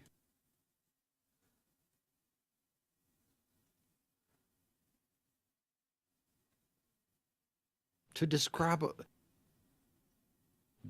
do you or do you not have a soundbite where Rumpus says tangent to a horizontal? Yeah, absolutely. Well, didn't he just say on Blue's show the other day that tangent equals horizontal, or was it the other way? I mean, it doesn't matter. A tangent point is the point that it is horizontal in his mind, because that's the point on the circumference, isn't it? The tangent but I point. think, if I'm not mistaken, on that video he had tangent equals horizontal. Mm-hmm. But yeah, it's just crazy the places they go to. It was in its globe axioms. Yeah. Why would you switch the from rules. like months ago saying tangent to a horizontal, however that soundbite was the months ago, to now saying tangent equals horizontal? I don't know. I guess it's working out the problems. I mean, it's good though. Hopefully they'll solve it.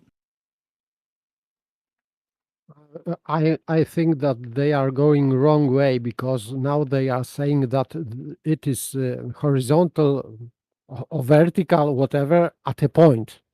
It means that they don't need any more horizontal plane. So they are going out. They are throwing out whole this tangent plane, and they are reducing this to one point, which is nonsense, because if you have no horizontal plane, you haven't got any reference frame anymore.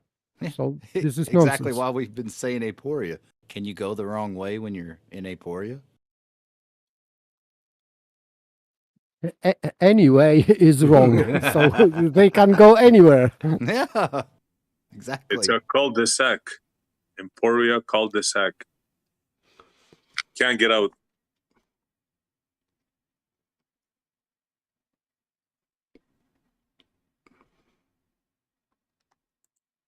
Here we go. It is tangent to a horizontal. 8 seconds. Ah, I gotta hear it. Along the surface of the Earth, it always. You do know that the artificial horizon in an aeroplane will change angle as you move along the surface of the Earth. It always keeps you to a tangent to a horizontal. But now he's got tangent equal to a horizontal. Well, anyway. Yeah.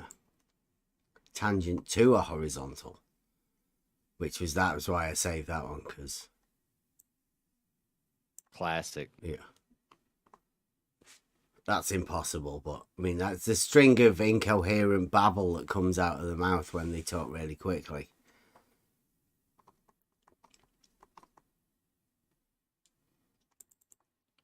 I think it would be Rumpus tactics, because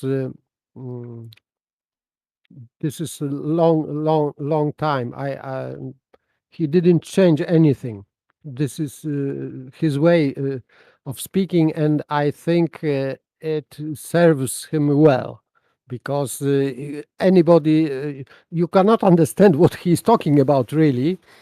So you can interpret this Not just twat speaking. as he can interpret this as he wants.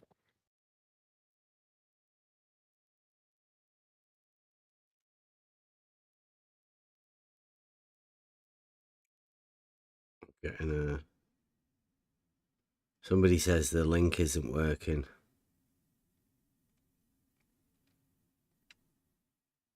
Which link?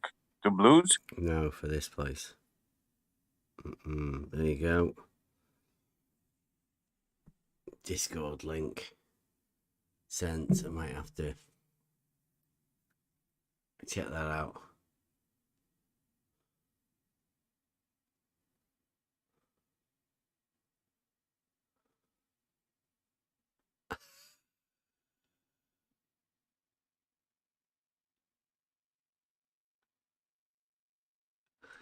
Jesse Gordon's put in the thing. Look, man, to Mike. Look, man, if I handed you a crystal ball and a match and said, here, glue the match perpendicular to the surface of this sphere, would you know what I meant? Of course you would. He's answered it. But Bev doesn't understand that. He's already made his mind up. Can't have perpendicular to a sphere. Jesse. I mean, don't you know that, dude? Really? Well, but if you're holding a sphere, there is a horizontal and vertical plane. Only in your mind. I mean, if you're holding a sphere, there's going to be a horizontal and vertical plane that cuts it. Yeah, but you've only got a match and a crystal ball. Yeah. That's the only apparatus you've been given. Oh, that's it? Yeah. No tools? If I handed you a crystal ball and a match and said, here, glue the match perpendicular to the surface of this sphere. That's the No that's the samurai sword. instructions. Off you go. That's Boom. that's ridiculous. You gotta go find your own glue? Do I have to find my own glue? You can have some glue, no problem. You just gotta find that nice, perfect, perpendicular spot. It ruined a nice crystal ball. I don't have to go. Yeah, that's Good cool. luck. I don't have to go find my own glue then. We'll give you glue, crazy glue if you want. That's what I want. I can glue you. I've never been part of a group of people that doesn't understand any more than any right now. Come on. Surely y'all understand better than this. That guy's nuts earlier, whatever his name is. Jesse. Yeah, Jesse. Well, I tried to evoke the Rakia, but he didn't show up. Well, Rakia, it sounds like you and I were kind of on the same page because we started talking at the exact same time, but you said exactly what I was going to say anyway, so it's all good because he kept saying it appears over and over and over. It just didn't. It appears to be higher or lower or whatever. You mean lights that in your own photo you have reflecting or in different positions over distance? Yeah. Nice one.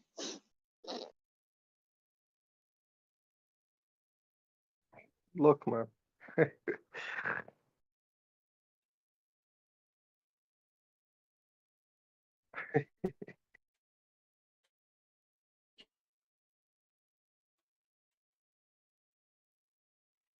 Yeah, I never said, but I mean, have they never heard of optical compression over distance? Mick West called it perspective compression. It's just as normally perspective works. Things are going down. Like, for example, if you can see clouds on the sky and they are roughly on the same level above the Earth, but in perspective they are going down and even they are touching the horizon. But no one thinks that they are really going down. They are on the same I wouldn't level. say nobody thinks. Okay. There are people. Oh, maybe there are some globe perspective thinking people. Do you think you could draw lines to them and say that horizontals aren't parallel? Because that's a bit of a stretch. I mean, for anyone, really.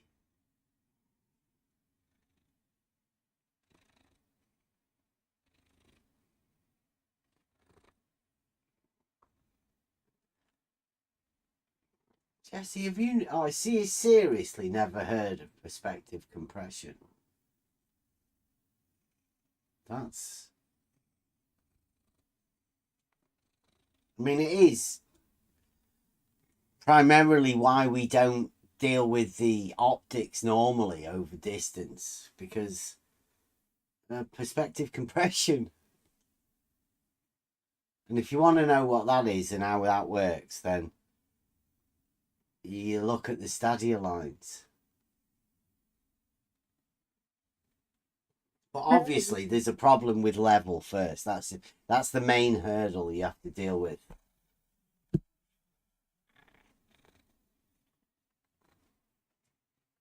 It's making me brew.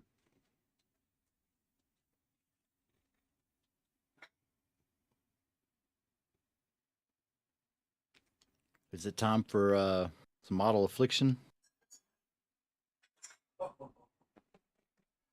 Oh, a live performance.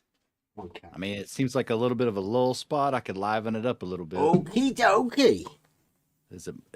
Are we voting for model affliction or something else? That'll do for me if that's what you've got ready. I can do it. Thank you very much. All right, here we go. I wrote a song about it like Here we go.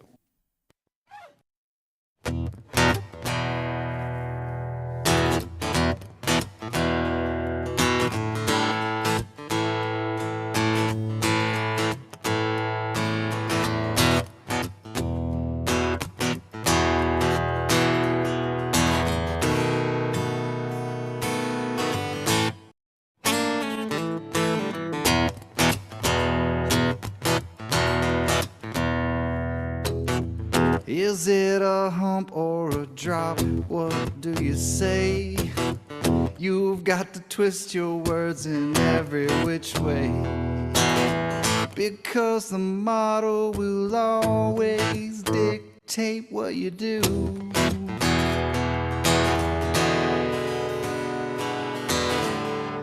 Everybody knows that you got the model affliction blues.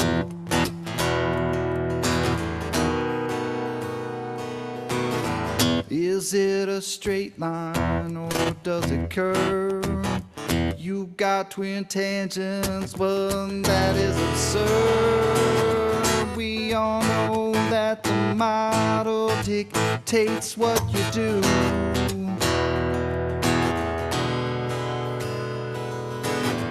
Everybody knows that you got the model affliction blues. Model affliction. It's your addiction. That model affliction.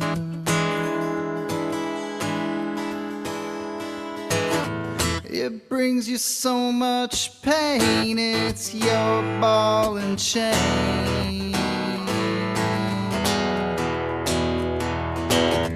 Conflating curvature with elevation change has got your local distance just out of range. That old boogie is gonna dictate everything that you do.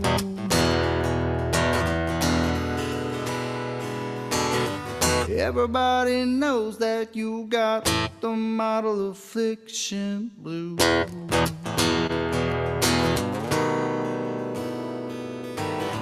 It's your decision defending the model position. You just don't know the geometric propositions. That old ball, it'll always be illogical to you.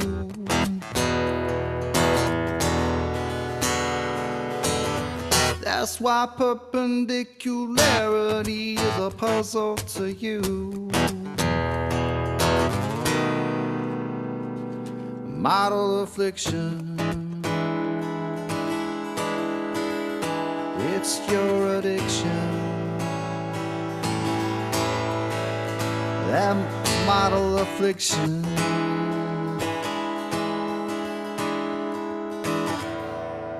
It brings you so much pain. It's your ball and chain.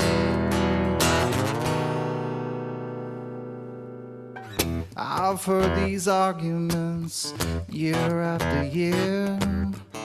I'll just sit back and have myself a beer. Everybody wants to be heard. Nobody wants to turn it to zero.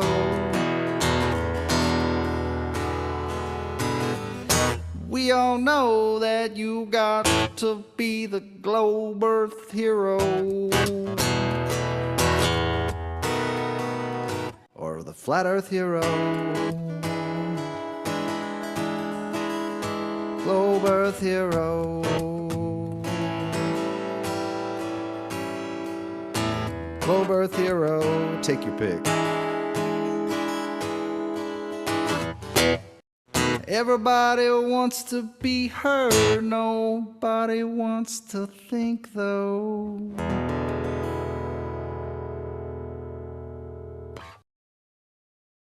Woo!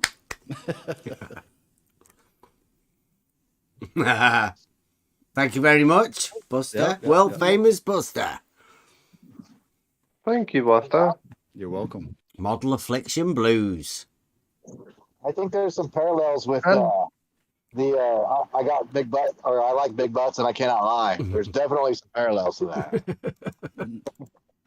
Really? That's the connection you made? Yeah. Well, yeah. Check this out. SE put hump or drop. Because that's your first line, isn't it? And them versus us. Put drop. There could definitely be some sexual innuendos in that, for sure. Choice has been made. And you don't understand. That's it. What a song. Shout out Buster. I think this definitely is my especially since it starts off hump or drop. I mean, come on. I did add the twin tangents in there. I don't know if anybody caught it or not. You did? Yes, I noticed two tangents. Yes, Yeah, at the beginning. twin tangents. Yeah. Did you record it, Buster? Well, it'll be on. You can go back and watch it on YouTube. We're at about 4 hours 38 at the minute. So tomorrow, you want to go back 4:30 or something like that. It's always different. The song is never the same Yeah. twice. It's always new verses and new bits fitting in and a current topic. It's brilliant.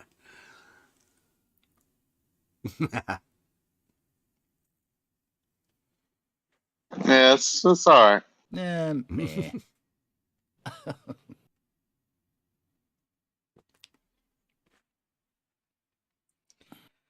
Ooh, yeah, it's been a mad night again. Birthday night. I know. The Discord right, link's happy not birthday. working. I'll have to. How old sort is that it? Half a century? Is that how old you are now? 51. What? Oh, you're over the hump. Mm-hmm. Yeah, it's all downhill from here. Just going down the drop now. The slope that's measured optically. Slope, blue slope.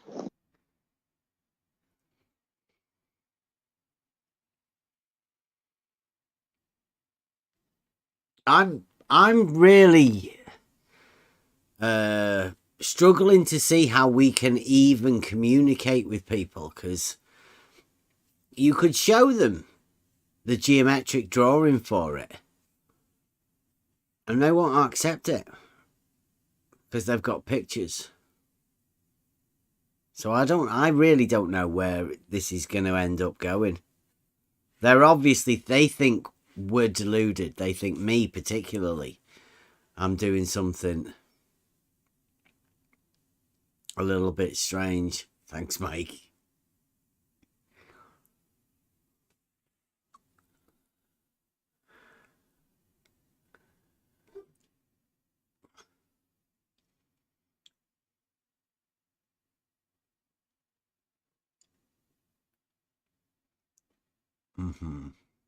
Jesse's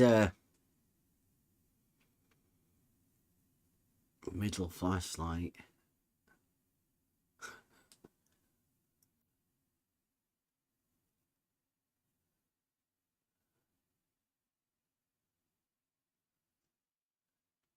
That's all, Jesse. You can't just go to that as he's gone. That's all he's doing. He's going to the water. It's curving. Like, that's the only reason that could possibly happen, is if the water's higher at the midpoint. I think he thinks he can see a quadratic drop. If you're running your boat across that, you would get high centered on a sandbar. Well,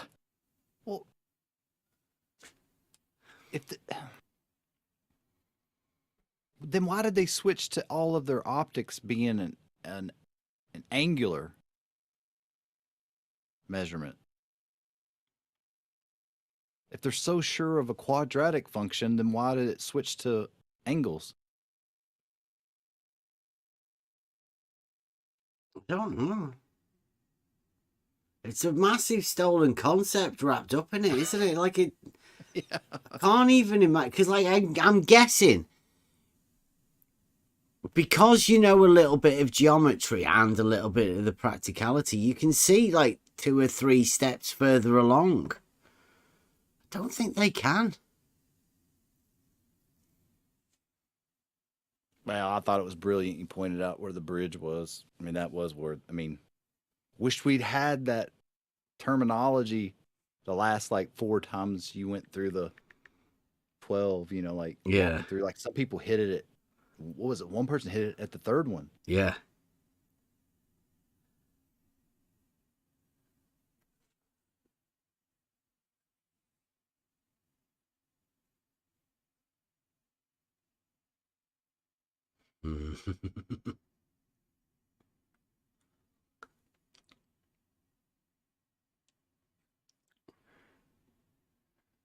They're all putting a lot of faith in this thing from Jesse.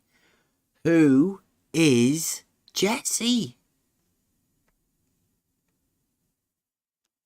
Why do we now have people coming into thingy talking about 48 inches above the lake as though that's meant to be something like a drop of the lake in the distance? Are you sure, guys? This is what you want to go with?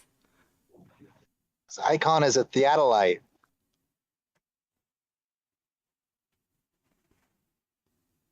Who, they? Them?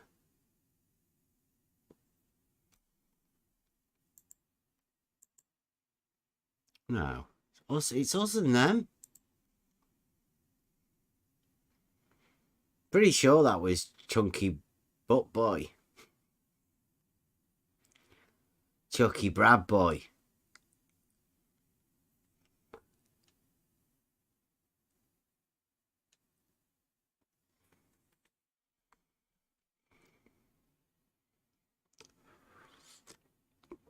Wasn't it they and them? Maybe.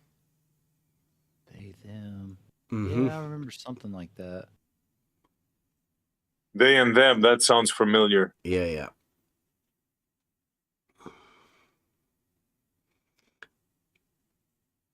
That's, I think, or it just sounds familiar.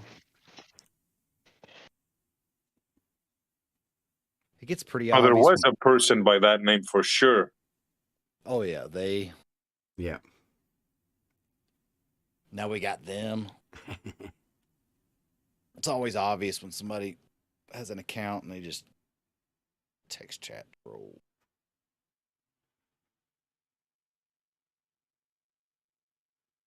Thank you very much, Science. Yeah, it was a really good show. I think it's time to wrap it up now. If anybody wants to come in, it is the weekend. Next Level Discord. Click the link underneath the video in the description. Think that one might be working. If it isn't, I will have to check that one again as well and re-upload the Discord links. I don't know why they would have ended, but they haven't. We will be back maybe sometime over the weekend. Who knows? Probably not though. And back on Monday for Model Affliction Monday. No doubt some new stuff will have happened. I think next week we were gonna go over the Rumpus test and the build up to the next level trip to Bedford levels.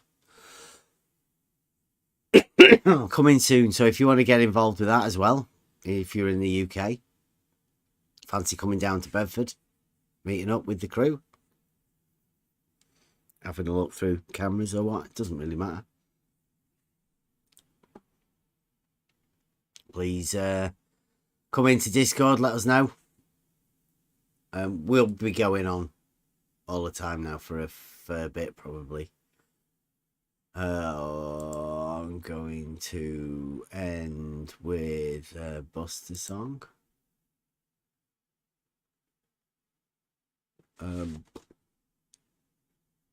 Anyone? Are you fancy doing a live play out, Buster, or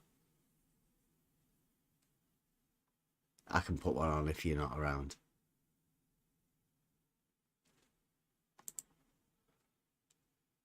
Yeah, it doesn't look like he's around. So, signing out. Thanks for joining. Thanks for watching. See you Monday. Yes, this is basic geometry. Your flat Earth Good night, all. geometry. Thank you very much. Flat Earth geometry. This is basic geometry. It is. I called you a flat earther. My name's Ramsey. Insisting that your flat Earth geometry will work. I'm familiar with the bubble, Morty. I also dabble in precision, and if you think you can even approach it with your sad naked caveman eyeball in a bubble of air, you're the reason this species is a failure, and it makes me angry. Did he say a five-sided square question mark?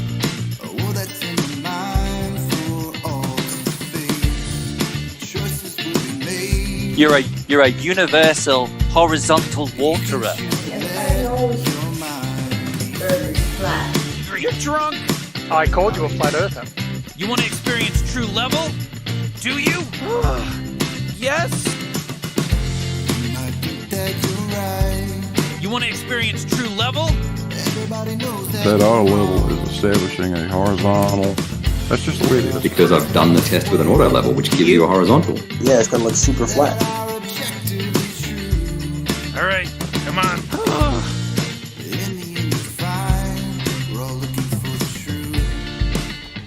Wow, it's so.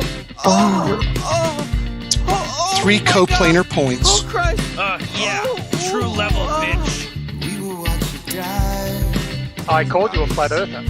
If you're into math, there's a certain shape where you could make a five-sided square.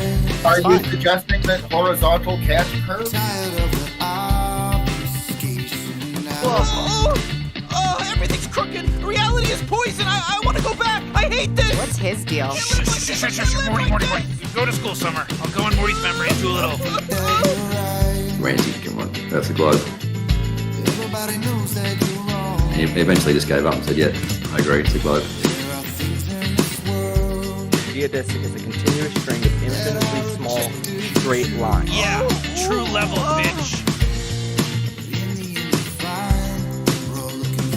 It's really flat on level now. Ranty, come on, that's a globe. Yeah, true level, bitch. Ranty, come on, that's a globe. Lance to the cosmic slaughter! Well, you seem to be in charge of what I get to remember. Why? Good question. Ranty, come on, that's a globe. I'll go in Morty's memory and do a little.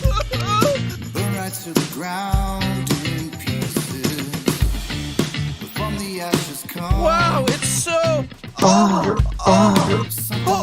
my god! Oh Christ! Yeah, true level, bitch. If you're into math, there's a certain shape where you could to make a 5-sided square. Ranty, come on. That's a globe. Yeah, true level, bitch. Wow, it's so. Oh my god! Oh Christ! Yeah, true level, bitch. I called you a flat earther. True level, bitch. I called you a flat earther. True level, bitch. I called you a flat earther. Yeah, true level, bitch. When you get to the end of this test and you have a result and you say level is horizontal and everyone says big whoop, that doesn't prove anything about the shape of the earth, will you then say yes it does? No. No. Okay, I'm going to bed. All right. Okay, so I'm going to bed. That level is horizontal is good for you then, right? I agree. I agree. Level's horizontal. All right, Sweet. good night. True level, bitch. Perfect. Wow. Nice, mate. I keep Nice.